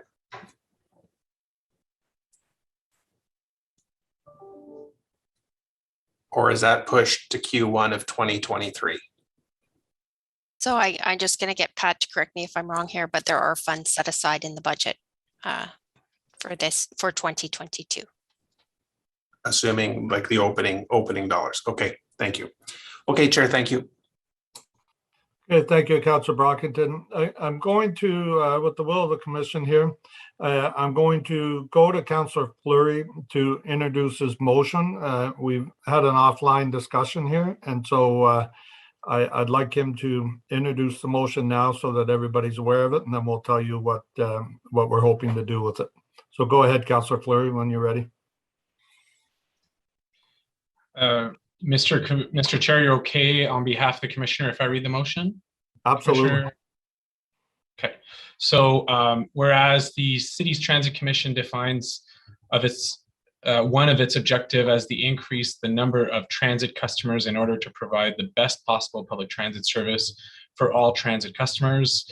And whereas the monthly adult transit pass is currently at $122.50 and the rate of $125.50 is proposed for 2022. And whereas many multi-adult households currently choose to pay for parking at downtown, we'll say market rate of $200 a month, and surrounding areas market rate $110 to $150 a month, rather than pay the multiple transit passes for multiple transit passes.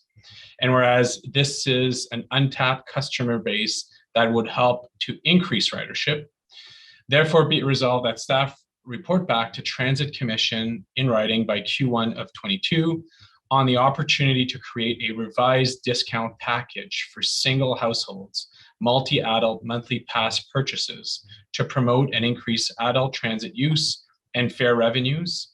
And therefore be it resolved that such direction include a review as a voluntary inclusion into the program and capture data for new adult passes sold. Mr. Chair, I can give context if that helps, or if. Please, yeah, please go ahead, Councillor Fleury. So we received a number of requests from residents, particularly in Vanier, and I'm sure it applies to many communities where imagine that you have two adults living in suburban communities or inner core traveling to downtown every day.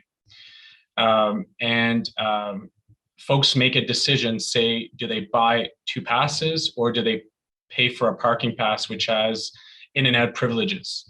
And based on the ratios of where the parking fees are, and based on the fact that we're trying to build back ridership and that folks are slowly coming back downtown, I feel that there is an opportunity to increase ridership for folks who currently would be using their vehicle at a lower or more affordable parking pass rate.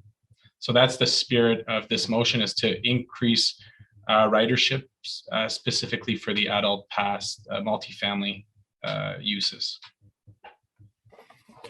Okay, thank you, Councillor Fleury. So, Commission members, what we're looking at doing here, instead of passing this motion and making it part of a budget piece today, because we don't really have a dollar figure to associate to it, to do any kind of an offset. So what Councillor Fleury and I agreed is we'd like to send this to the FAIR working group, which is Councillor McKenney and Commissioner Caricato and myself, and we'll bring in some staff members and meet with Councillor Fleury and try to find a way that we can do this if possible, or else start the journey towards being able to do this.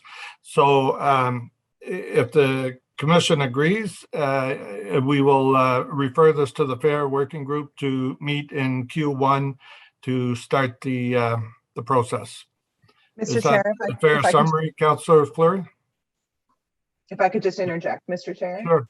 As the mover of this motion, I would also like to be involved in those discussions with the FAIR working group. I can bring the perspective of the suburban transit riders and multi-adult households, given that I live in Orleans. And the other thing is that I really would like for there to be a progress report to be provided to this commission before the end of Q1 2022 on the work that's being done and some of the conclusions that have been reached by the FAIR working group. Well, first we need to meet and scope this out. Commissioner Gilbert, so I think it's a little premature to say that you want us to report back by a certain time yet. Let's just get the first meeting underway, meet with Councillor Fleury, try and scope it out and see how much can be done for now. If Councillor Fleury has no objections with you being involved in the discussions, I certainly don't.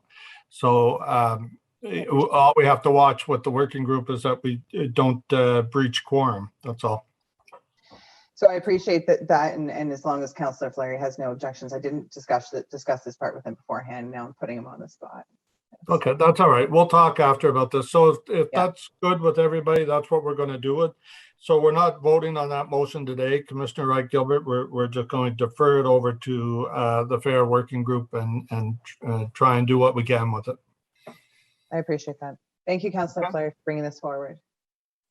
All righty. So Councillor Fleury, if you had other questions to staff, do you want to do that now? And then we'll move back into going to the commissioners first. Mr. Chair, I do have questions on the budget, but I respect the order and I appreciate the motion being put on the floor. So I'm in your. Okay, then just keep your hand up. We'll go to Councillor Gower, followed by Commissioner Carricotto. Thanks, Mr. Chair.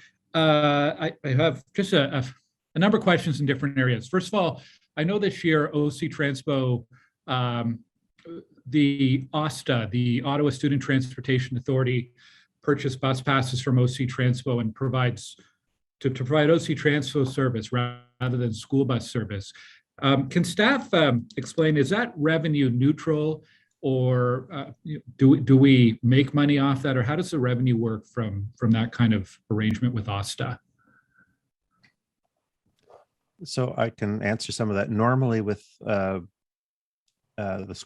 passes that we sell, they're subsidized at the higher subsidy rate of being a youth pass. So they're already subsidized, cross-subsidized from adult fares. We sell them at the youth price fare to the school boards. This year they purchased more from us, so they're buying more passes, and which is getting us more fare revenue. But at the same time, they're attracting more subsidy because those are subsidized passes, like more than average subsidized. At the same time, because their contractors, when were unable to get all the staff they were looking for, we stepped in and have run some additional trips, quite a number of additional trips all over the city. Those numbers have stabilized, and so we are going to be doing an assessment for the year-end reporting this year of what was the comparison between the additional fare revenue that we received had we not sold those additional passes, and comparing that to the cost of the additional trips that we are operating. That analysis has not been completed yet. Do you anticipate there'd be more of this shift from OSTA to OC Transpo, from school buses to OC Transpo next year or the following year? We're in discussions with both transportation authorities on that, and I'm sure they are with their contractors. I think the question is going to be, is this a long-term gap in the labor market that they're having problems attracting people to do that work?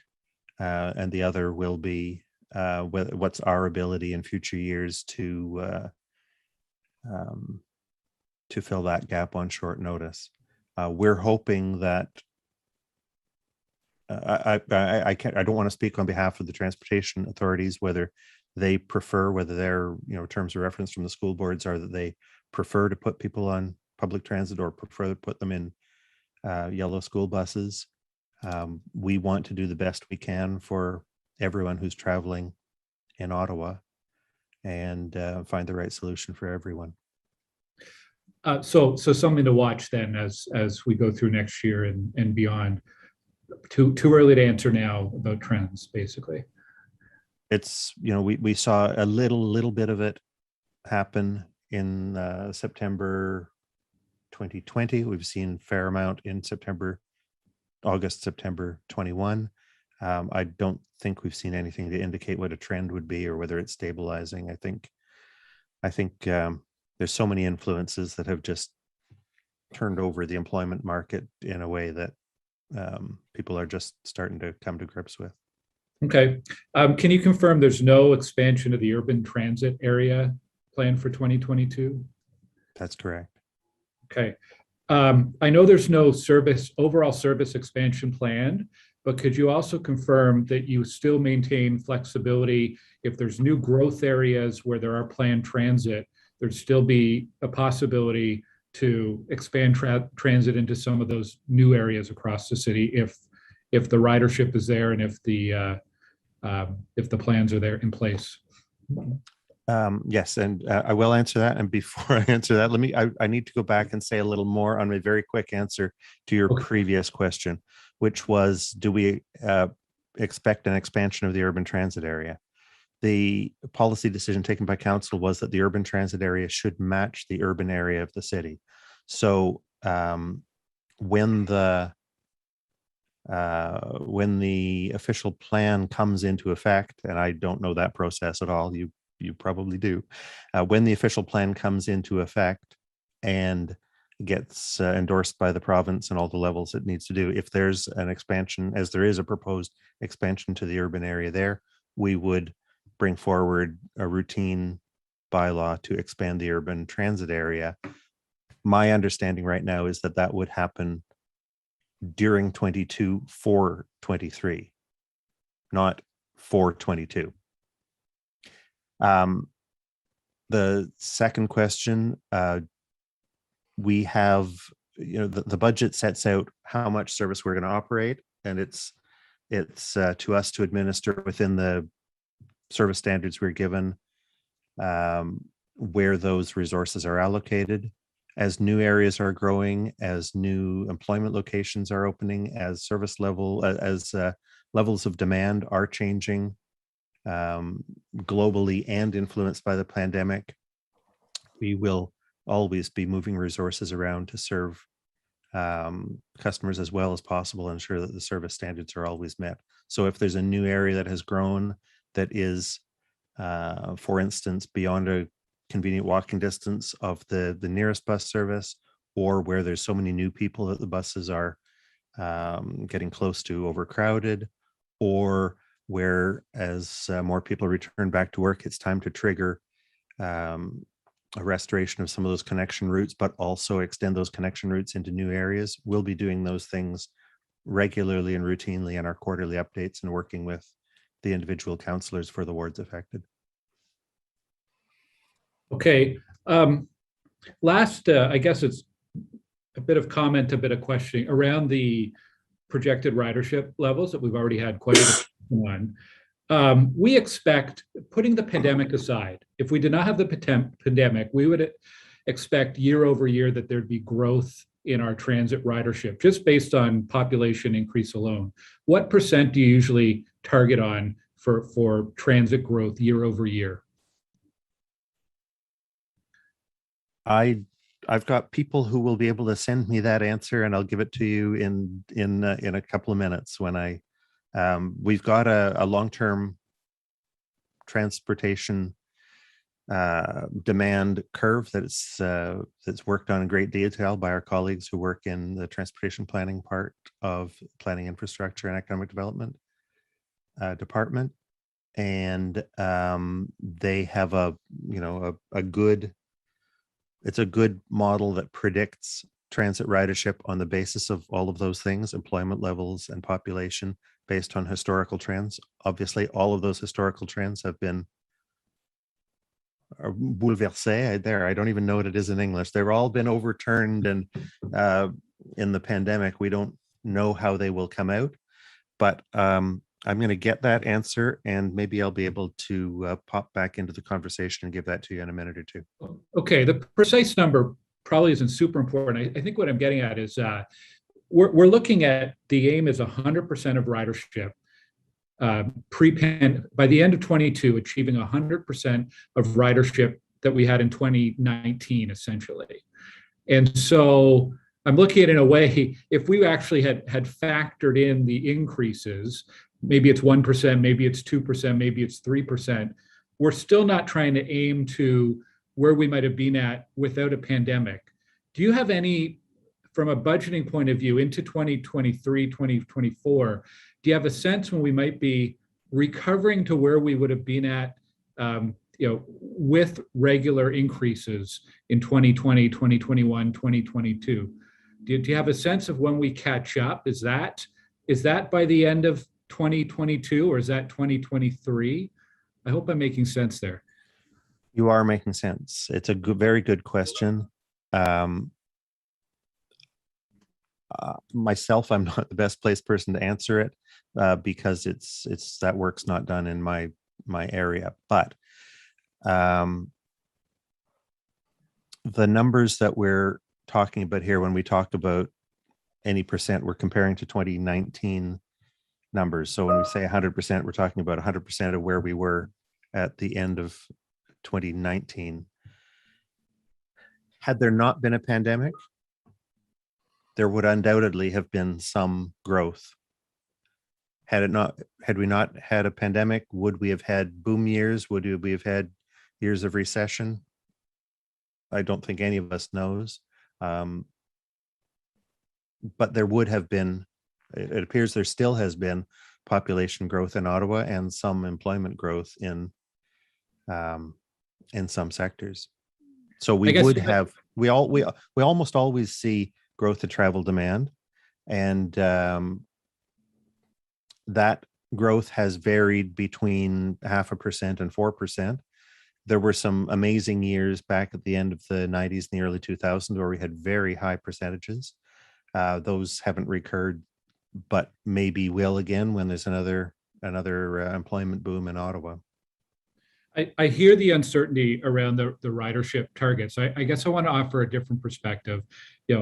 Even at 100, even if we achieve 100% at the end of 22 of what we had in 2019, we're still several percentage points below what we could have been pre-pandemic. We have seen population growth and so on.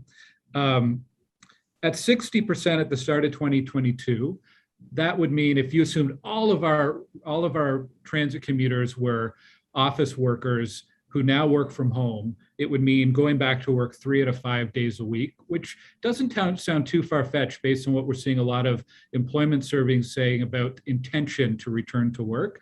I would like to see our city manager, City of Ottawa, take the lead on this and find ways to encourage our employees as early as possible in the new year to return to work when it's safe to do so. And I think 3 out of 5 days a week is probably achievable for a lot of office workers in downtown Ottawa. So I think that 60% is very achievable. And I also think, I really don't think we should be aiming low in terms of ridership. First of all, if we aim low, we also have to budget lower for service. And if we reduce service, it has impacts on reliability and quality of transit, which shifts our ridership even lower, which then might pressure us into more transit cuts. And we're in this perpetual downward spiral. I think it's fair to aim high. I think by aiming high, it puts the pressure on us as councillors, on our city managers to work with all of those groups in the city, the federal government, the schools, to make sure they're working with us to get transit back to it. I think we need to stop looking so much at transit ridership as a passive thing. We have a lot of ability through our relationships with other major employers in the city, also through our marketing and through our delivery of service to push for higher ridership. So I do think we need to aim high rather than to aim low. And I appreciate the observation from Madame Amilcar earlier that public transit has to be there before the clients come back. So we not only have to have reliable bus service and adequate bus service, adequate train service as well. And that's going to be crucial next year to be able to achieve that 100%. So 100% at the end of the year is a great goal, a great challenge to all of our partners and all of us to try to achieve by the end of next year. That's time. Thank you, Mr. Chair. Thank you, Councillor Gower. Next up is Commissioner Caracato, please. Thank you, Chair. I'm sort of on the same page as Commissioner Wright Gilbert when it comes to the marketing and the ask, I guess, for 625,000. And I believe a couple of our public delegations mentioned it in passing too, about how the effectiveness, I guess, of this campaign and how it gets to our goal of, like Commissioner Brockington's point, reliability of the system. And if, that should be our main objective, and it is, why then do we need to have a marketing campaign to encourage people to get back on the bus. I mean, I'll take the bus if the bus is reliable and convenient, not because I saw an ad on Instagram or heard something on the radio. So I guess I just wanted to make that comment and see if any work has been done behind the scenes to see what percentage of ridership you are hoping to increase with this marketing campaign. Chair, je peux peut-être répondre un petit bout. I might be able to partly answer this question. Even when we had good years, where the transit was having a high ridership, everywhere around the world, we still want to do marketing because we have to fight with other means of transportation. Here, it's a car. In Europe, it can be Transdev, which offers some parallel roads. Like, for example, RTPA.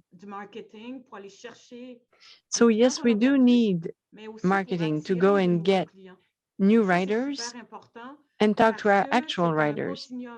This is important because the situation is a continuum. Councillor Brockington mentioned earlier today that there be new customers. We have to talk to them, telling them why it's good for them to use public transit compared to a car.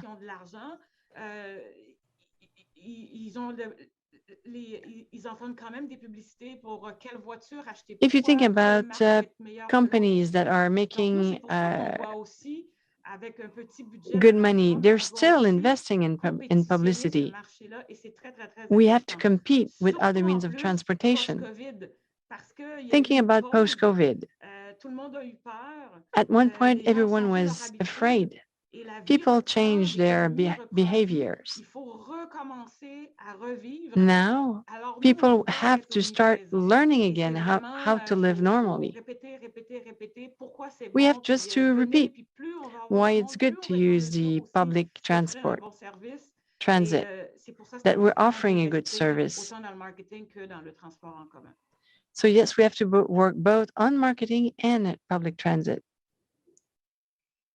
Okay, thanks for that. Merci. I guess I still struggle with the idea that we need to promote ourselves in marketing and ads to encourage people to ride. Again, I'll just say that ridership will increase when we have a more reliable service, and it's not in the news every day that R1 buses are not showing up on time and we have a parallel train that's not working. I mean, for a marketing campaign, I think we'd need a lot more money than that to combat some of the notions out there about our current system and the way it's functioning today.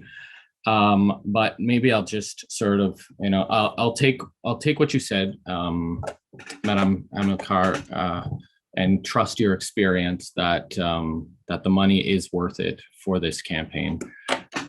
I just, like I said, I struggle with that, and I want to echo Sarah's points and just kind of keep the conversation going, seeing if others are also questioning that funding or not, or that part of the budget, I should say. But otherwise, thank you for putting this together. And thank you for my colleagues who have enjoyed what you've had to say so far, and look forward to listening to others who are up to speak next. Thank you. Thank you, Commissioner Caricato. Next up is Councillor Kavanaugh, please. Thank you very much. Yes, in terms of the promotion, I know you need it. I know that it's necessary to advertise, and obviously it's a lot of money, so it needs to be well spent. Is there any possibility of just reaching out, like surveying and saying what would get you on the bus or what would get you in transit?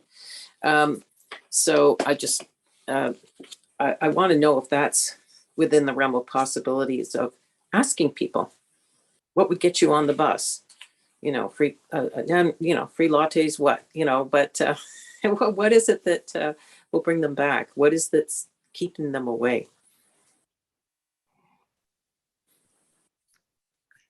Chair, this idea is very, very important because I think we are there for them, for customers, and we need to know what they need.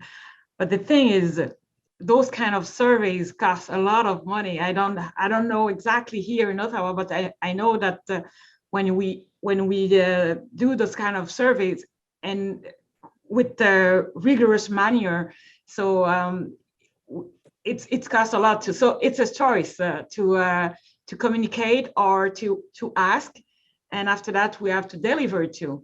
So maybe Pat, if you have more information regarding that, but for sure, doing surveys, it's good to do. I have very little more to say. Pandemic aside, what appears to bring people to transit the most is good travel times. And then other things fall down the list from there. What applies during a pandemic? What applies in this return from the pandemic? Large parts of that, of course, will be out of our control. It's when people's mind is ready to go back to work, or when people's employers request them to come back to work. So our marketing campaign for recovering from the pandemic needs to be focused on that, and on showing people that the transit system is good. The transit system is something that they can build into their life. The other small comment I'll make is that I will not say that Ottawa is unique, but Ottawa is different, again, pre-pandemic, from many other cities in that we have, for a city our size, we have very high transit ridership already. We have many of our transit customers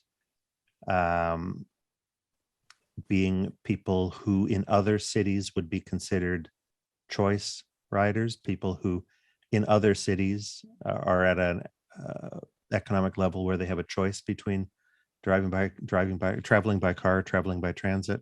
In our city, because we've got a dense downtown with very quick transit connections and with quite limited road capacity, we carry people on our transit system who in other cities might not be riding on transit.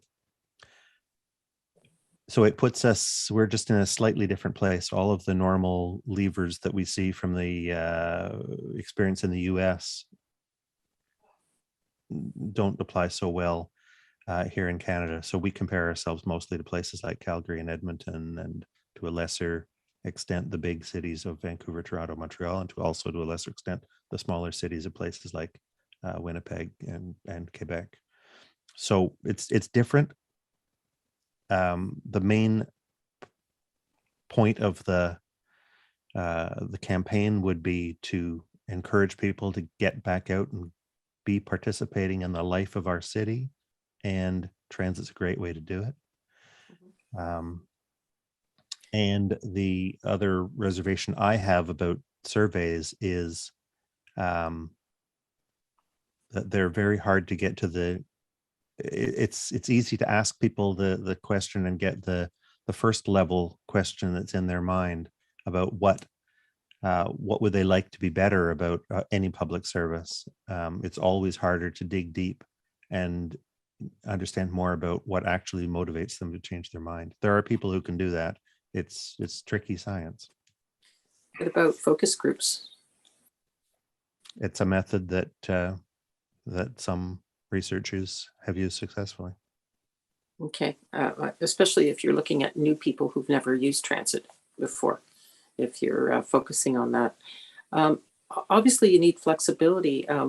It seems like the monthly pass, I've mentioned this before, it may not be the solution, even though it's kind of the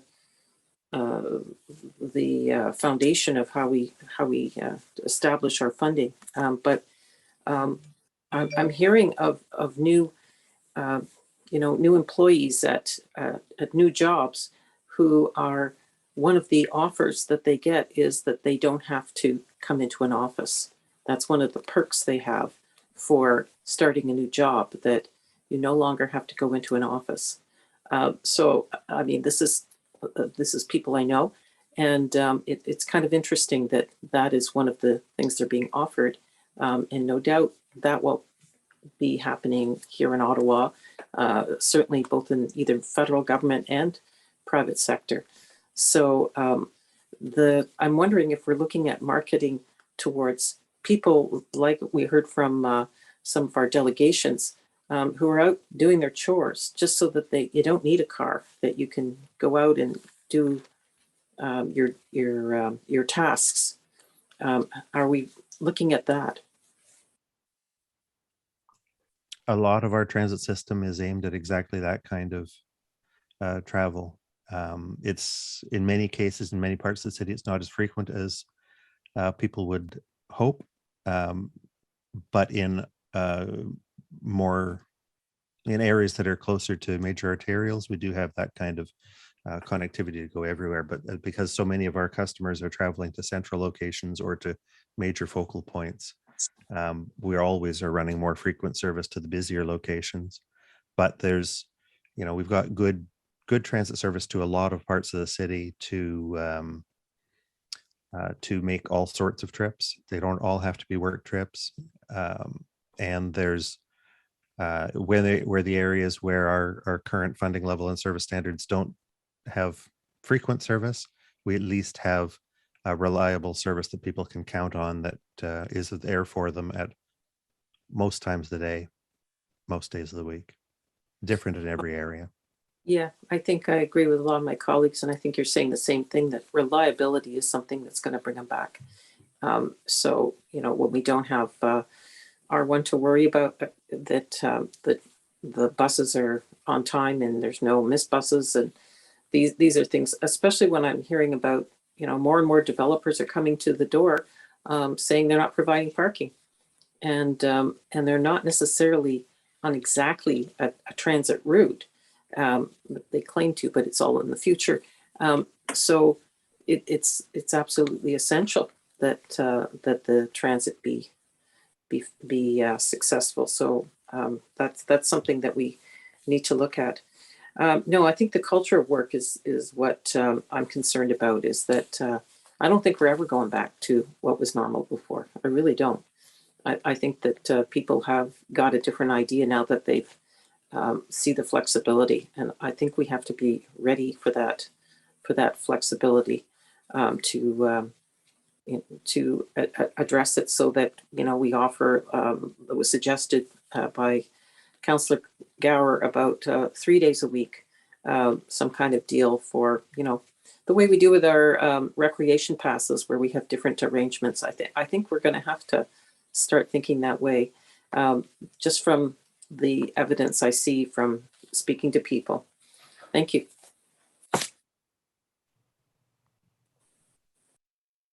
Thank you, Councillor Kavanagh.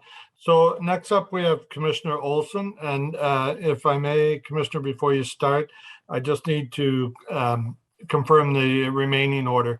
Councillor McKenney, have you already asked questions? Are you on the start of the second round, or you've not asked questions?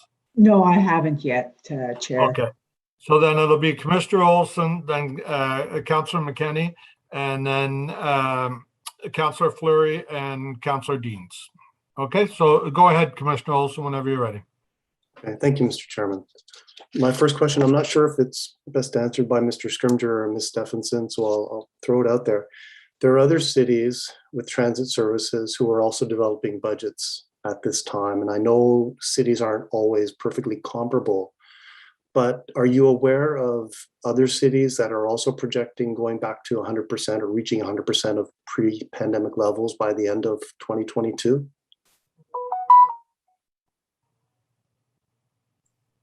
I'm just going to ask Pat if he has any information on that. I can only speak to sort of the financial or budget piece from my colleague's perspective across Ontario. And what I can share with you is that we seem to be a little bit more ahead just in terms of our overall budget cycle here at the City of Ottawa.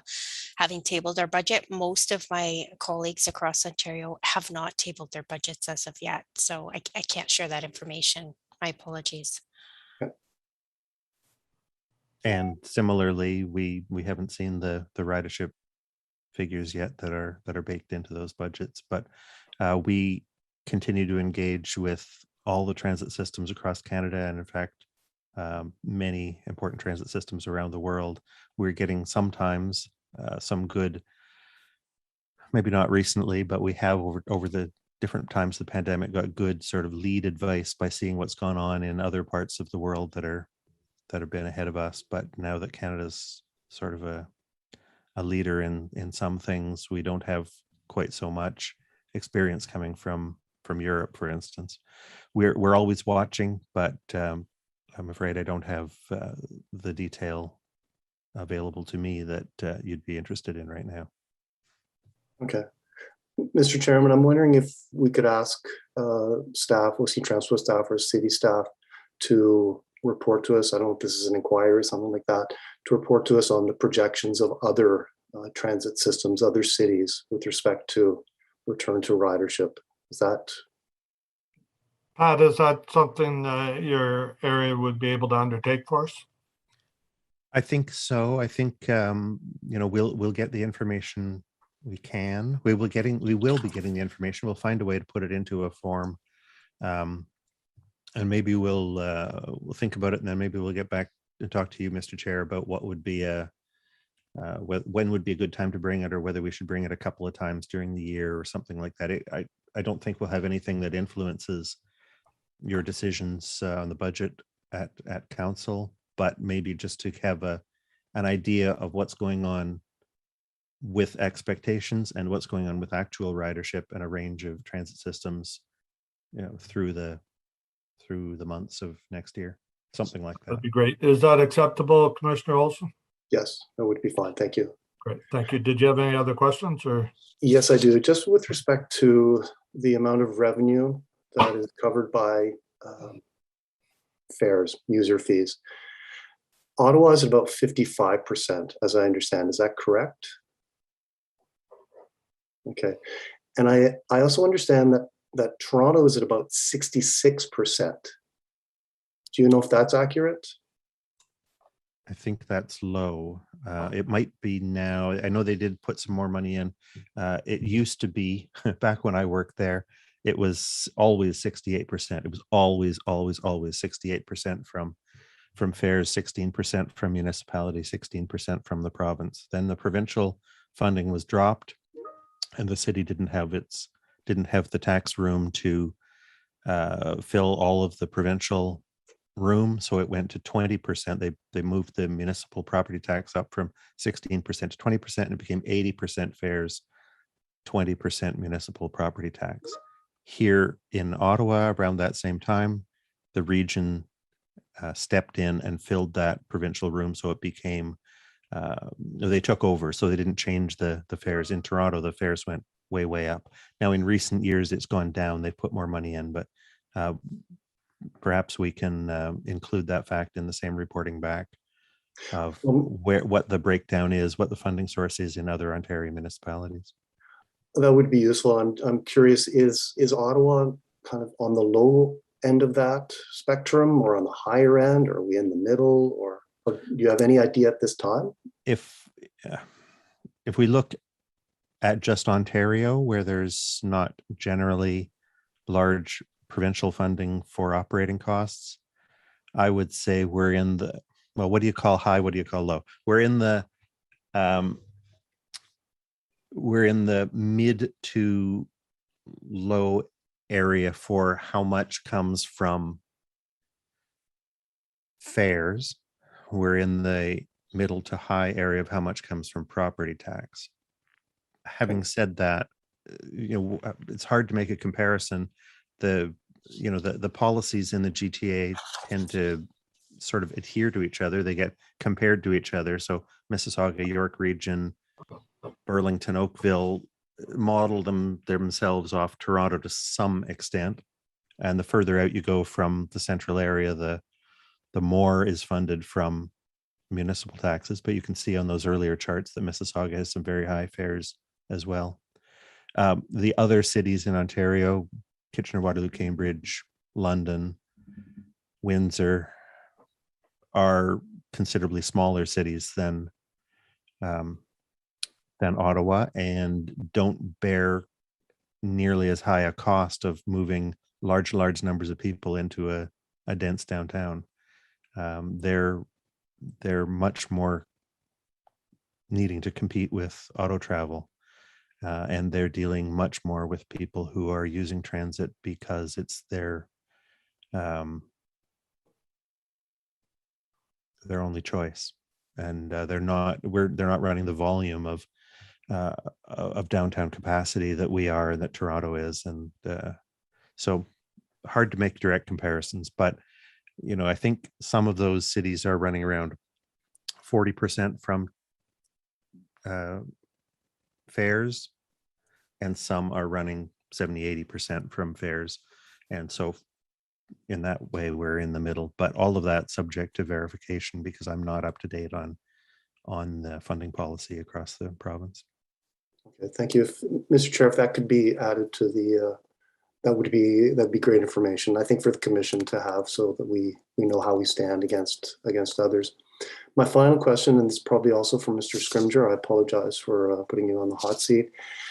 Are you aware of other transit systems, certainly I guess in Ontario, maybe across the country, who provide free of charge passes either on a weekly or monthly basis to shelter residents? I am not aware of the details of how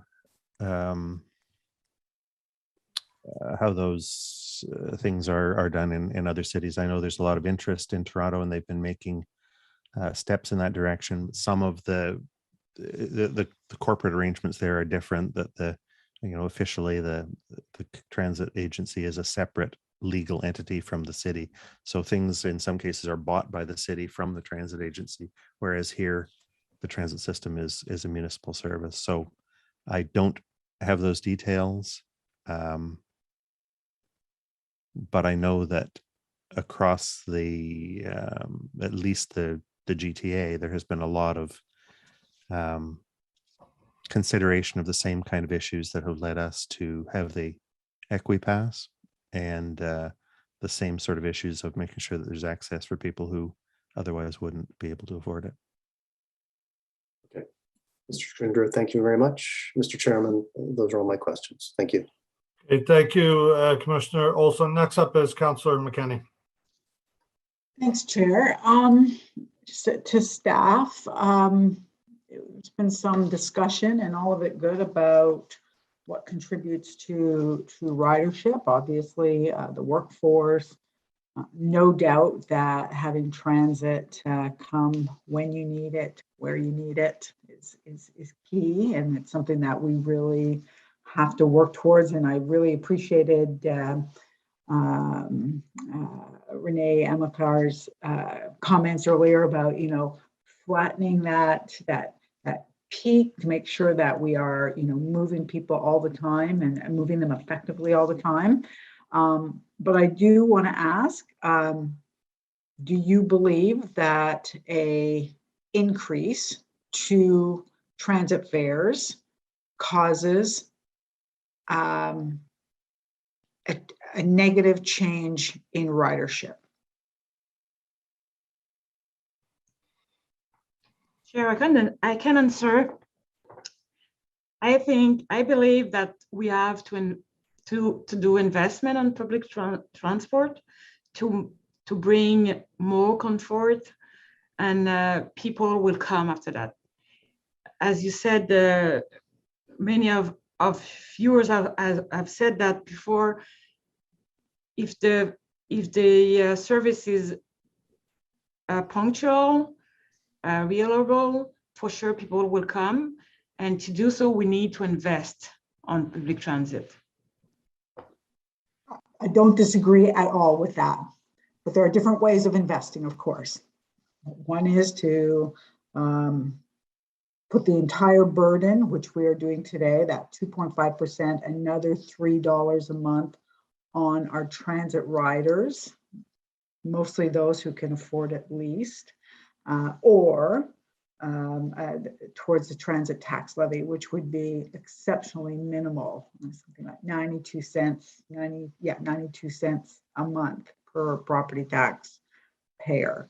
So I just, again, my question is very specific, and I understand that we need to invest. There's no doubt we can't. Our transit can be almost free, and if it's not good transit, people won't take it. But do you feel that an increase in the fare has a corresponding negative impact on ridership? Will we lose any riders, do you think? Will we lose ridership or not gain ridership that we're looking for as a result of increased fares?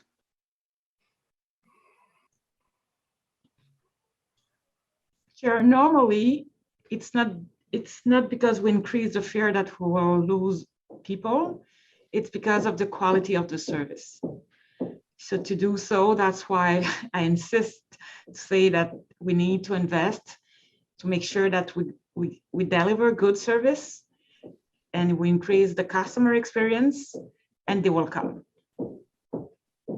Again, I do not disagree with you, but it is elastic. There is a point at which someone will say $125 a month for myself, my spouse, and my 2 children, you know, is far too much money. It is, you know, $500 a month. Am I going to pay that as a family?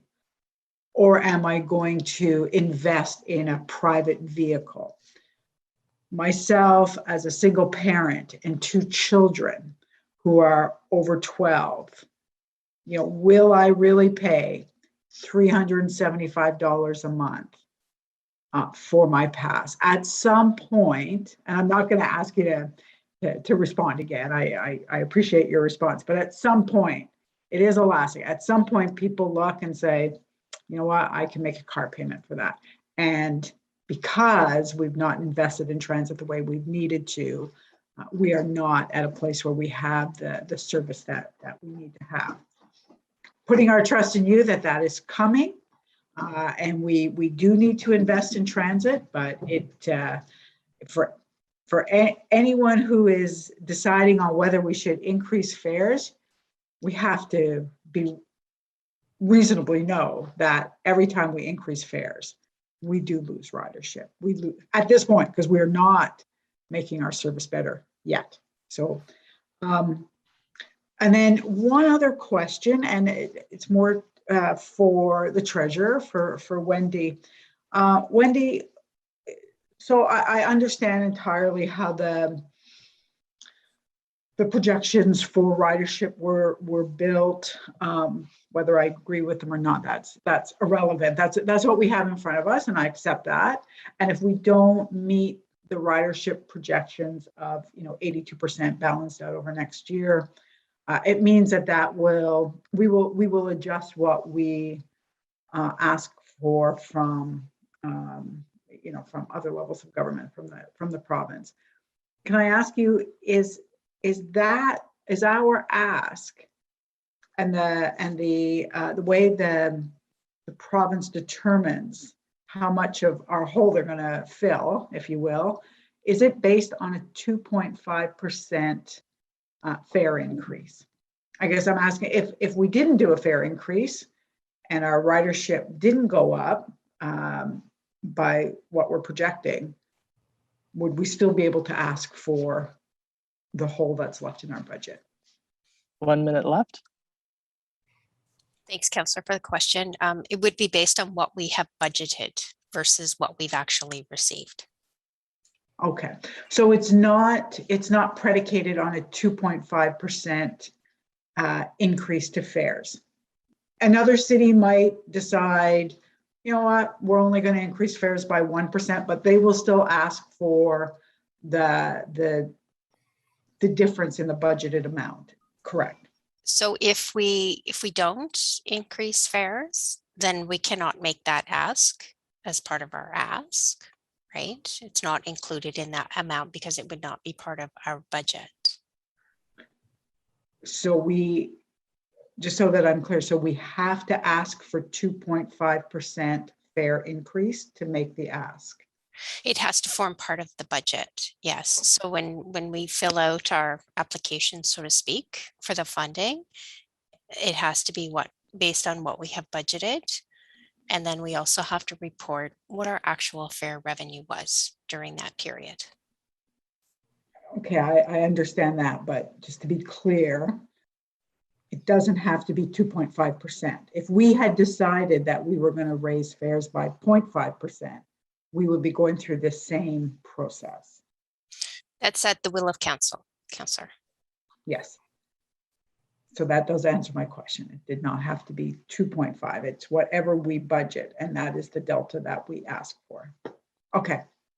Thank you. I appreciate that. Thanks, Chair. That's all. Okay, thank you, Councilman Kenny. Next up is Councillor Fleury, followed by Councillor Deans. Thank you, Mr. Chair, and thank you members of commission and staff for response and questions this afternoon. So I want to come back to we float the COVID cuts from June as a measure, but we're clear about the savings we're looking for, which is 11.2 million. But we leave it blank saying, well, if ridership picks up, we'll bring it back in. Can I just understand further? There's like a budget number, which is in front of us, the 11.2, which is a savings. What are we asking of commission other than a service cut at this point? I apologize if I don't understand, but I'm unclear. I'm unclear about that element. Maybe I can provide just some explanation, and which might not be fully answering the question, but perhaps Renee would be able to answer more. The budget is based on no additional service cut, no additional service increase, continuing with the same level of service that we're providing now. With the proviso that the train would be running at full contracted levels, but the same level of service. No further reductions in service. We did have a reduction in service in June 2021, the year we're in right now. That level would continue through 2022. Neither a service reduction from that level nor a service increase from that level. I answered a question from Councillor Gower earlier about would we continue to move resources around to the places where the service standards would guide us if there's higher needs somewhere else, and yes, we would. Generally speaking, if we find that in any year transit ridership grows dramatically and exceeds the capacity that we have budgeted, we would bring that information to the commission and perhaps some recommendations on how they might want to address that.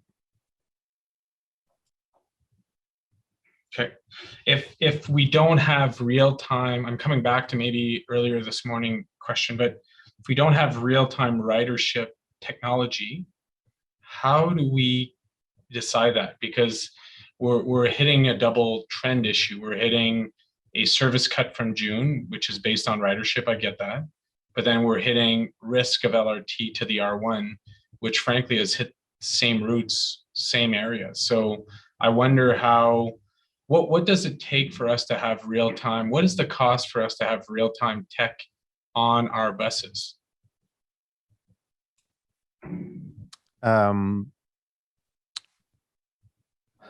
I don't know the answer to that question. I would say that there would be a cost to build. So it would be the cost, I'm guessing, of installing APC equipment on all of the older buses, only the new buses, some of the older buses and all of the newer buses have it now. So it would be the cost of installing it on all the buses. It would be on the cost of procuring a system to extract that information from the buses, bring it back into a central database in real time. But I think the biggest cost would be in hiring analysts, hiring a staff of analysts to monitor that continuously.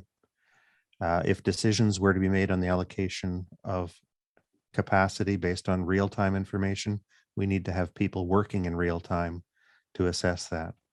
What we do right now is we monitor and adjust the provision of capacity, the provision of the service through our control center, and our scheduled service levels are adjusted quarterly based on some very detailed analysis that's done by our team of skilled analysts and transit planners. Chair, si je peux compléter aussi. And if I may add, Councillor, even if we had the number of people in real time in the bus, the decisions can not be made right away because there's the whole logistics of preparing the routes, the drivers' schedules, and many times during the year we have to rework the schedules. So we need a minimum of analysis to do this. And with the tools that we have right now, we can do it. We have to improve our nimbleness, our capacity to act faster. But even if tomorrow morning we had the instant picture, because the same day, the same bus at the same stop will have 35 people on board, and tomorrow there'll be 15. So we can't make a decision on the spot. We have to look at an average. And unfortunately, transit in these terms is still based on projections, based on peaks and then a reduction of service and demand and supply. So with the tools that we have right now, it's the analysis that we do now. And everywhere in the world, when there is a lot of ridership, we add buses, and when there's less, we slow down the service because then, or else we have a large bus with 2 or 3 people on board. Well, I think we have to do a bit of both because we have about 20% of the buses now. I have some information and I see on the ground buses that are full, and I see that we are taking away these routes. Anyways, we can talk about this at another time. So Pat and the team presented that early on, the 60 and then the 80. I get that. I get the spirit of a number of conversations in relations to coverage, but so we have 166 million we're trying to get from fares. If we don't meet that target, then in the past year, we've had the COVID restart funds, but what happens outside of those funds? I'm unclear about if we don't meet those ridership revenue targets. Renee, do you want me to take that? Yes, please, Wendy, go ahead. Sure. Thank you, Councillor, for the question. So I think in the earlier presentation, we talked about Plan A, Plan B, and Plan C, right?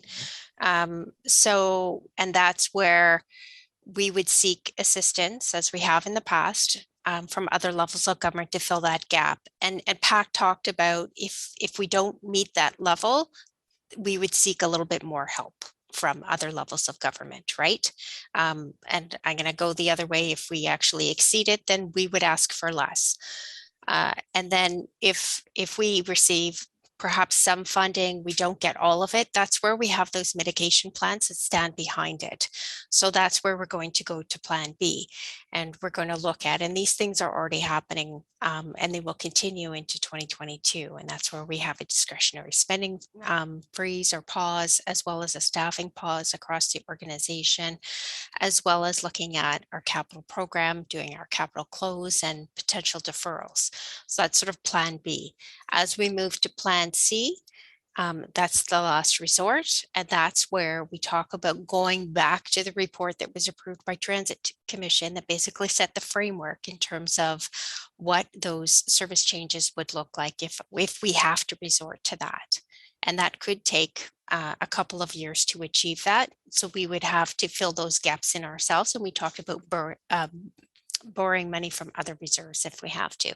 So we've got a plan behind each of all of these things, depending on what happens and what triggers we have to pull. Okay. I have 4 quick questions on specific budget item in the capital budget. So I'll refer to a few pages if you don't mind. I know Wendy's used to me doing that. On page 34, the item is, just pull it up here. Item is 910626. So it's in reference to the 74 electric buses. And I'm just looking for clarity. It's one of the first times where I saw gas tax debt at 34 million. Could you clarify what that means? I know what debt means, but I don't know the spirit of us going into debt for gas tax. Yep, we're leveraging the gas tax through issuing debt. So we have a regular flow of gas tax that comes into the city every year. And so we can debt service that with the flow of funds that come in to be able to pay for this.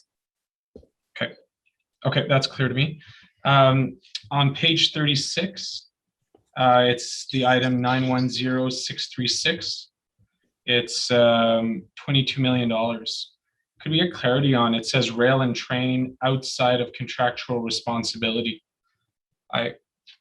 Could you clarify what those items are?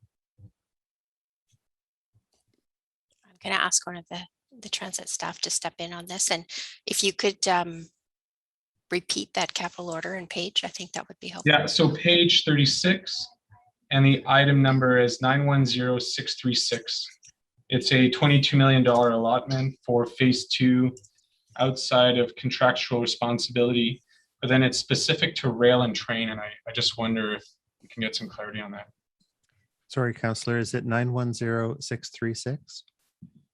910, yeah, that's right, Pat. Yeah. $2.2 million, not 22, as I read it. My comma, I apologize. Okay, and Troy will be able to, I believe Troy is getting ready and he'll be able to explain what that covers. Sure thing. Yeah, thank you, Chair, for asking the question.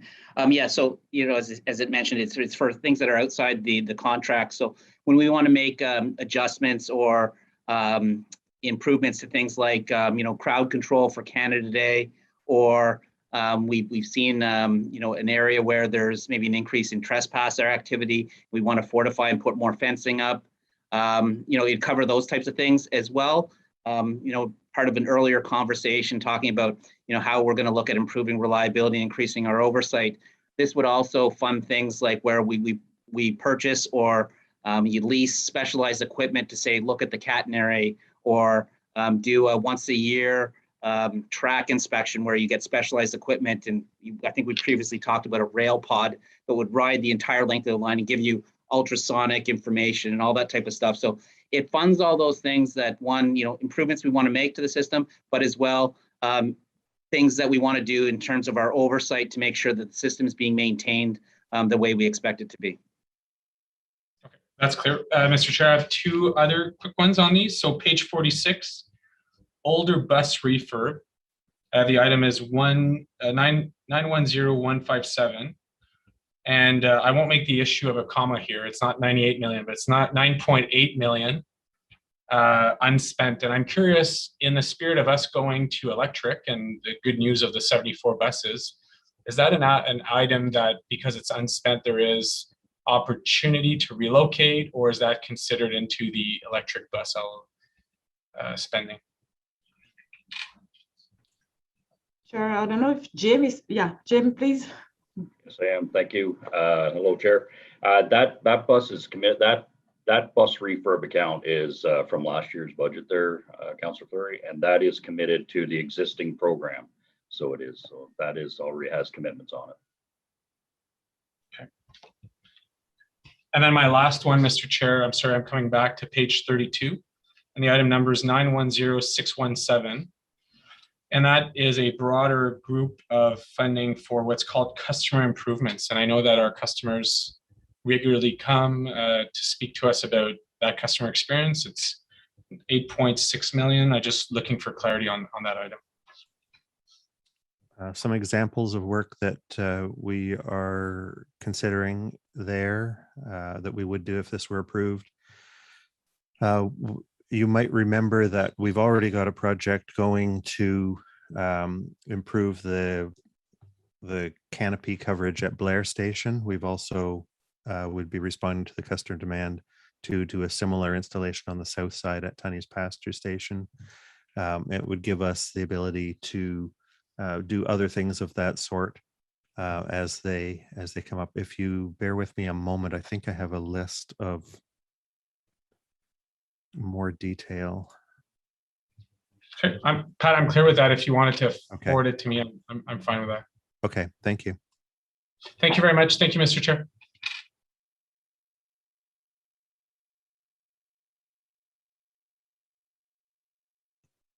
Chair, you're on mute. Sorry, and I just gave a nice little speech. It's up to you now, Councillor Deans, and I was saying sorry for making you wait all day for this, but you're our final speaker, so over to you. Okay, well, you didn't make me wait all day. I chose to participate in this conversation today because I think it's very important. I do have a number of questions, so I want to start with a local one. In January of 2021, residents in the Cedardale community in my constituency were brought inside the urban transit area. And I think, Pat, you know this well, but they have next to no bus service. They have one unreliable, very infrequent trip in the morning that actually is counterintuitive because it goes south to Riverside South instead of to downtown. And the reverse is true at the PM peak. And then beyond that, if they want any kind of reliable service, they have over a 40-minute walk, which in no way, shape, or form equates to what we expect in an urban transit area, which I believe is 5 minutes walk at peak and 10-minute off peak. Period. So in working with your staff last week, they told me that December changes are in the can. There's no changes for Cedardale community. So next hope would be in April. And then I just heard you say today that there are no changes in service levels expected in 2022. So what am I supposed to tell the residents of Cedardale who are now paying urban transit tax and getting really no urban transit service? Mr. Chair, this and Councillor Deans may not have been on the call when we had a pretty similar question from Councillor Gower, and it's generally similar. It's different circumstances, but similar answer that the budget sets out a global amount of service for us to operate, and we use the service standards and actual ridership levels and other indicators of future demand to allocate those resources in the places where they'll serve all the people of Ottawa as best as possible. So just as we are working with Councillor Gower and will continue to do so to plan the service in that area and find the right time to put it into place, we're also working with you, and you had a discussion quite recently with members of my team, and I'm getting a briefing from them later on. I think it's tomorrow or the next day, and we'll be able to come back to you, Councillor Deans, with some concepts for you to review. We're always able to move the resources around. We just need to be sure that we're putting them in the right place and in the right way and at the right time. Okay, well, I appreciate that. I would really appreciate some early service changes. I just can't message to these people that they've been paying for their service for over a year and they've gotten nothing. And, why would we bring them in when we're not providing any service to them really at all? Just seems so patently unfair. So I would appreciate your attention to that. My second question, I wanted to follow up on a question that Councillor Brockington asked earlier about the resumption of service on the Trillium line in the fall of 2022. And Councillor Brockington had asked if there was money embedded in this budget, costs associated with the opening, and the answer was yes, from Ms. Stevenson. But I did detect quite a bit of hesitation in that. And I recall that we were told that the opening of the Trillium line in 2022 would largely be dependent on how the summer months went in terms of advancing this project. So I wonder if you have an update for us on that. How did summer go? And is there a reasonable expectation at this point that the Trillium line will resume service in the fall of 2022?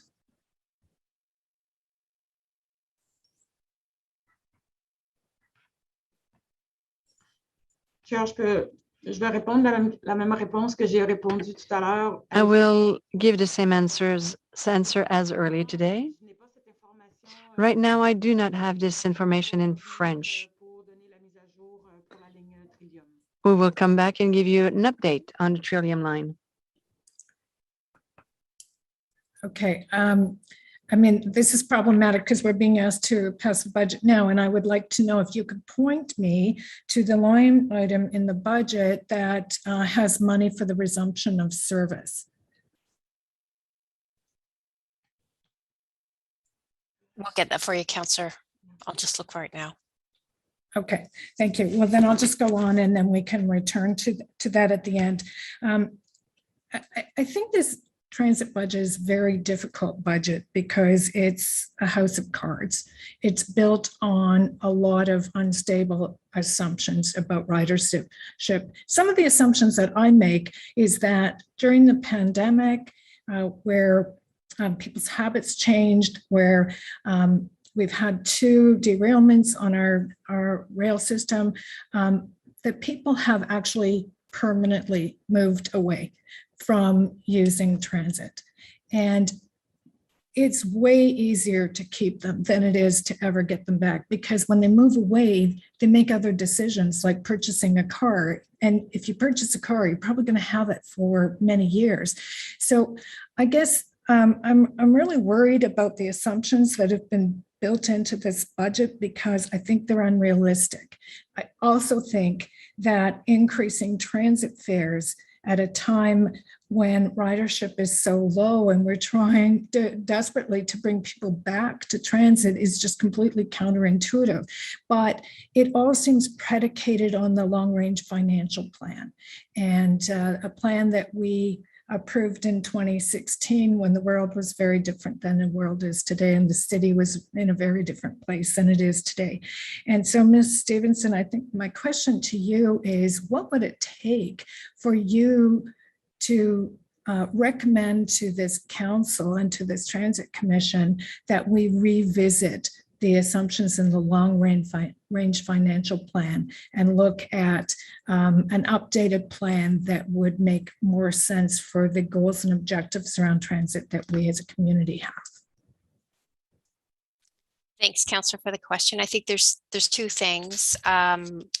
And there's a policy, obviously, that we have that's built into our fiscal framework, right, that sets that kind of fair ratio to what our transit levy looks like.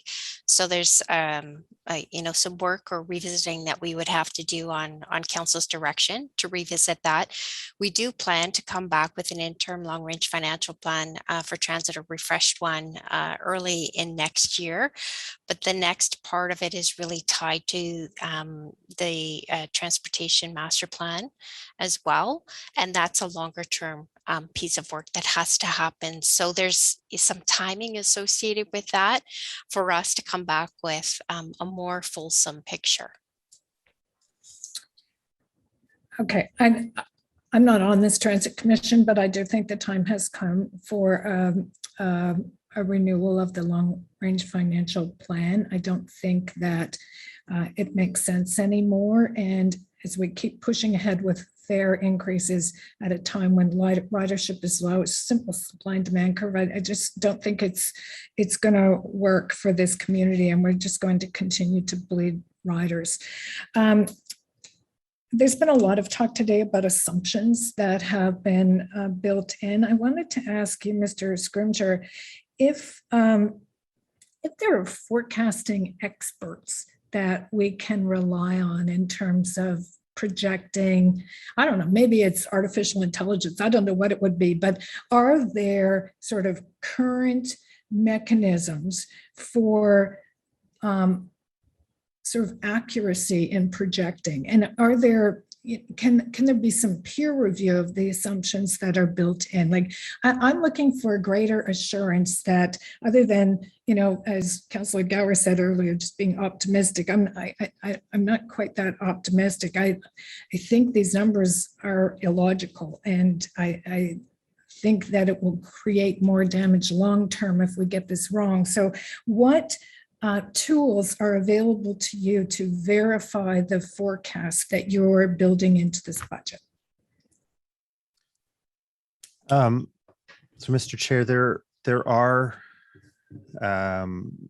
people who are very experienced, very good at working with past ridership forecasts and making future ridership forecasts.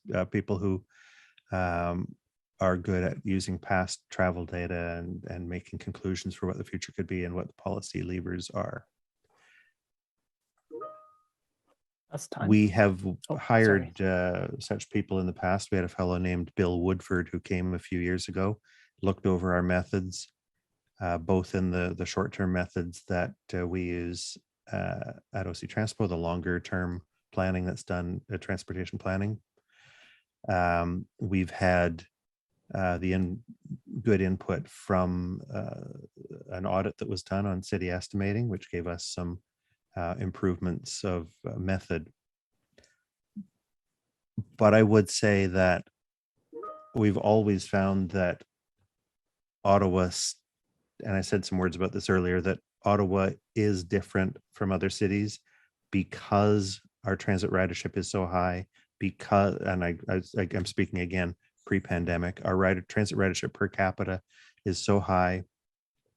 We have a lot of customers who are in a higher economic bracket than a lot of other cities do, cities of this size, and that's going to be because of well, we aren't certain of the reasons why, but it's certainly the reason that we've got. Certainly, it comes from very limited road capacity, very limited parking capacity downtown, a very compact downtown. It may also come from the fact that so many of the people who work downtown are public servants who are more public-minded in their decision-making than someone who works in, you know, the city in London and finance or something like that, maybe. So we're different from other cities of our size. And right now we're in the pandemic. There's always a lot of people who are predicting what's going to happen in the pandemic. How could they possibly be right? They're making a guess, they're making a prediction, they're making their informed opinion, but can we be sure they're right? Can they be sure they're right? I'm going to suggest that it's all depends on how convincing they can be in their explanation. The combination of, are you a good transit ridership forecaster? Do you know about Ottawa? And do you know about what's going on during the pandemic? Would reduce that number of experts in the world to be very small, perhaps zero. We don't claim to have that expertise ourselves.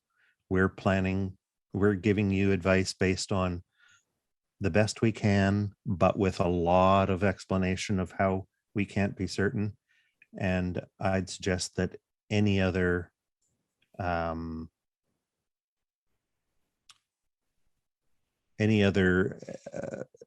analyst in this area who had enough ethics would also say they can't be sure either. The people who would say they can be sure are the people I wouldn't trust. Do you see value in having our projections validated by through peer review? It will always help us to have people look at our methods. And it may serve us well from time to time to bring in people with more experience to work alongside us, or to have a closer look at some things, or to bring their knowledge in. So it's always valuable to have for us to learn more from others.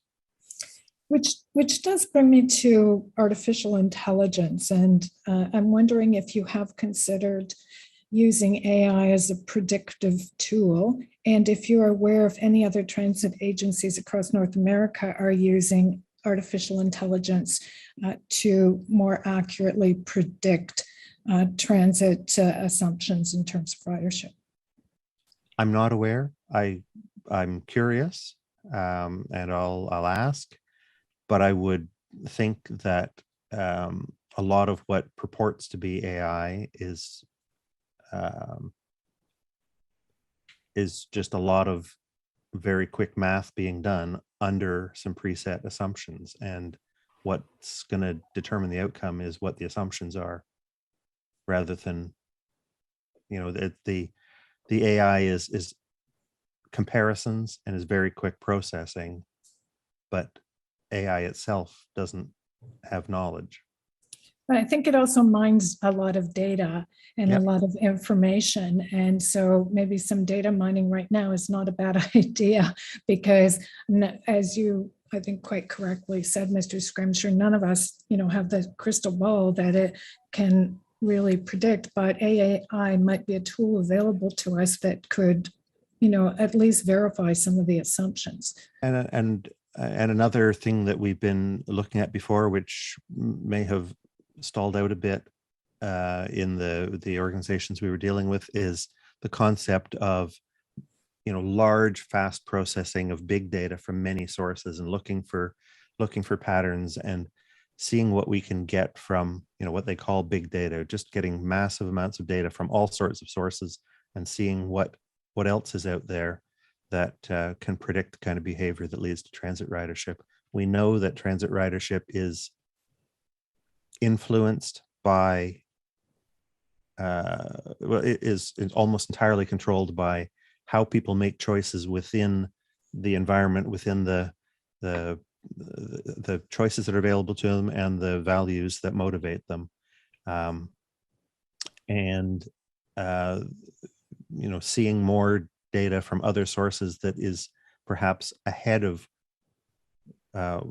where people are making their choices. If we can get a 2-month, a 6-month lead time that, hey, that's going on.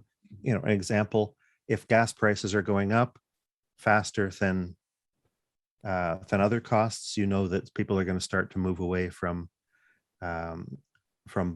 making the commitment to buy a car for the next X number of years. Some people are just going to make those savings in other ways. And we've seen before that that there are things like that are going on, but usually we're seeing it in retrospect that transit ridership went up when employment went up, and you don't know that employment's going to go up until it happens. So you don't know that transit ridership has gone up until after it's happened. But some things we can see in advance, and we're always, you know, all across the transit industry, we're looking at that area, but we want to always avoid snake oil salesmen as well. Yes, we do.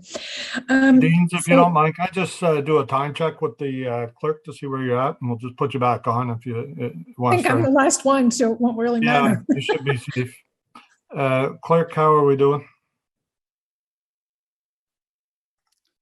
The councilor's at time, Chair. Okay, so she's just going back on then. Thank you, Councillor Deans. I just have to reset this thing. Okay, thank you. Go ahead. Thank you. Okay. I'm almost finished, but I wanted to return to the question that I had asked. I think, Pat, you were frozen when I asked the question about the resumption of service on the Trillium line and what we know about that right now. And Councillor Brockington had asked a question about if there's money for the resumption of that service in the 2022 budget, and the answer was yes. So I want to know what we know so far, and where that money is and how much money is there.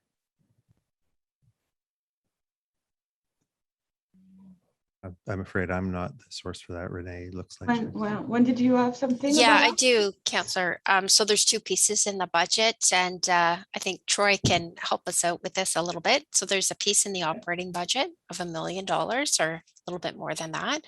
And then we've got a capital order, which is on page 29 of the budget. And it's order number 910160. And I believe there's 17 million in there. And I'll just ask Troy if there's anything you want to add. Yeah, thank you, Wendy. Yeah, those are the two accounts. We have some funding set aside to start to purchase the radios, as well as some of the staff that we need in advance of the opening of the line as well. And then the 17 million, that's for all the operators and controllers that are required for the testing, commissioning, and trial running, and then ultimately to run the service. So, Troy, can you just update us on where we are in terms of Trillium line readiness? We were told last we asked that the summer months would be critical in determining whether or not the line would open in 2022. So here we are, almost the end of November. What can you tell us in terms of how the summer went and what is expected in terms of timing around the Trillium line? Yeah, Mr. Chair, I believe there'll be an update coming on the Trillium line status coming at an upcoming FEDCO meeting. But I can tell you right now that we're proceeding with our staffing and hiring plans, and we'll make sure that OC staff are ready whenever the testing, commissioning, and trial running will start. So we're moving forward in that regard. Okay, so we have $1 million in operating, 17 million in capital in the 2022 budget. But if it's not going to open, then perhaps we don't need those funds there. So I do think in the context of council's budgeting process, we do need up-to-date information. So I would ask that that be made available to council prior to the budget deliberations. Those are all my questions, Mr. Chair. Great, thank you very much, Councillor Deans. Okay, so let's see here. We'll now consider the amended motions in the following order. So Councillor McKenney, I think the first one up is the letter from the mayor on federal funding. Did you want to just do the be it therefore and we'll go through? Or everybody has it? Or we could just concur. Sure, let's vote on it. Been a long day. Okay, I'm hoping everybody will support the letter. I think we all share the intent of the letter. Carried. Carried, thank you. Carried. Councillor McKenney on the fare freeze for community access and Equipass. Again, I hope everybody will support this. There was a lot of work that went into this, and we thank Wendy and her team that helped us. Can this be carried? Carried. Thank you. Carried. Okay, next one is Councillor Brockington.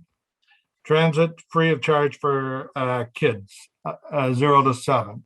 So there's a question about the offset in the motion, and I've been talking with Councillor Brockington behind the scenes on this. So we need to identify an offset here for that amount. Pat, is there an offset available in the OC Transport budget that can help Councillor Brockington with this? Or well, let me put it this way. We have a couple options. If you don't have an offset available for Councillor Brockington's motion, because he hasn't been able to identify one because he thought it could be absorbed into the budget. But the rules and procedures for budget motions are there has to be an offset to the amount.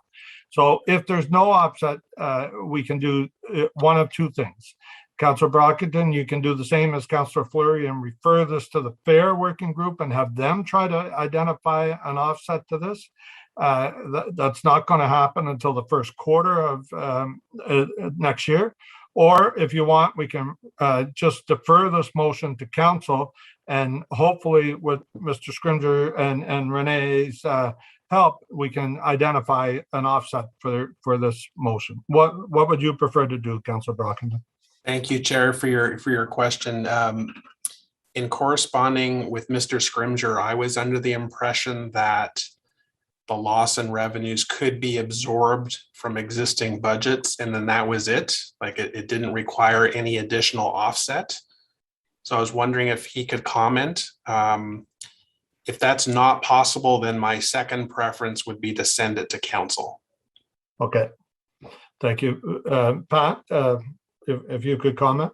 We didn't identify a specific offset. As I understand the rules that the commission's working under, the offset would have to be identified specifically. Anything that would take $200,000 out of our budget is something we would need to plan to do $200,000 less of. So in some degree, though some might consider it small, it would be a service reduction. It's not a lot in a budget of this magnitude, but it is still the equivalent of a couple of people's salary.